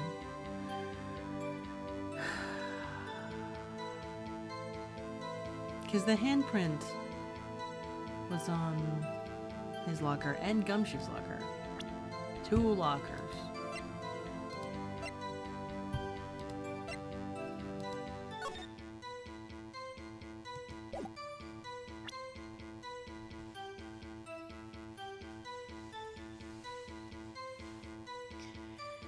We can't even check if there was any bloodstains on the door handle on the way out. Which means one hand had blood on it, one did.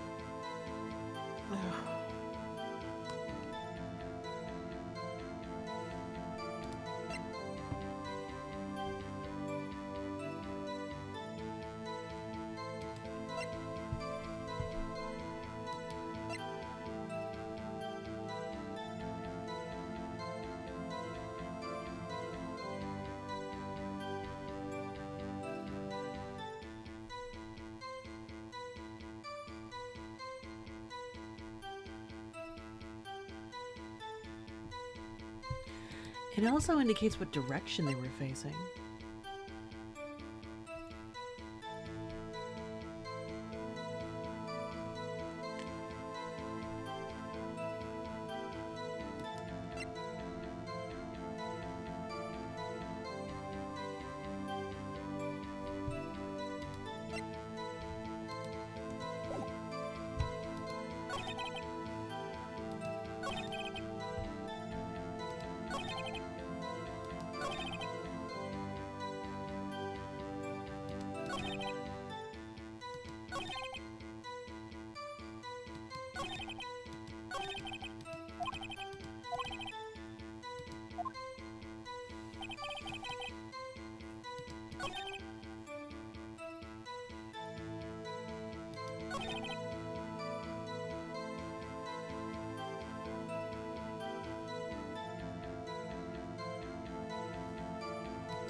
I only have 1 try left.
There it is.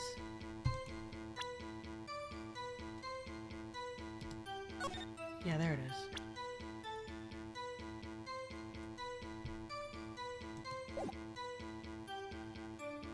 Hold it!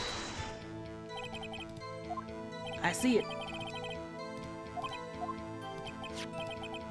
Objection!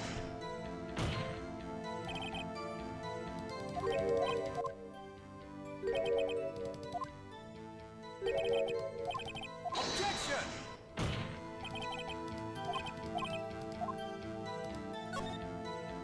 Spot the difference type shit. Okay.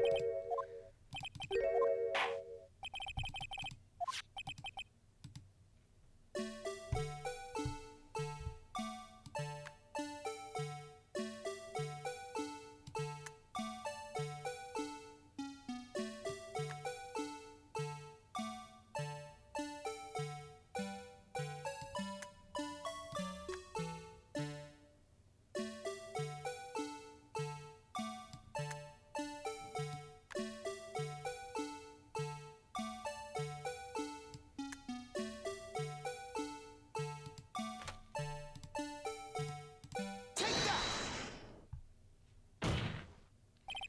Bringing our attention back to the security camera.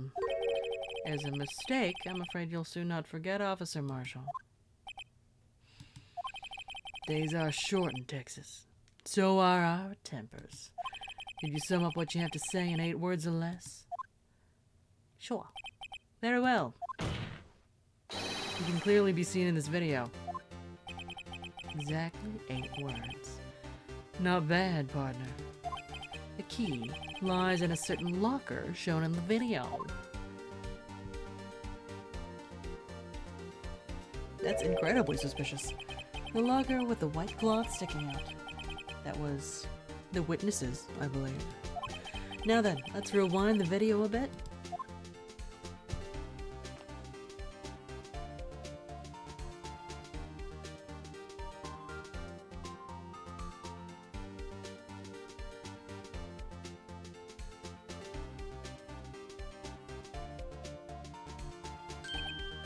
Oh, the white cloth, it's gone. What's the meaning of this, Officer Marshall? When the crime took place, the white cloth wasn't there. Then, it suddenly appeared. There's only one explanation. Officer Marshall, you were in the evidence room at the time of the crime. What's more, you opened your locker when the camera was turned away. Order, order. Things will only hold your horses. Sorry, partner. You got the wrong man. So what if my locker was opened? That doesn't mean I'm the one who opened it. The murderer needed to hide something, so he opened a locker and stuck it in. Not my fault we happened to choose mine. Why is everyone staring at me like I'm a wanted man? This guy isn't just playing dumb. He really doesn't know. Hate to rain on your parade, but you're the only person who can open that particular locker. Oh yeah? I call your bluff.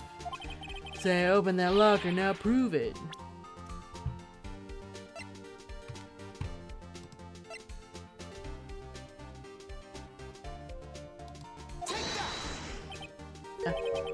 Fingerprint sensor? We talked about this earlier today. The lockers can only be opened by the detectives they belong to. What kind of crazy talk is this? Well, Detective Gumshoe did mention something about this. In any case, the locks aren't that obvious. There are even some people on the force that don't know about the fingerprint locks. So, Sheriff, what do you have to say? In 8 words or less. What is he eating? I only got 1 word for you, partner. No! Jerky? Order, order, order. Witness, explain yourself. This is a joke. It's the worst I've ever heard. I assure you, this is no joke, Officer Marshall. Now then, please tell us what you were doing in the evidence room at the time of the crime. Crimes? Were you doing crimes? Ole! Please answer the question. What is he now? A bullfighter? That's alright, Officer Marshall. I believe we can figure the rest out from here. We can? Have a look at these floor plans. There is no place for someone to hide in the evidence room. I feel like I should save. I feel like it's a little rough right now. Yet Officer Meekins didn't see Officer Marshall. If that's so, then where was the witness? Save some Susan. If it works, if it's necessary, if I have already found out the answer by fucking up, then it's still finding out the answer, okay? It's still math, okay? It seems Mr. Wright has an answer. That's right, the only possible conclusion. Well done, let's hear it. Where was Officer Marshall at the time of the crime?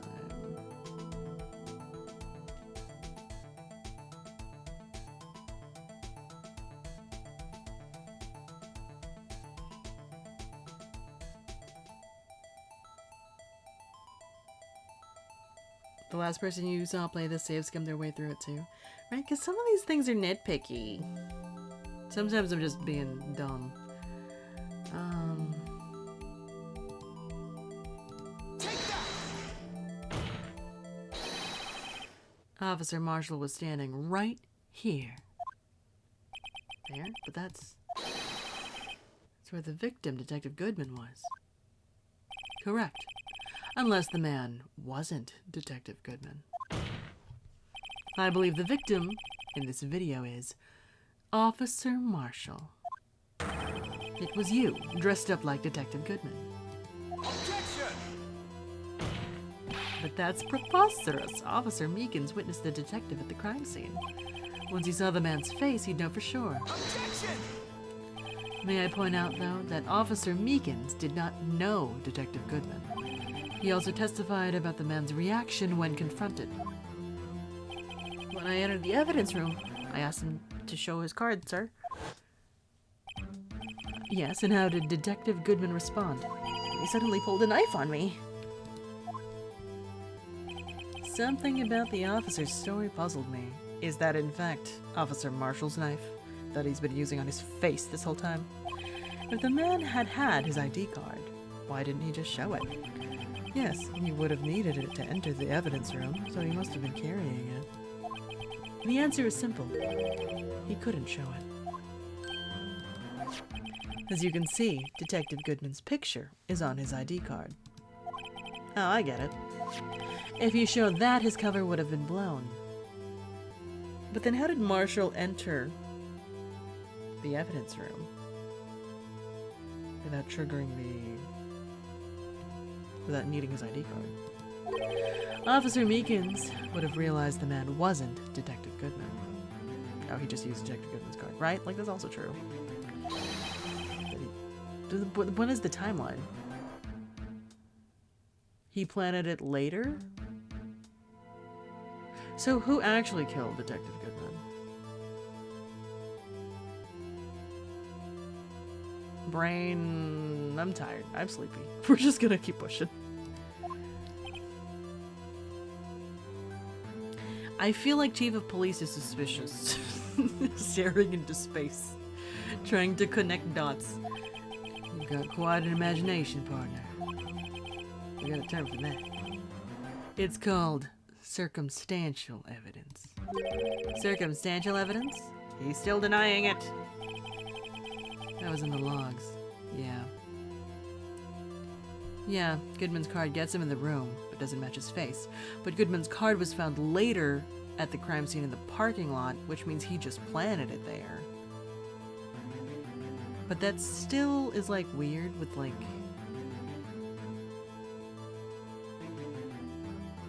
Where was Goodman actually killed? Because the blood would be in the evidence room.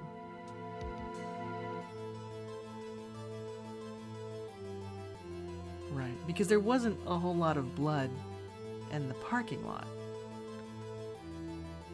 I'm just thinking about where things are. When?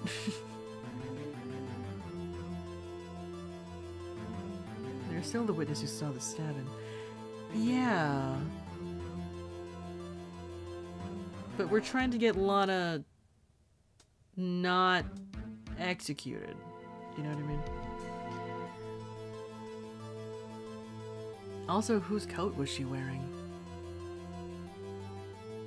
You're gonna have to do better than that to break a detective. Unless you have hard evidence proving I dressed up as the victim. Can't say I particularly care for your uncooperative disposition.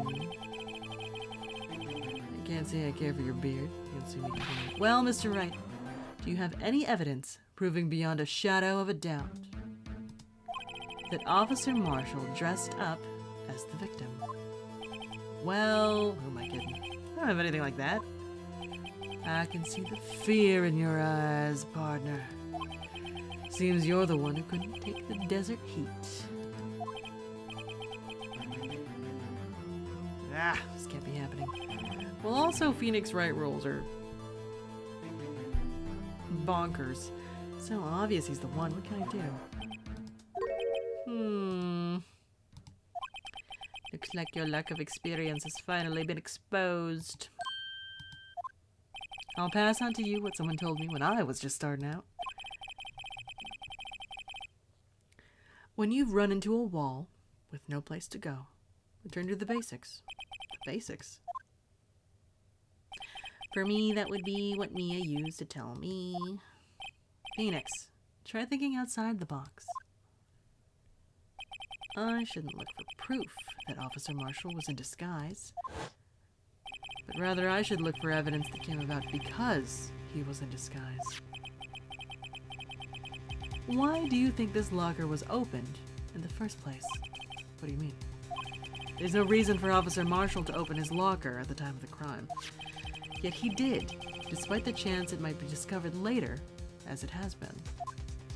Which means he didn't originally plan to open his locker. According to the defense's argument, Officer Jake Marshall dressed up as Detective Goodman at the time of the crime. Then, after the crime was committed, he opened his own locker for some unknown reason. The fact that a white cloth is sticking out of the locker seems to indicate that he opened it in order to put the cloth inside. So, just what exactly is this piece of cloth? Perhaps the video is the key to all our unanswered questions. I don't have any evidence, so the video is my only shot. Farewell. Let's take yet another save scummy look at the security tape. Just in case. After committing the crime, the witness opened the locker to put away the white cloth. Please show us why the witness had to put it in there.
You have a suspicion what the white cloth is?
I don't see...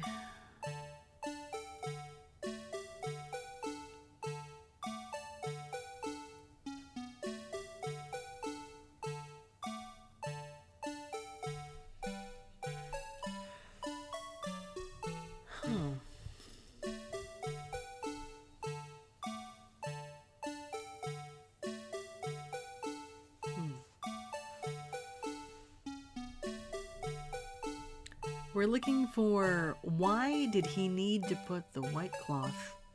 Is it because of the clothes?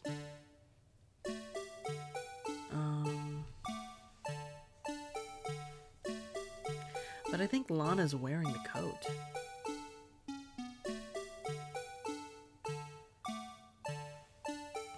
It would make sense if he had to get rid of the clothes.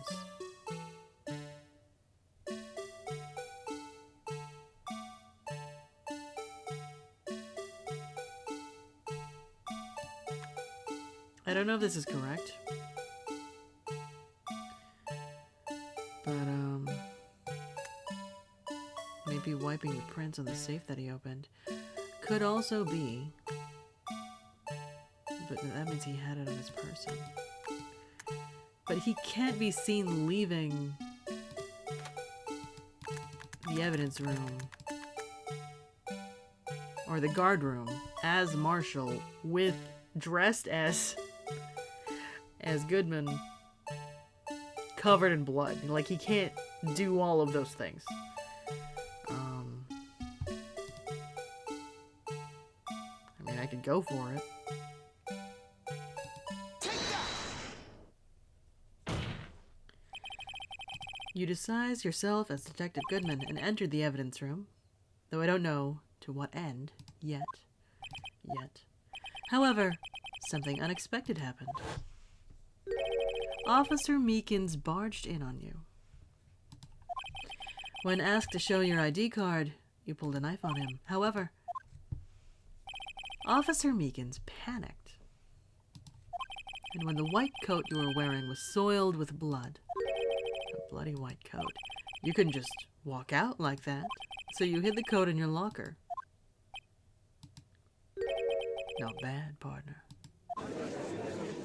It's like, I don't know, sometimes it's like, am I reaching?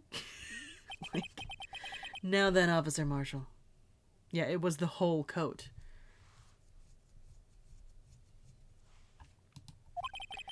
Are you ready to tell us the truth? Looks like I underestimated y'all. I hope you're happy now, Mr. Edgeworth. Justice. 2 years ago, if you were only half as persistent then as you are today, we all wouldn't have to be here now would we? What?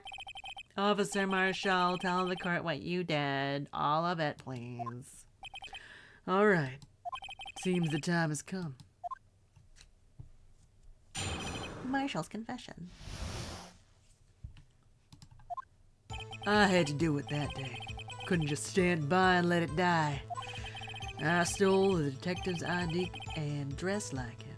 I planned to take out the evidence. I wasn't expecting Officer Meekins. I knocked him out. Managed to escape. I knew which areas wouldn't be caught on the camera. There wasn't any murder in the evidence room at 5:15. But was there a murder in the evidence room? So that supposed victim was really you. Is all of that blood Meekins' blood? There's one thing I still don't understand. Right? If Goodman died of bleeding out, where is the blood? Traces of a large quantity of blood were found on the floor of the evidence room. If no one was murdered, how could that be? Officer Meekins managed to cut his own hand. My guess is he's the donor. It was way too much blood for such a small donation. Right, okay, so it's not... It was way too much blood to be just from the cut on his hand. Tell me. When you say it, you mean... More blood, I need more blood. The TF2 comics? Damn, that's been a minute. Do you even have to ask, partner? The SL9 incident. 2 years have passed since that case was closed. It was going to completely end with the transferal that day. Not if I have anything to do with it. That incident's not over. But what did you hope to accomplish by sneaking into the evidence room? When a case is closed, only that case's lead detective can look through the evidence. I wanted to have a look at it myself one more time. No matter what the cost. I don't care what anyone says, partner. That case is mine. But Officer Marshall wasn't in charge of that investigation. Why does he care so much about it? That day was my last chance. That's why I stole the detective's ID and dressed like him. I had to take out the evidence. Why did you disguise yourself as Detective Goodman? If I didn't make it look like Goodman was carrying out the evidence transferal, I'd be arrested for stealing evidence, which wouldn't get me anywhere. So you did it to fool the security camera. And the detective's ID card? Stole that the morning of the incident. So that really was why Goodman started filling out that lost item report. I returned his ID card. Left it on the floor in the prosecutor's office parking lot. Yeah. The ID card I found was left there by Officer Marshall. So essentially, you managed to succeed despite your lack of foresight. What do you mean, partner? I mean the fingerprint-activated lock, of course. No matter how well you disguise yourself, you can't change your fingerprints. Under normal circumstances, you wouldn't have been able to open that locker yourself. But he could, because a rubber glove just happened to get stuck in the door? Is this a trap? That means Detective Goodman must have opened the locker before Officer Marshall. I wasn't expecting Officer Meekins. I knocked him out.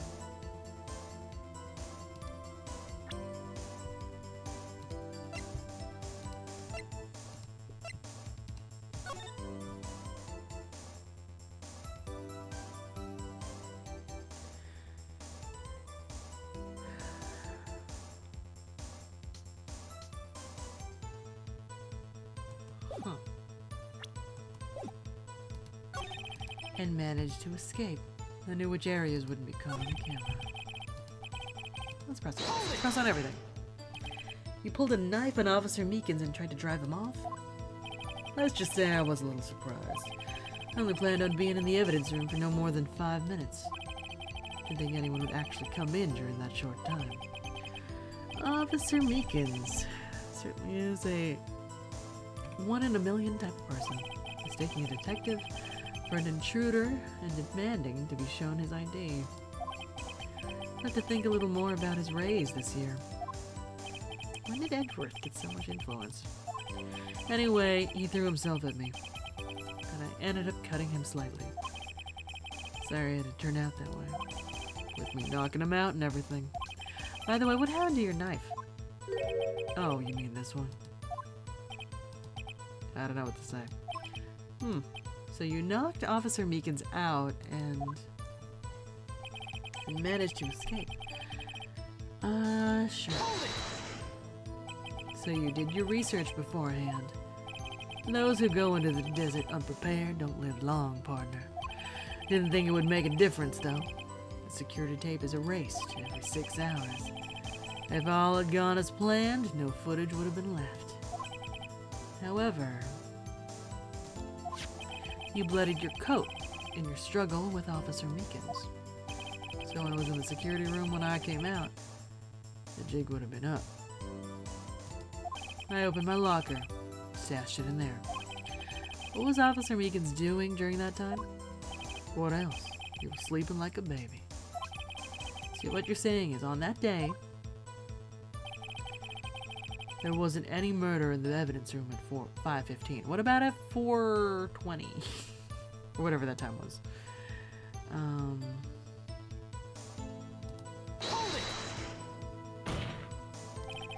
But the blood found at the scene certainly indicates a crime took place. What, are you blind? The victim shown on that tape is me, and I'm not dead yet, partner. So you stole the evidence from the locker. Actually, no, I didn't. Why not? It was already empty. When I opened the locker, the evidence was already gone. And in Edgeworth's car. What? Mr. Edgeworth, where is that evidence? It's still missing, Your Honor. I mean, there's a knife that was in your muffler. Detective Goodman's locker was already empty. Someone else stole the evidence. Officer Marshall, may I ask you one thing? Fire away, partner. It's a free country. Just remember, I'm also free to decide whether or not to answer. Why did you do this? Stealing a detective's ID, injuring a police officer. This is no small offense. Moreover, you're an officer yourself. This will have serious consequences. It can't just be forgiven with a simple cut in salary. Not that salary cuts are ever a valid solution. Like I said, this isn't your case. This one is mine. And I'll do anything it takes to get an answer I'm satisfied with. The witness has an unusual amount of zeal. Let's hear more. I can't just forget the SL9 incident. You know why? Tell me why. But that case was solved 2 years ago, wasn't it?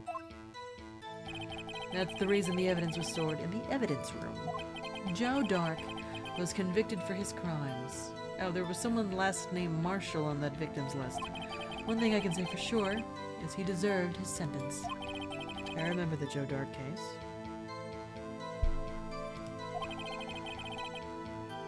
It involved serial murders, didn't it?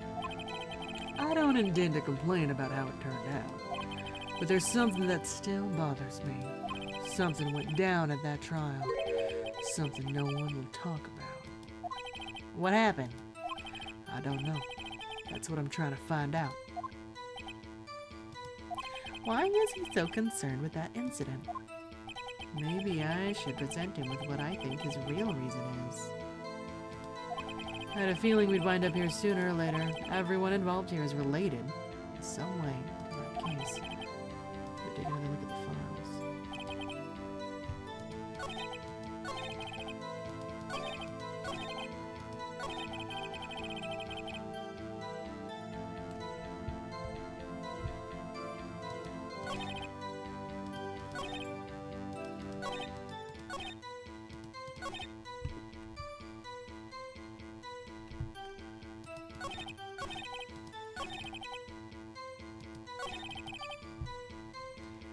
I feel like I might pick the wrong prompt. I do not want to start over.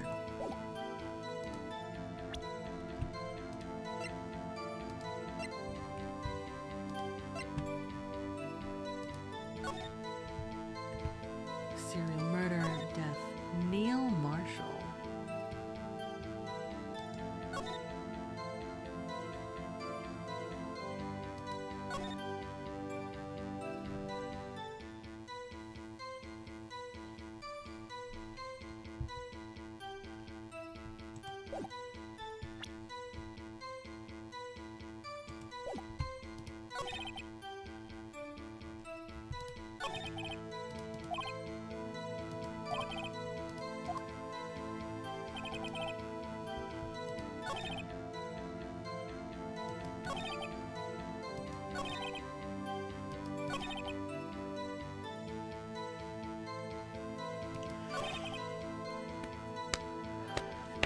Where do I present that?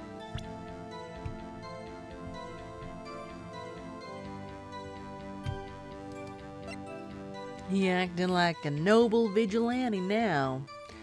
Though he sure knifed Meekins pretty quick. I mean, that's how Meekins injured his hand, right? He done pounced on him. Let's see.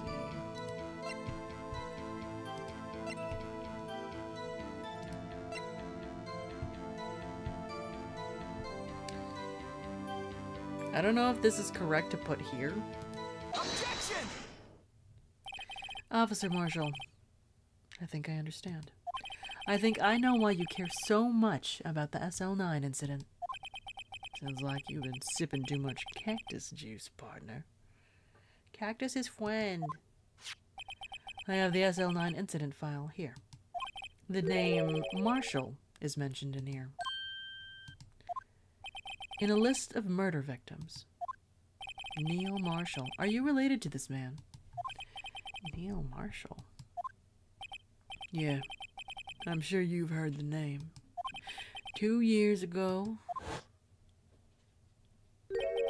he received the same lousy prosecutor award you got.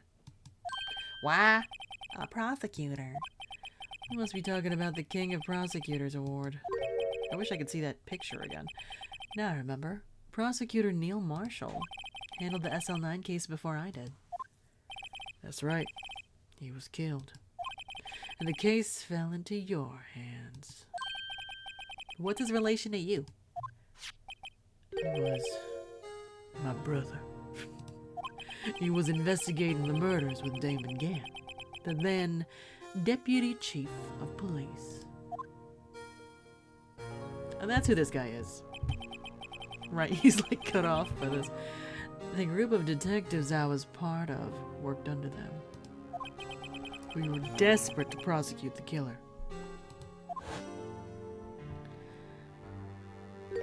Joe Dark. Brother fought Dark and was killed. That was the first time Dark left behind any evidence. That was all we needed. He was arraigned and incarcerated. The case was finally closed. At least, according to the public records. What do you mean? My brother couldn't have been killed by Joe Dark. I knew my brother better than anyone. No one could have beaten him in a fight. And that's it? That's your reason for your insane actions? There's more to my brother's death than what the records say. No matter how much you try to hide it, you can't fool me. Well, one thing's for certain. Now we know what happened in the police department on the day of the crime. We're missing some time frame stuff. Well, that was the last day the SL9 case could be reopened. Not satisfied with its resolution, Officer Marshall planned to steal the evidence. Disguising himself as Detective Goodman, he entered the evidence room. Officer Meekins confronted him, so he rendered him unconscious and fled. Yes, this mystery has finally been cleared up. No murder took place at the police department that day. Nope, we're not accounting for the blood. The things that happen by chance never cease to amaze. Right, because if we look at this, who the fuck is that? At 4:20. At 4:20.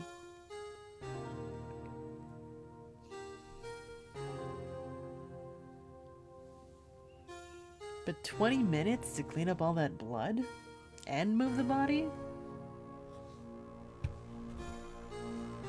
Into Edgeworth's car?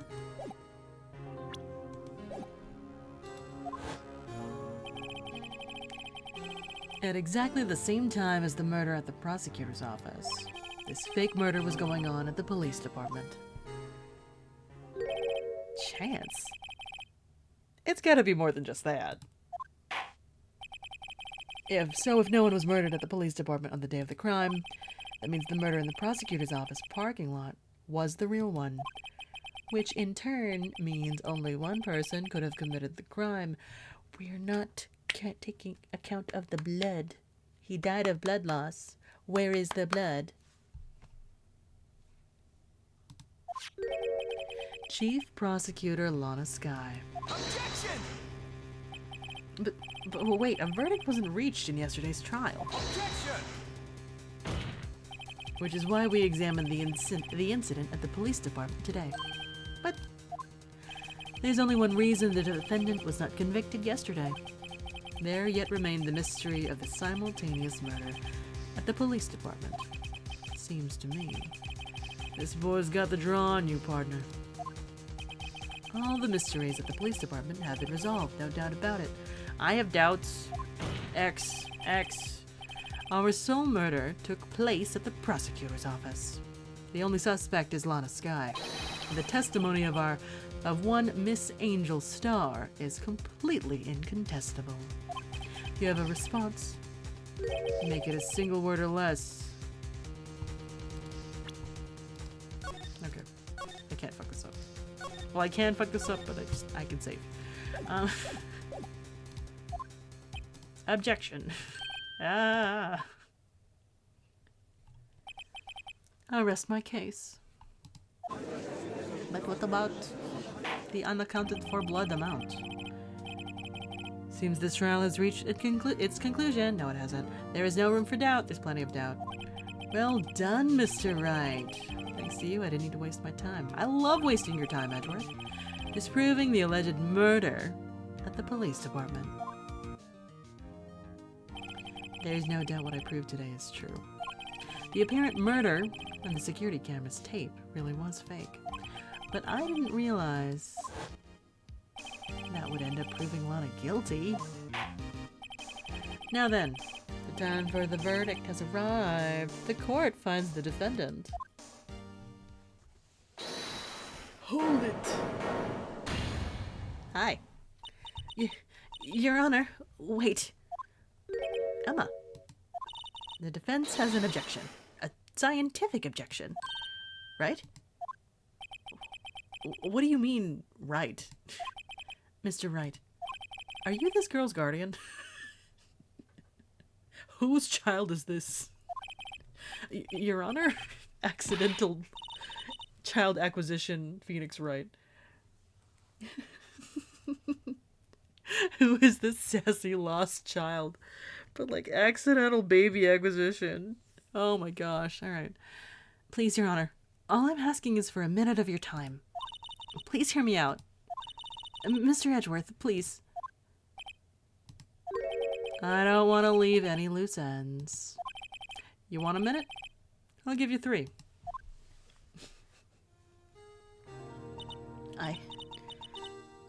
I was kind of in shock. I mean, finding out the SL9 incident referred to the Joe Dark killings. Now that she mentions it, names of both Sky sisters were in that file. But that's when I figured it out. I mean, what Officer Marshall was trying to do that day. So, I knew his fingerprint had nothing to do with the crime. That left only one thing. The other handprint. You mean the traces of blood found on Detective Gumshoe's locker? But no fingerprints were found on it, right? No, but I figured if I examined it scientifically, I'd be sure to find a clue. So I ran over there and looked at it again. So did you find something? No. Huh? Sorry. I guess I'm not much of a scientific investigator after all. Is that all? Please don't be mad. I'm just a high school student. And I'm just an attorney. But, Mr. Wright, those traces of blood are the only clue we have. If we can't find something wrong with them... Please, Mr. Wright, you're a professional. If anyone can save Lana, it's you. Me? Oh boy. Time's up. Now then, Mr. Wright. With regard to the incident at the police department, does any reasonable doubt remain? It appears the defense is troubled by the other blood mark. Looking at the floor plans, a handprint was discovered around here. Is there a problem with this? Mr. Wright, I'm sorry, I can't be of more use. But still, if you can't find anything wrong with that blood mark, Lana will be... Please answer my question, Mr. Wright. We don't have all day. Yes, Your Honor. If ever I've needed to concentrate, it's now. What could be wrong with that handprint on Detective Gumshoe's locker?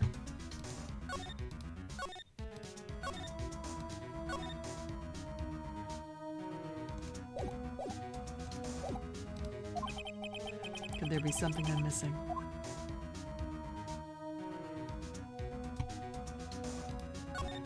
Objection!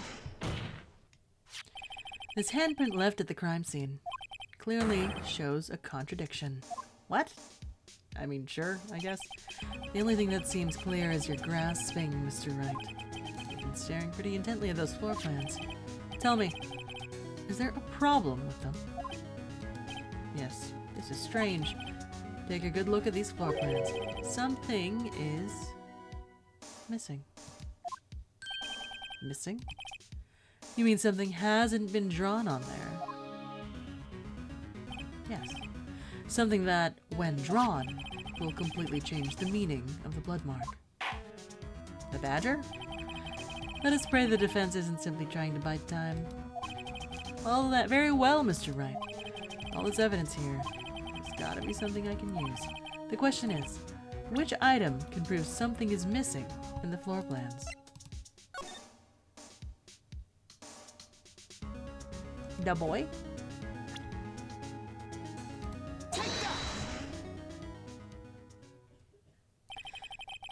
What about that piece of plywood?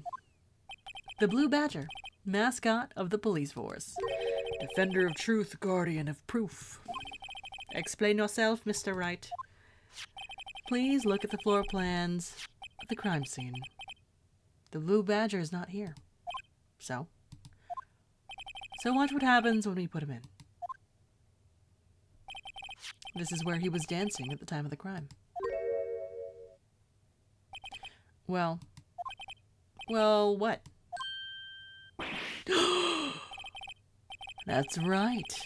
So long as the Blue Badger is dancing here, it would be impossible to place a handprint at this spot on the locker.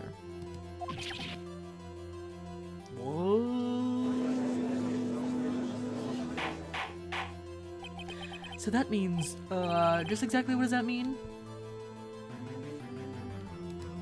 It means it can't be done. What you saying? Blood traces were undeniably found on that locker. Don't look at me, I didn't put it there. Mr. Wright, think through it scientifically. Emma, on that afternoon, Officer Meekins was the one who brought the Blue Badger to the evidence room, right? After you put it down, it would be impossible to leave a handprint on that locker. Yeah, so like, if according to time frame things,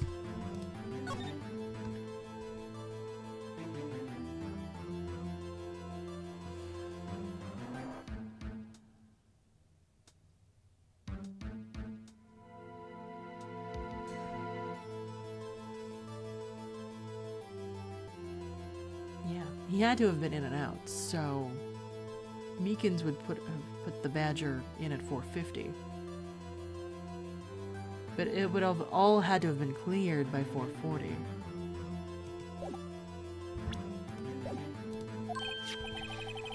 So that must mean this blood mark was left there before the Blue Badger was brought in. Just one moment. I will not allow such far-fetched balderdash in my courtroom. It may sound far-fetched, Your Honor, but it's the only possible explanation.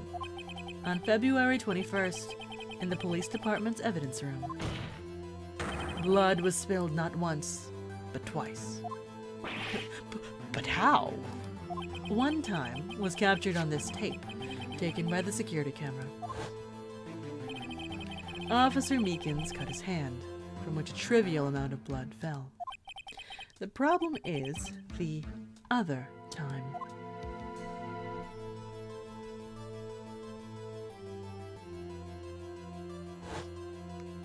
Someone bled prior to the struggle shown on this tape. It had to have been Detective Goodman when he was really murdered. Objection! That's ridiculous. I refuse to accept your absurd claim. Objection! The murder portrayed in the security tape has been proven to be a fake. However, that does not explain the blood mark found in the locker. It also doesn't explain the amount of blood. Objection!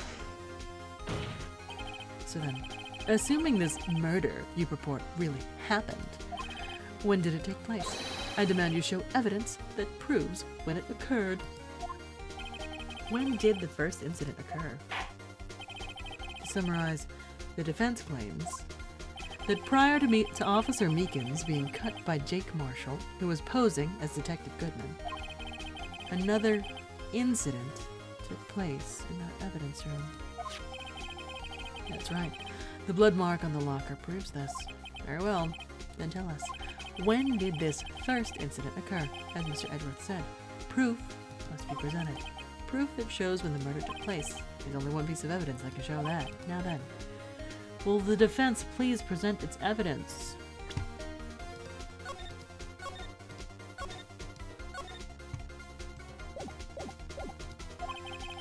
What shows when the first crime took place?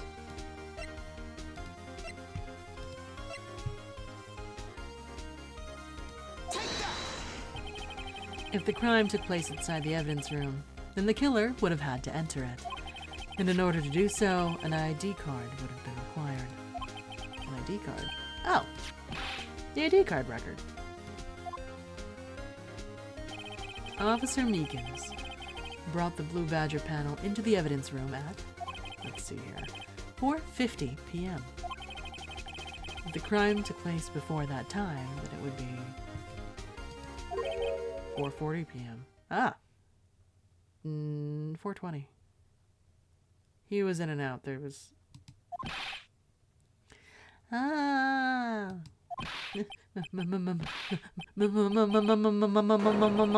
Miles Edgeworth, just what have you done?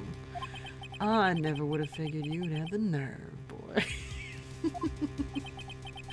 Drop the act, witness. Doesn't take a lot of thought to figure out it couldn't have been me. Nope, I ain't getting it. I'm afraid I don't understand either. It's clear from the luminol test that blood was there. Ain't no way we blaming Edgeworth again. Someone wanted Edgeworth to take the fall for this. Specific, right? Like, that was the point, but, like, it got messy really quickly, right? However, when the second crime took place, both Officer Meekins and Officer Marshall failed to notice the blood. That means the blood from the first crime was wiped away by the real murderer.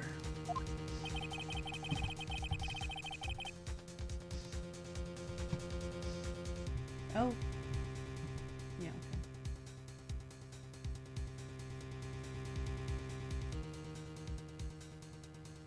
Did I delete that correctly? Okay. I would have just had 10 minutes to murder the victim, carry the body away, clean up the blood. Unfortunately, that's physically impossible. That would mean the crime must have taken place before Mr. Edgeworth entered the evidence room. Let's look at the chart again. No shit.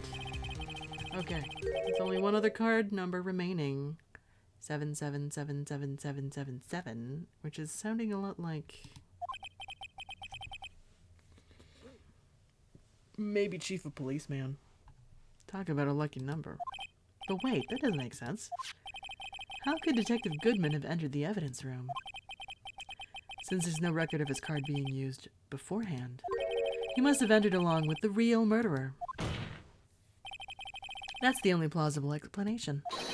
He went in with 77777777. Mr. Edgeworth, look into this ASAP.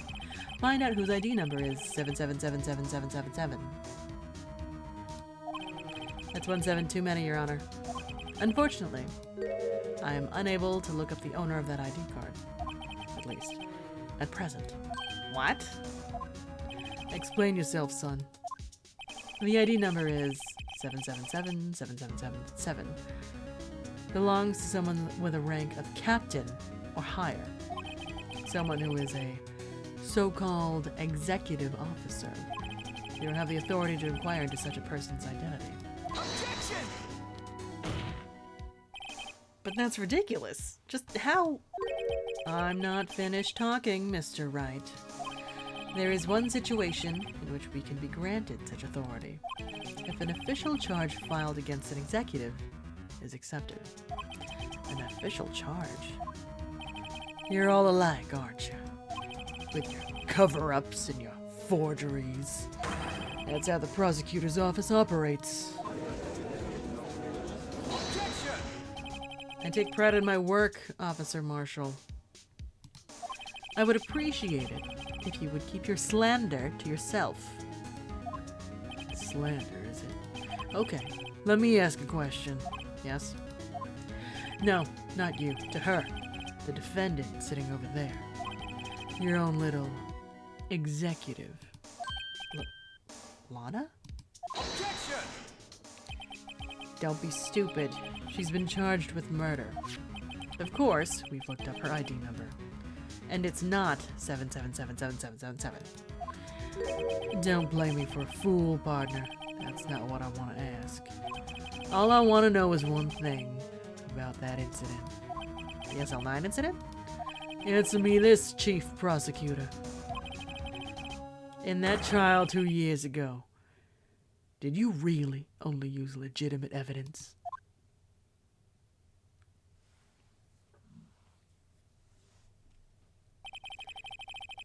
Do you need the witness to repeat his question, Chief Prosecutor? I heard him fine, Mr. Edgeworth. 2 years ago, I was in charge of the prosecution for that trial. At the time, occasionally, we felt the powerlessness of the law.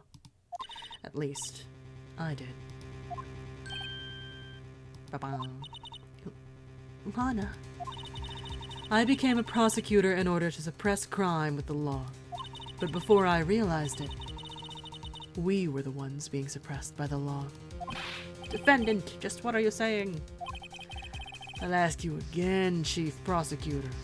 During that trial 2 years ago, did you really present all the evidence in court? Can you look at me, an investigator in that crime, in the eye and say that you did? Chief Prosecutor, you didn't. I don't have to, Officer Marshall. Why would you answer him? Drastic crimes require drastic measures. That's just the way it is. We did what we had to, in order for him to get the verdict he deserved. But, Lana... Even if it involved forging evidence. Gasp.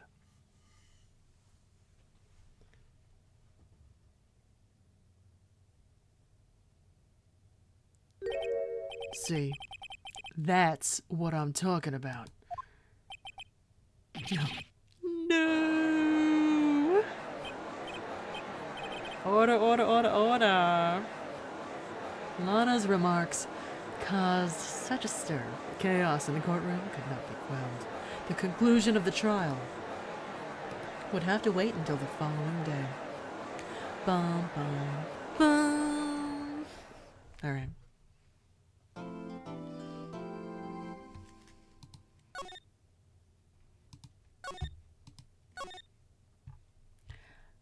Right.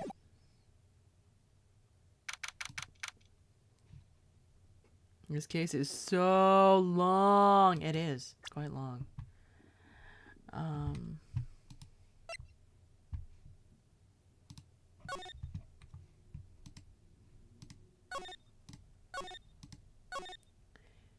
Executive investigators.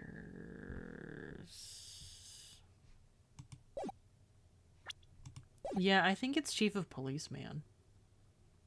Anyway. No psychic hacks this time, Big Tough. Okay. I'm so sorry, Mr. Wright. I'm sorry for what my sister said. Drastic crimes require drastic measures. That's just the way it is.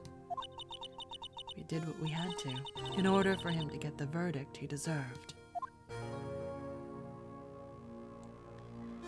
I didn't know. I never knew that the SL9 incident was just another name for the Joe Dark killings. Sounds like everyone's heard about these killings but me. Phoenix, what are you doing? Lana wanted Dark convicted so badly. That's why she used me. That's why she used what happened to me. What do you mean, what happened to you? It's all there in the file.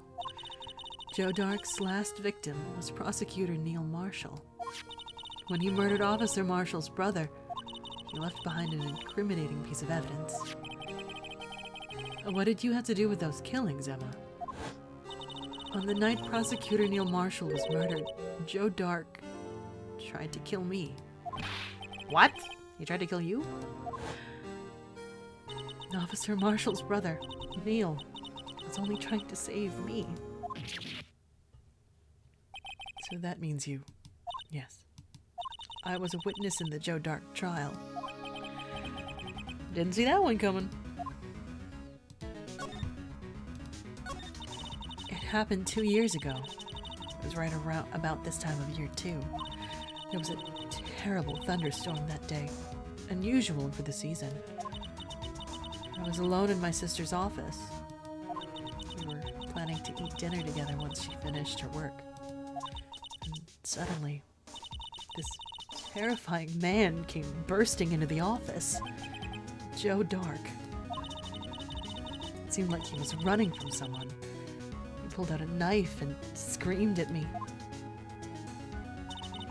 didn't know what was going on. Just then, Prosecutor Marshall showed up. Jake Marshall's brother. Joe Dark tried to take me hostage, but before he could, Mr. Marshall tackled him. Then, what happened?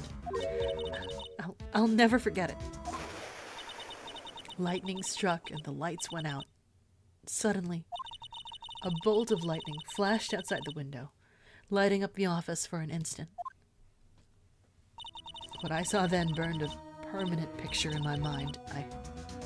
I can still see it now. A permanent picture. And what did you see in the instant that crime occurred? Dark knocked down Mr. Marshall and raised his knife. Neil Marshall was stabbed right in front of this poor girl. I don't remember what happened after that. Apparently I passed out. When I came to, Lana was cradling me in her arms. Poor Emma. You've been through so much.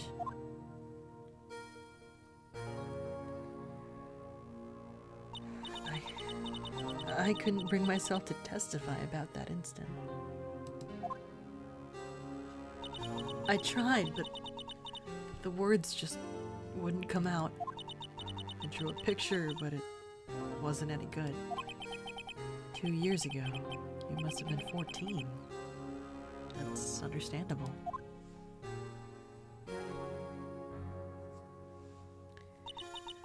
Once it was all over, I made up my mind. I decided that when I grew up, I'd become a scientific investigator. I want to be able to fight crime with my testimonies and find the evidence to make an airtight case. That way, Lana would never have to forge any. I see. I think I'm finally starting to understand what makes Emma tick. But there's still something that bothers me about that crime.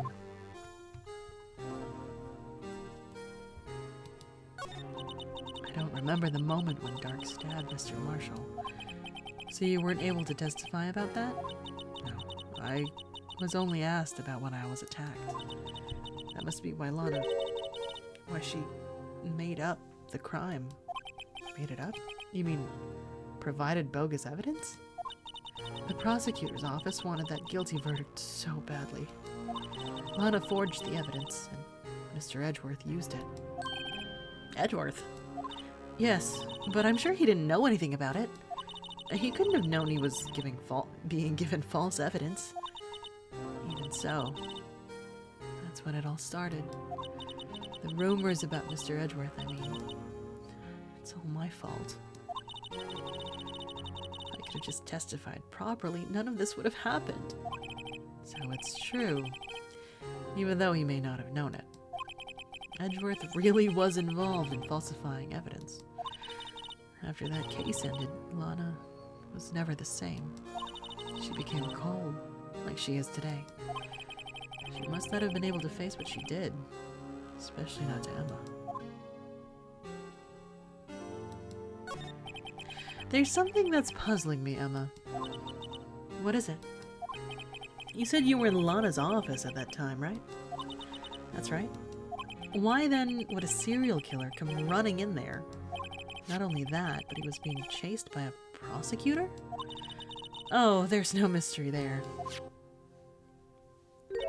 Joe Dark had been taken in for questioning that day. Taken in for questioning? You mean by the police? Of course. This happened at the police department. He tried to run away halfway through the interview and fled into my sister's office. But why did he run all the way over to your sister's office? Because the detective offices and the questioning room are right across from the elevator. Across from the elevator? But Lana was the chief prosecutor, wasn't she? No, silly. Didn't I tell you? 2 years ago, Lana was a detective. She was the best in the entire force. What? News to me. After the Joe Dark case, she was transferred to the prosecutor's office and made chief prosecutor. Lana used to be a detective. Better have another talk with her. We can do some investigation. Can I check on Charlie? Looks a little yellow today. Oh, I watered him just now. Mix in a lot too. Mix in what? Why, my very own scientific additive. Well, Charlie, you like it? I told you, he's turning yellow.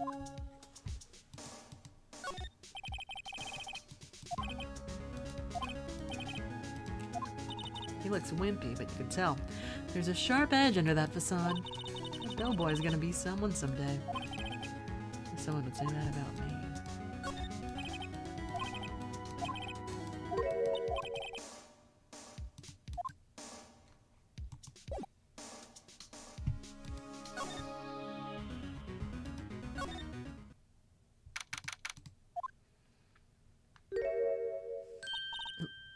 Lana. Mr. Wright. It seems I keep causing you trouble. Falsifying evidence. I didn't think you were the type. Criminals don't mind playing foul. Why should we? But Lana, if you're wrong, an innocent person might be found guilty. Believe me, I understand the risks. Lana? Emma told me about you. Oh. About how you were a detective 2 years ago.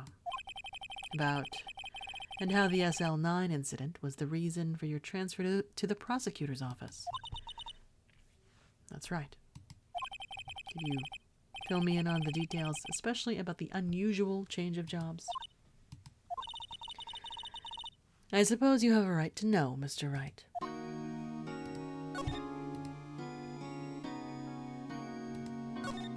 It's true. I was a member of the police force 2 years ago. She was amazing. They still talk about all the cases she and Chief Gant cracked together. Chief Gant? He was the deputy chief of police back then, but he still worked the crime scenes. Damon Gant. He was everything I aspired to be. They were the best team ever. They solved crimes before the reports could even be filed. Emma really idolizes her big sister. But now, you're chief prosecutor. What happened? I always planned on becoming a prosecutor. The reason I became a detective was to gain experience investigating crime scenes, so you could use that experience in court, right? Gant's help in the SL9 case was crucial to its resolution. After that, he became chief of police and arranged my transfer to the prosecutor's office. Maybe I should ask more about this investigation of theirs 2 years ago. A lot of revelations were uncovered at the trial today, not the least of which was the fact that this case is largely connected to another one 2 years ago.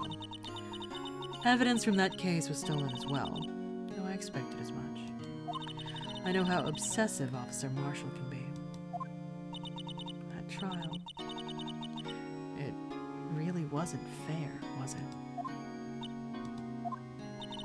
I believed in you, Lana. I believed that no matter what happened, you'd always stick to the truth. Couldn't be helped, Emma. At that trial 2 years ago, I sold my soul. Well, all drama aside, fact of the matter is, at 5:15 there was no murder at the police department. Tell me it's not true, Lana. What the witness, Miss Starr, said about you stabbing Mr. Goodman with a knife. Lana, I don't understand. Why won't you tell us? Emma, this doesn't involve just me. I don't think I've ever seen Lana look so fazed before.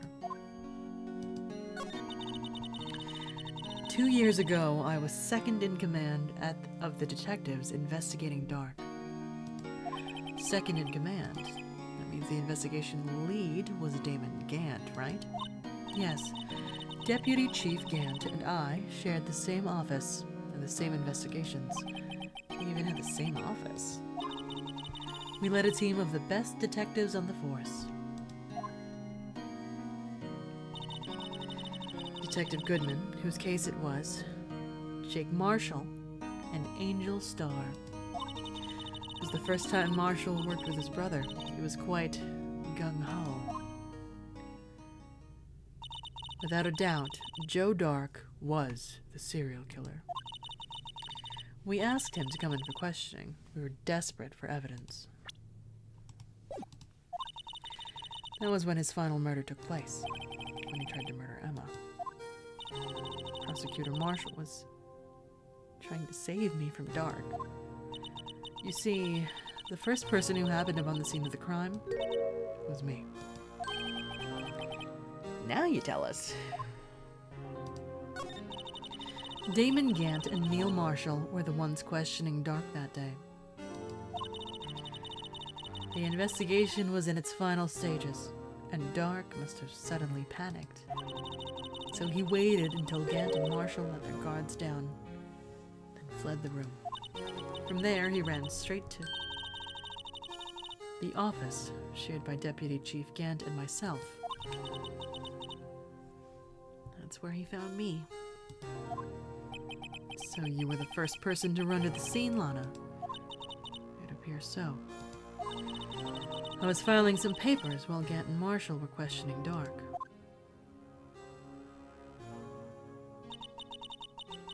When I returned to my office, I saw 3 bodies on the floor and smelled blood. 3 bodies? Prosecutor Marshall, the victim, Emma, who had passed out, and the suspect, Joe Dark. During the struggle, it seems Mr. Marshall struck a final blow before he died. Joe Dark had incurred a minor concussion and lay unconscious. What did you do? To be honest, I panicked. Picked up Emma, carried her out of the room, and just held her. Can't blame her after all her sister must have gone through.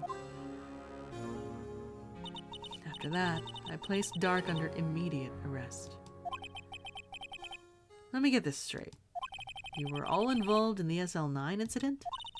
That's right. Quite a coincidence, I don't buy it. What are you saying? There's no way everyone involved in this trial was also involved in that incident. Just by chance.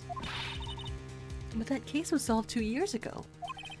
At least one person went to extremes because they didn't believe it was truly solved. Officer Marshall. Yes, his actions came as a surprise to me as well. Ever since his brother died, he's changed completely. I guess he wasn't convinced with the ruling against Joe Dark. Life doesn't end with the closing of a case. Everyone has to live the rest of their lives with their memories. That case just might not be over yet. Emma was assaulted by Dark at the police department, right? Yes, in the office that Damon Gant and I shared. The office that Mr. Gant now occupies by himself. The Chief's office. Maybe we should have a look at the Chief's office, the site of the final SL9 murder.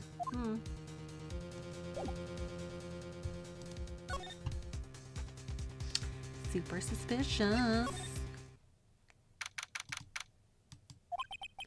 I don't see Detective Gumshoe anywhere. Things seem kind of quiet around here today.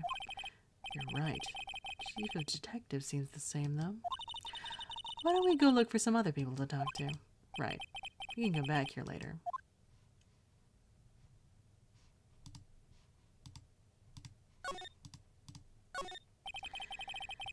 Chief of Detectives, staring at the screen so hard it might shatter. What? Dark case may have been fabricated. That's what I thought all along. I just never bothered to tell anyone. Now there's a guy who cares about his work. That must be one of the detectives. He's mumbling something. That's it. The villain used a time machine. Very clever indeed. That would explain the alibi. The future might not be so far away after all. He's writing a novel.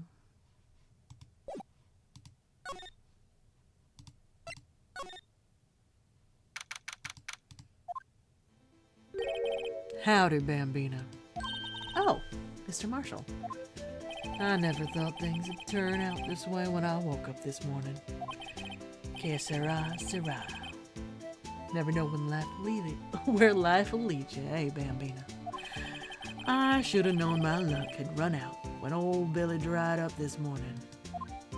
Billy? Must be his pet cactus. Say, where are you headed? Just over to the prosecutor's office for a little interrogation. It's a voluntary appearance, but we all know I won't be coming back. Sorry, but you can't go in the evidence room today, partner. But Mr. Marshall, why did you do it? Why do prospectors head west? If ever there was a case I needed to know the truth about, it was that one. Before you turn yourself in, Mr. Marshall, Would you mind telling us what exactly happened? looks like I won't be getting a steak lunch today. Something was fishy about that trial from the beginning. Wasn't just me either. All the detectives thought so. What do you mean fishy? Some of the facts reported were inconsistent with the evidence we found. For example, the murder weapon. A murder weapon? You mean switchblade with a broken tip?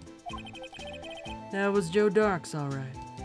But in the initial autopsy report, a question was raised. A question? The blade of the knife was not a perfect match. The wound the victim sustained.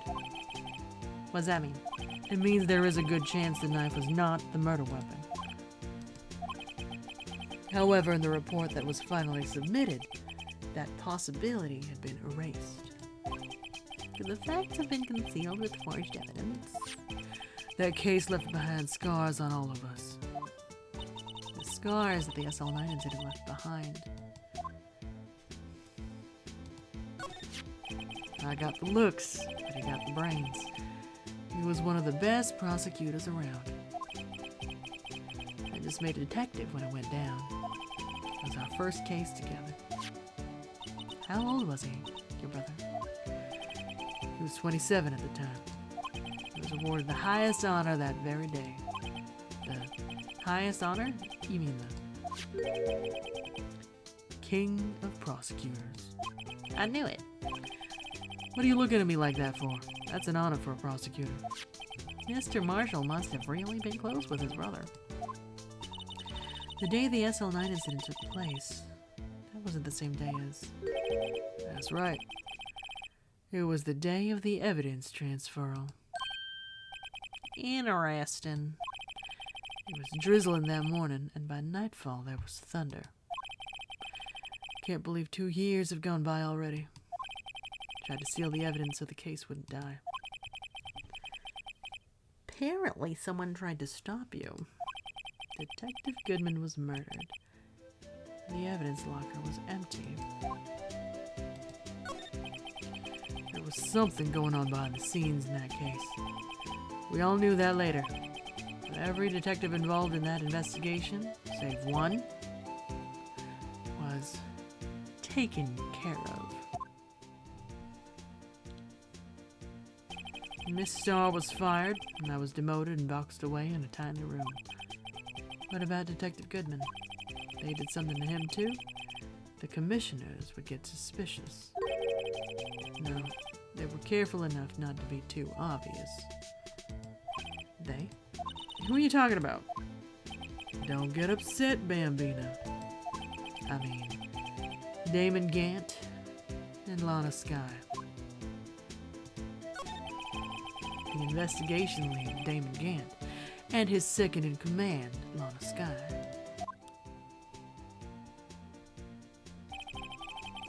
There wasn't a person on the force who hadn't heard of that duo. That case was the biggest step in both of their careers. After the case ended, Lana transferred to the prosecutor's office, yeah? yeah, Damon Gant, the new chief of police, arranged for that to happen. She's never been the same since she left. Everyone who knew her said so. Chief Prosecutor Skye was totally different when she was a detective. Now that he mentions it, Emma said something like that too. Tell me, what happened to my sister? Sorry, Bambina, but her secret is too well guarded. Never found out. Lana's secret. It all started 2 years ago. So there you have it. That's my story. Did you enjoy it, partner? It was certainly enlightening. There's one thing for sure I found out in court today. That boy Edgeworth isn't my enemy. He was the one who used falsified evidence to get a guilty verdict. But someone else was the one who gave him that evidence and planned everything. That someone is Damon Gant, clearly. Don't believe me? Well, I don't blame you. I won't even be a patrolman after today. Too bad I won't be around to work with you. And you become a real scientific investigator. Adios, Bambina. Alright. Okay. Is your batteries dead? No, not yet.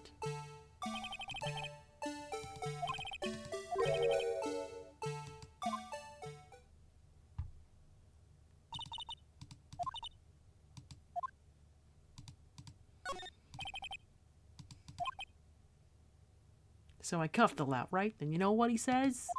What are you, a moron? I'm an undercover agent. Oh man, I hate it when that happens. Guess he wasn't saluting.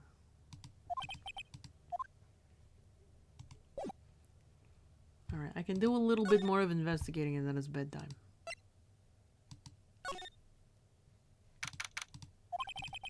Always pretty empty, but today it's deserted. Everyone's busy solving crimes. Oh, if you're looking for the others, they're all in the conference room. Thanks. Well, he actually talked to us. With the chief prosecutor saying what she did and the decision about what to do about Mr. Edgeworth, not to mention her statement to the media in tomorrow's trial. There's more chaos going on than Thanksgiving and Christmas put together. I think festive is the word usually used for those. Sir? We'd like to have a look around Chief Gant's office. Just use the connecting hallway to the other building and take the elevator to the top floor. Security, who is she? Really? You mean it's okay for us to go in there? I mean, we aren't police officers or anything. Hey, you're right. You can't go in there. It's off limits. Now I see where Detective Gumshoe gets his unique charm. Well, what are we waiting for? Let's head to the chief's office. We do a little trespassing, you know, keep it spicy.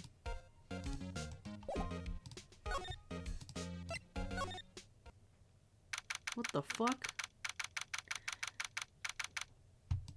An organ?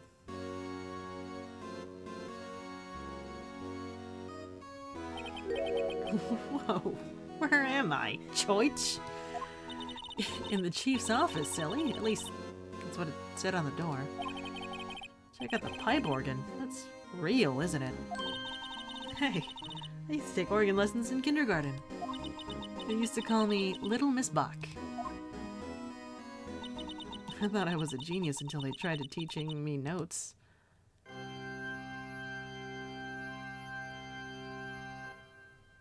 I never could remember where C was. Oh, it's you two. Chief Gant! He put that paper he was reading in his desk. So, righto. Have you been swimming lately? No. I haven't. I've been kind of busy lately. I can appreciate that. I've had my hands full, too. With Mr. Marshall's misconduct and Lana's provocative statement. Provocative statement? Oh, you mean about the forged evidence? 2 years have passed since that incident. My, how time flies. See that big picture on the wall over there?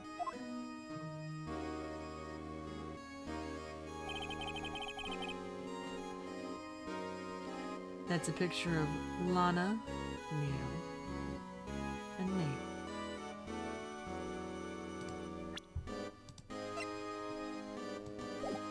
was a sword on it. So this is Mr. Marshall's brother, Prosecutor Neil Marshall. Is that the murder weapon? We took it to commemorate our work together. Something's not right with this picture. Can't quite seem to put my fingy on it, though.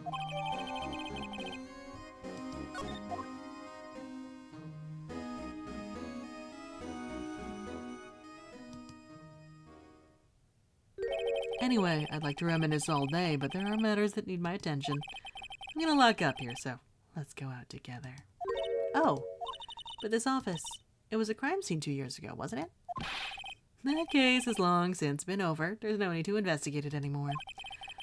All the same, we'd still like to have a look around.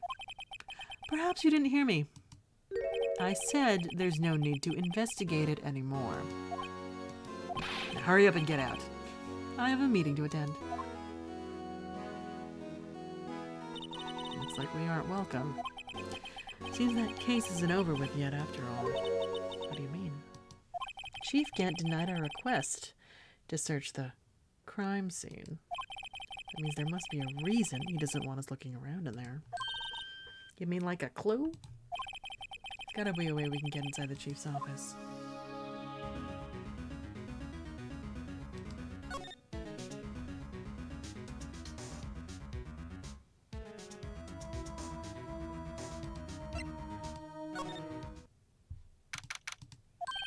Hey, pal. Detective Gumshoe. Aren't you supposed to be in a meeting? I'm, just taking a breather. My feet hurt. From sitting so long? Actually, from serving everyone coffee. Sounds like Detective Gumshoe's still out of the loop. Say, have either of you seen Mr. Edgeworth? Edgeworth? No. Why do you ask? He's under fire from both the police department and the prosecutor's office. It's almost like the battles between you two in court. That sounds serious. Is it because of what my sister said? That's basically what it all boils down to. That falsified evidence 2 years ago. Now Mr. Edgeworth has the whole world after his blood. Yikes.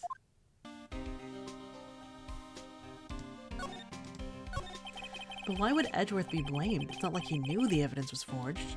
Alana Skye is the guilty party here, isn't she? Regardless, a prosecutor is responsible for the evidence they present in court. Not only that, as you know, there have been a lot of rumors going around about Mr. Edgeworth.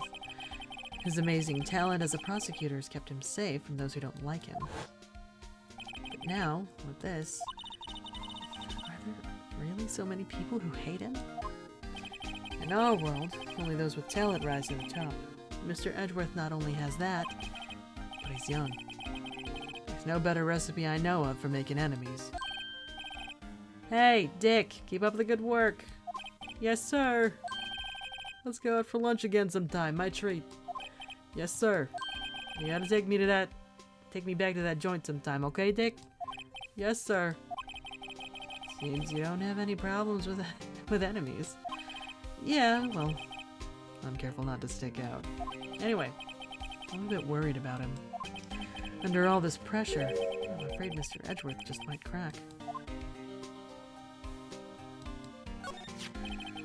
Actually, I took a look at the file earlier, while the coffee was brewing. Seems genuinely concerned for Edgeworth.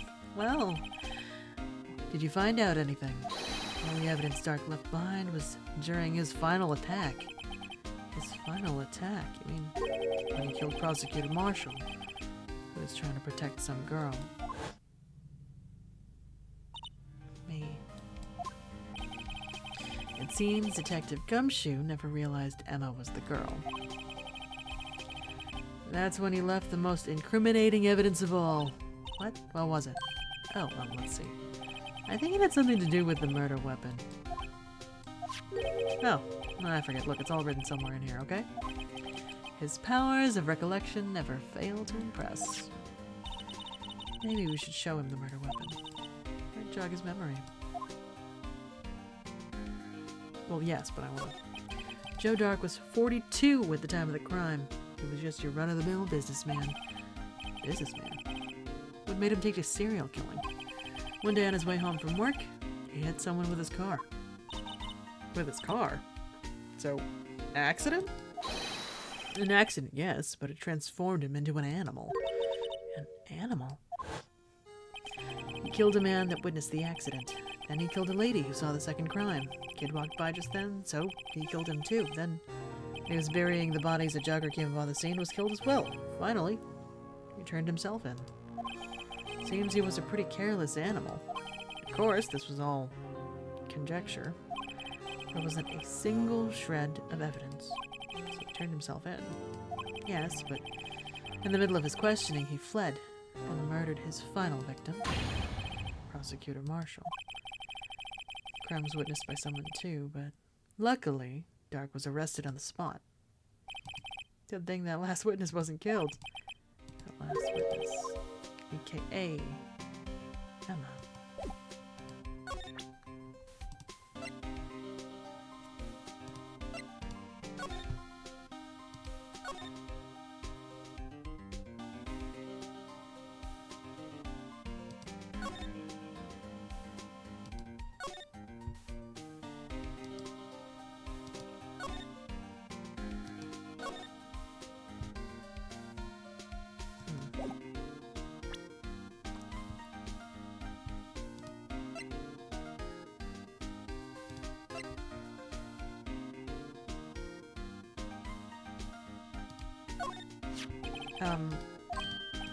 About this. Is that...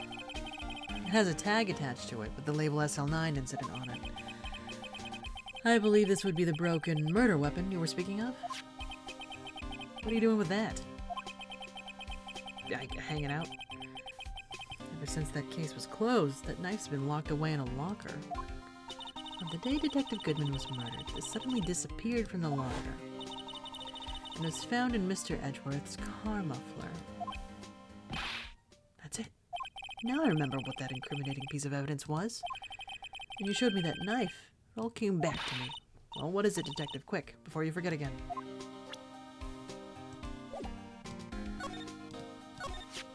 This knife. It was Joe Dark's, wasn't it? That's right. I traced it back to the store he bought it at, plus it had his fingerprints on it, too. But no one actually witnessed him using it to murder anyone, right?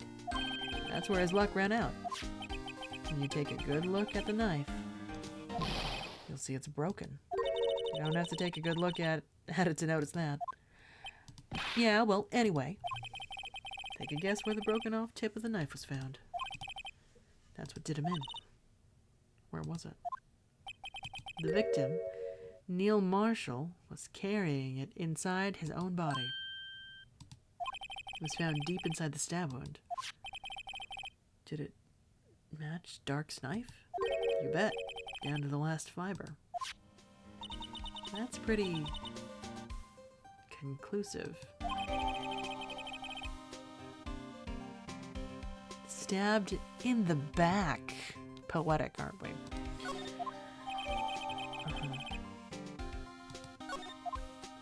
Well, there you have it in a nutshell. That's all I know. Can I ask you one more thing? What is it? If it's money you need, you should ask Chief Gant. It's not money, but it does concern the Chief. His office is a crime scene, right? It's where Prosecutor Neil Marshall was murdered. The Chief's out now, and his office is locked. But we'd like to have a look-see, if that's okay. Well, any detective's ID card can unlock the door. What? Really? What if I let a civilian in there? I'd be charged with breach of trust. Breach of trust?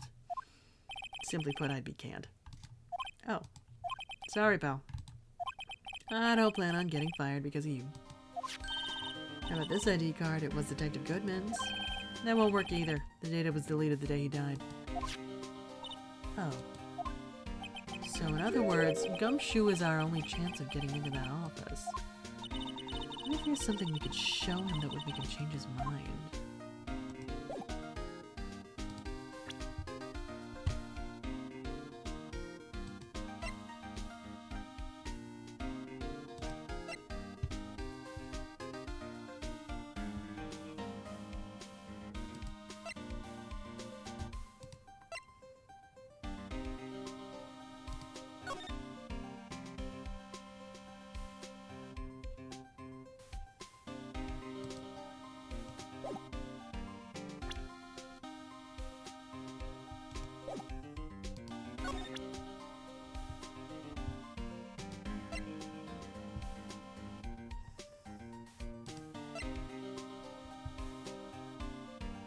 kind of want to...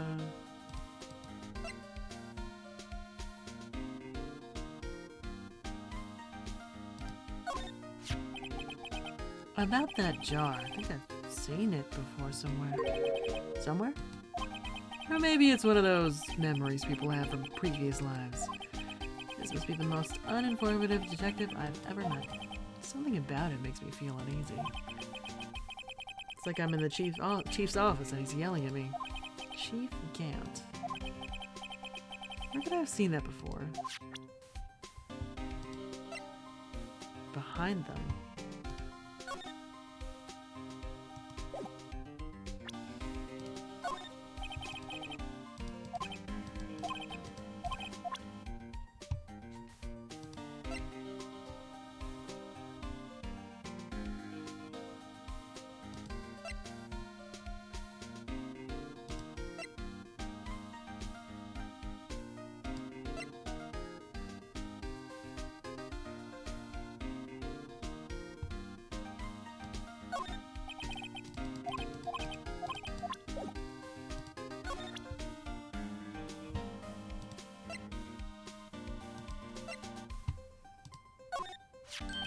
Hey, that's it. That's the King of Prosecutors Award that Mr. Edgeworth got the other day. Were you at the awards ceremony, Detective Gumshoe? Of course, pal. I got an award for diligence. Congratulations. I was wondering, why is the award a shield and why is it broken? Nope, same dialogue.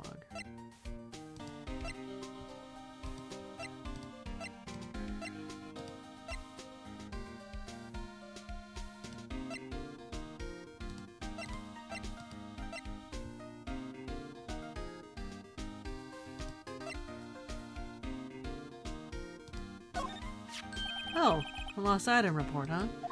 Very impressive, Detective. You knew what it was right off the bat. Well, I am a master of misplacement, you know. Master?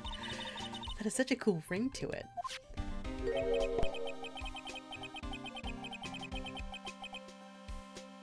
The way I see it, if things are meant to be lost, then they're meant to be lost.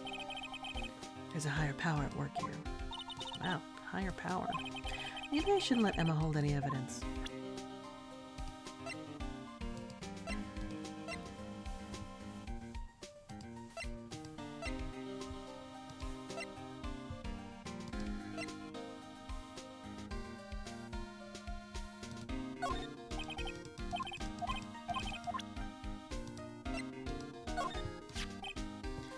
I've been studying up on those files. There's nothing wrong with Mr. Edgeworth's presentation. I think people are accusing him of injustice.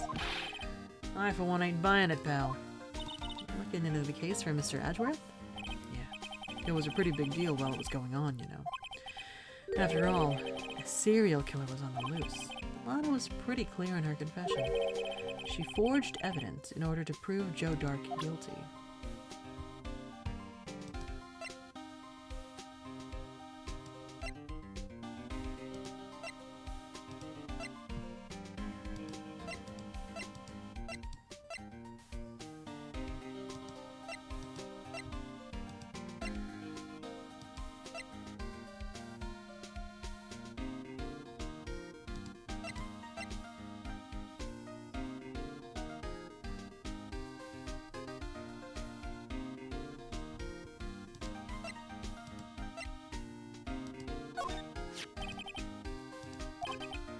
Belongs to the victim. You can do just about anything these days with a card and a secret number. Scary. It's only scary because you keep dropping your card, Detective Gumshoe. I forget my secret number a lot too. I'm scared of myself. But I'm me after all. What could be wrong with that? I think let's stay out of this conversation.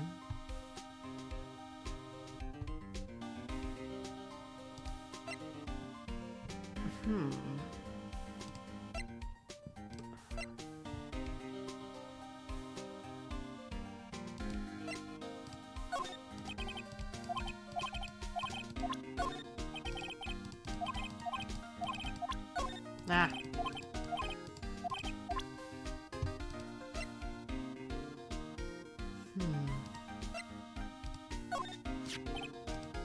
This guy almost made us lose the case.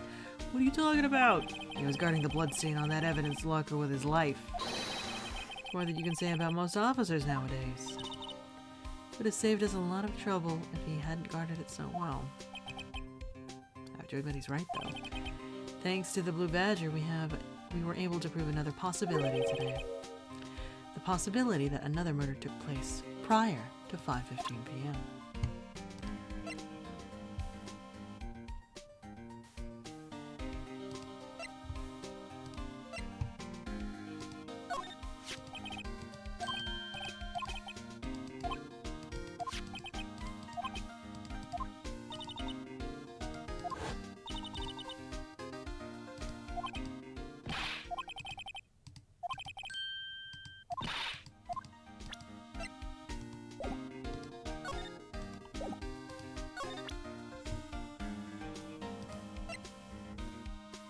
The knife had broken off.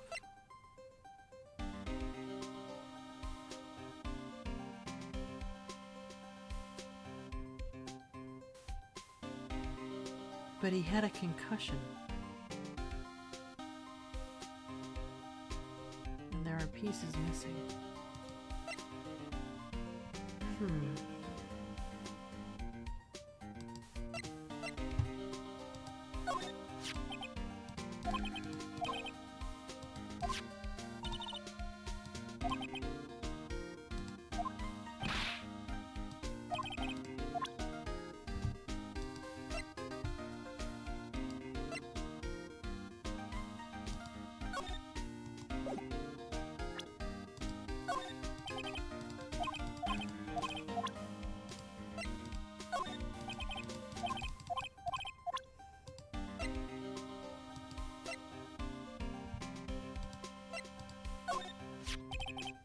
That's the ID card record, isn't it?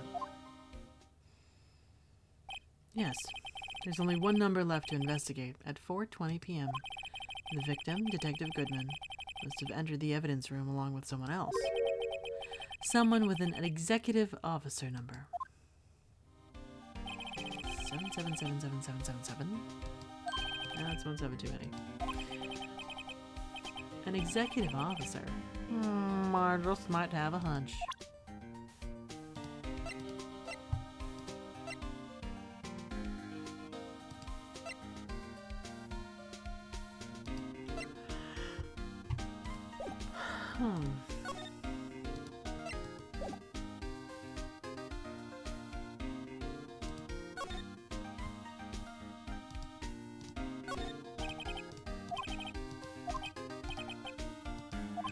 Police department makes fatal error. What do I do? Quick, someone bring me the classifieds help wanted section. So much for duty. How's your novel going? I got it. I'm the culprit. You're clever indeed. Who would have thought of multiple personalities? I don't see how else he could have done it. I guess it's time to have my head checked. It's way past time for that.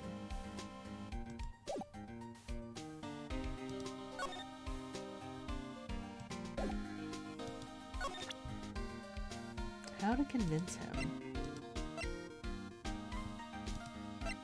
That, or I find his ID lying around. Because he does tend to lose it.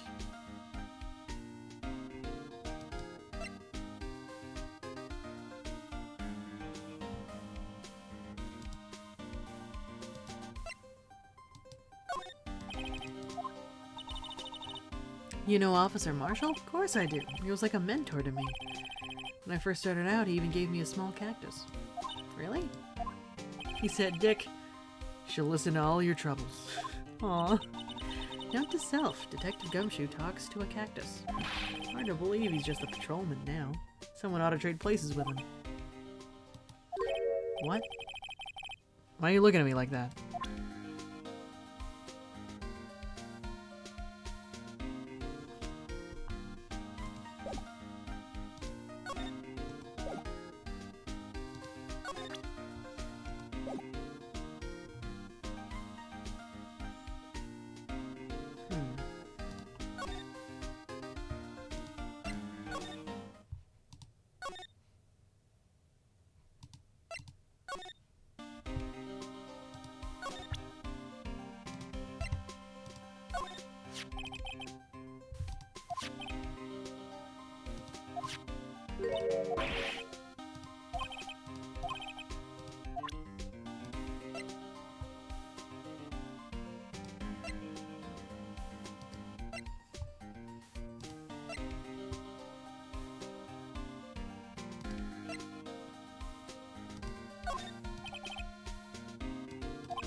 Hey, that powder's used for detecting fingerprints. I remember he asked you wanted this.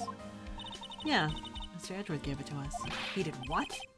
All I have is some flour. Are you okay, Detective? Quick, run. Achoo!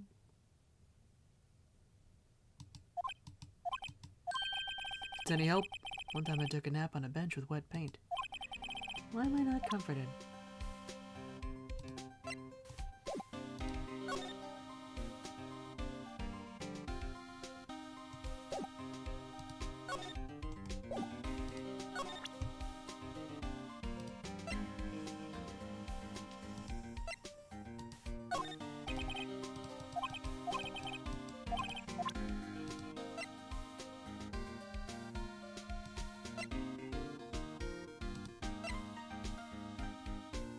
I think I've picked all these things.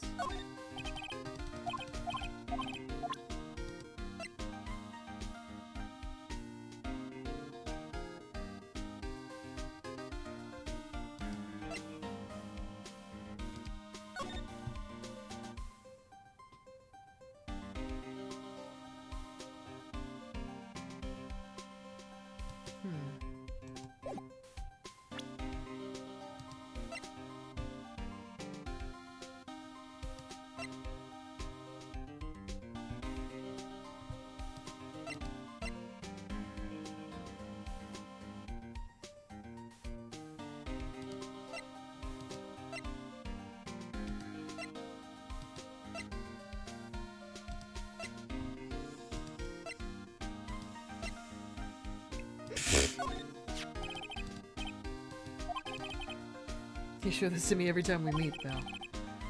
Real men show their police badge, enough said. I wish I had a badge. Even an ID card would be nice.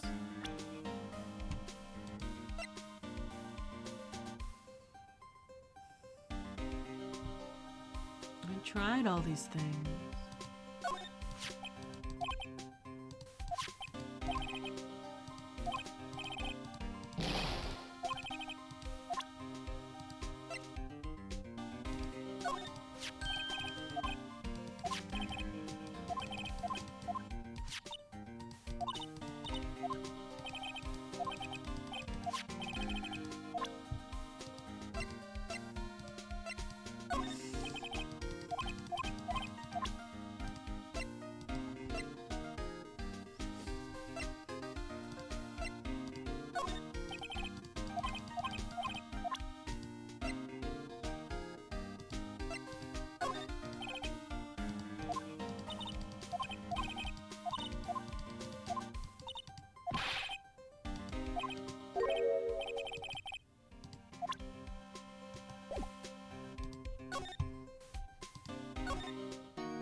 It's taboo to show evidence outside of court.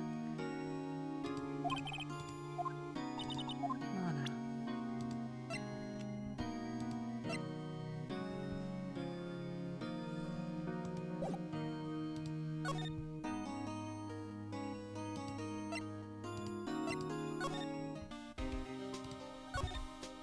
No?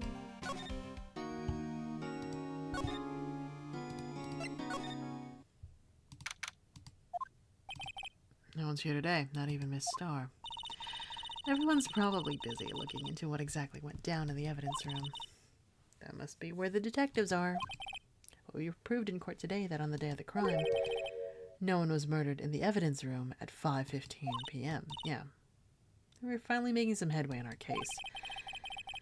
Said it looks like we just ended up making Lana look even more guilty. Hang in there, Lana. Find all the answers by tomorrow.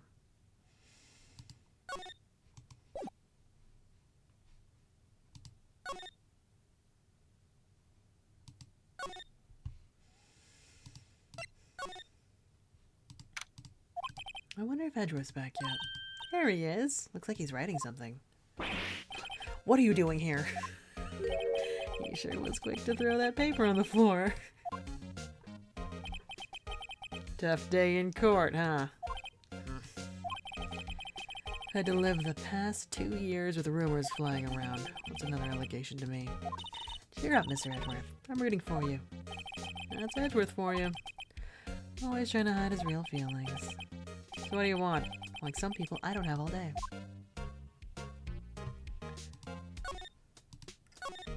There's no excuse for what I've done. 2 years ago, I used false evidence to obtain a guilty verdict. That's what it all breaks down to. And nothing I do can erase that fact. But you didn't know, did you? I mean, that the evidence was falsified. The police department and the prosecutor's office share a bond of trust. That bond is broken, we stand to lose everything. The police department's error is my error. My responsibility as the prosecutor in charge. The fact remains the same no matter what excuses I might have. Mr. Edgeworth. I take pride in my work, so tell me why. Why has it all come to this? Even Edgeworth can't keep this kind of emotion bottled up. Are you up for the trial tomorrow? First, last year's trial, and now this one. Seems all you do is worry about me. To be honest, you're getting on my nerves. But Mr. Edgeworth, you can't just walk out on the trial. Tomorrow's the last day. It's too late to change prosecutors. But that's what my superiors are banking on. Never thought that case would come back to haunt me like this. That looks like the paper from his office. What do you mean? The list of evidence seems too short. Most lists run twice as long. It's only half as long as most lists? That is odd. After Neil Marshall was murdered, I became prosecutor for that case. I may not have been part of the investigation, but I knew what I had to do. Use the evidence I was given to prove the suspect guilty. Guilty. That was really the only thing on my mind at the time. Say, we just saw a picture taken around that time.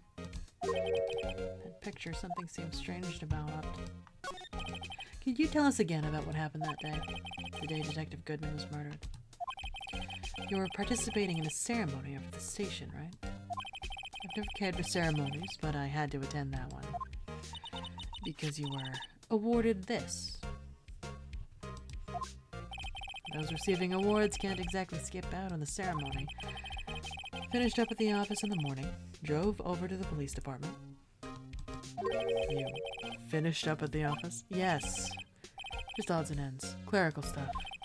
Didn't plan on returning to the office that day. That is, until I was asked to take something back. Take something back? This. Oh, yeah, Chief Gant asked you to hold on to that, didn't he? Yes. It was a piece of evidence in a case that was closed half a year ago. He asked me to bring it back to the prosecutor's office. That's the story we heard yesterday. So you came back here to the prosecutor's office because the chief asked you to? That's right.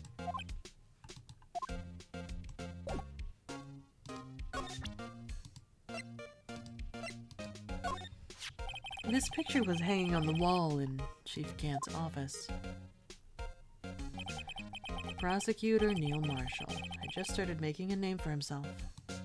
Looks like this was taken when he received the King of Prosecutors trophy. Speaking of that, there's something that bothers me. Yes, the trophy Mr. Marshall is holding, it's a little different than yours. Yes, you're right. Huh, I remember now. Remember what? That was what the official prosecutor's trophy looked like until 2 years ago. There's a story behind its design. A story? Sounds interesting. Would you mind telling it to us? Simple, really. Contradiction. That's what the award's based on.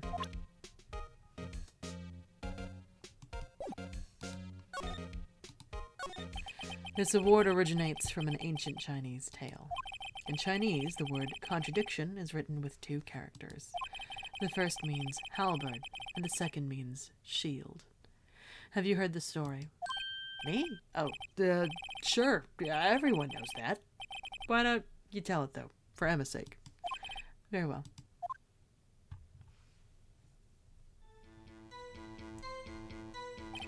Long ago in the kingdom of Chu, there was an arms merchant.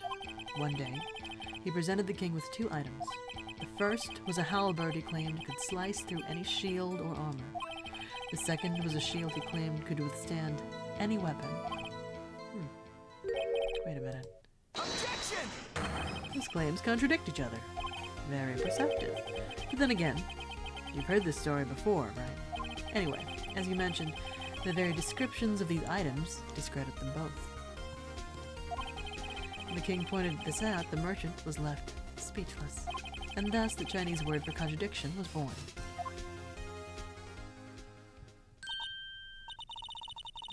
A little amount of investigation and sleep. Shh! I see. So the chipped shield, the broken knife, symbolize... Precisely so. They symbolize the merchant's items. The ancient tale ends with the merchant at a loss for words. It is in our nature to pursue matters to their conclusion, even if it results in something as ugly as this, or as ugly as staying up until 3:30 in the morning. Well, thanks, Mr. Edgeworth. I learned something new today. It's funny.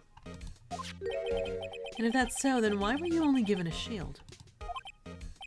You'll have to ask Chief Gant. 2 years ago, he had the halberd part of the award abolished.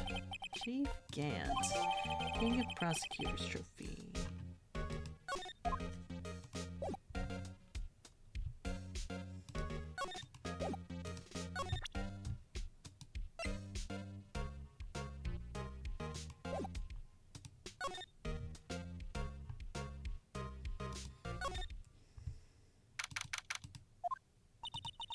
Excuse me.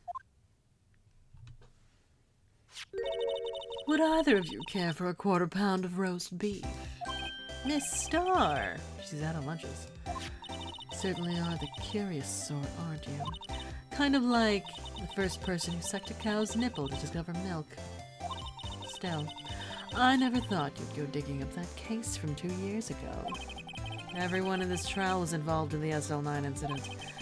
Not only that, the murder occurred on the very day the evidence from that case was due for transferal. Can't be attributed to mere coincidence. Aren't you forgetting something? You know, that little scene I happened to witness. The instant Lana stabbed Detective Goodman with a knife. No matter how much of the past you dig up, it won't change what I saw. Roast beef is meant to be savored when eaten. Miss Starr's hatred towards Lana, it all dates back to 2 years ago.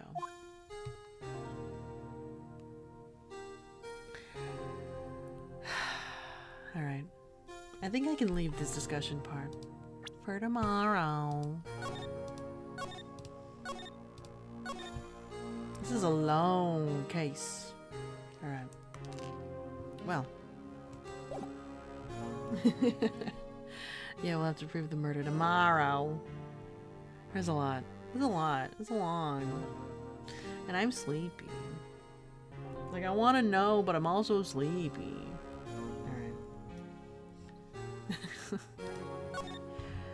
Alright. Thanks for hanging out, y'all.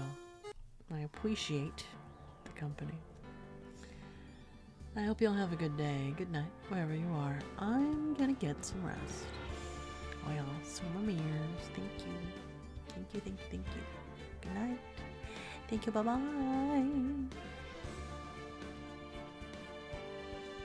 Thank you, bye-bye.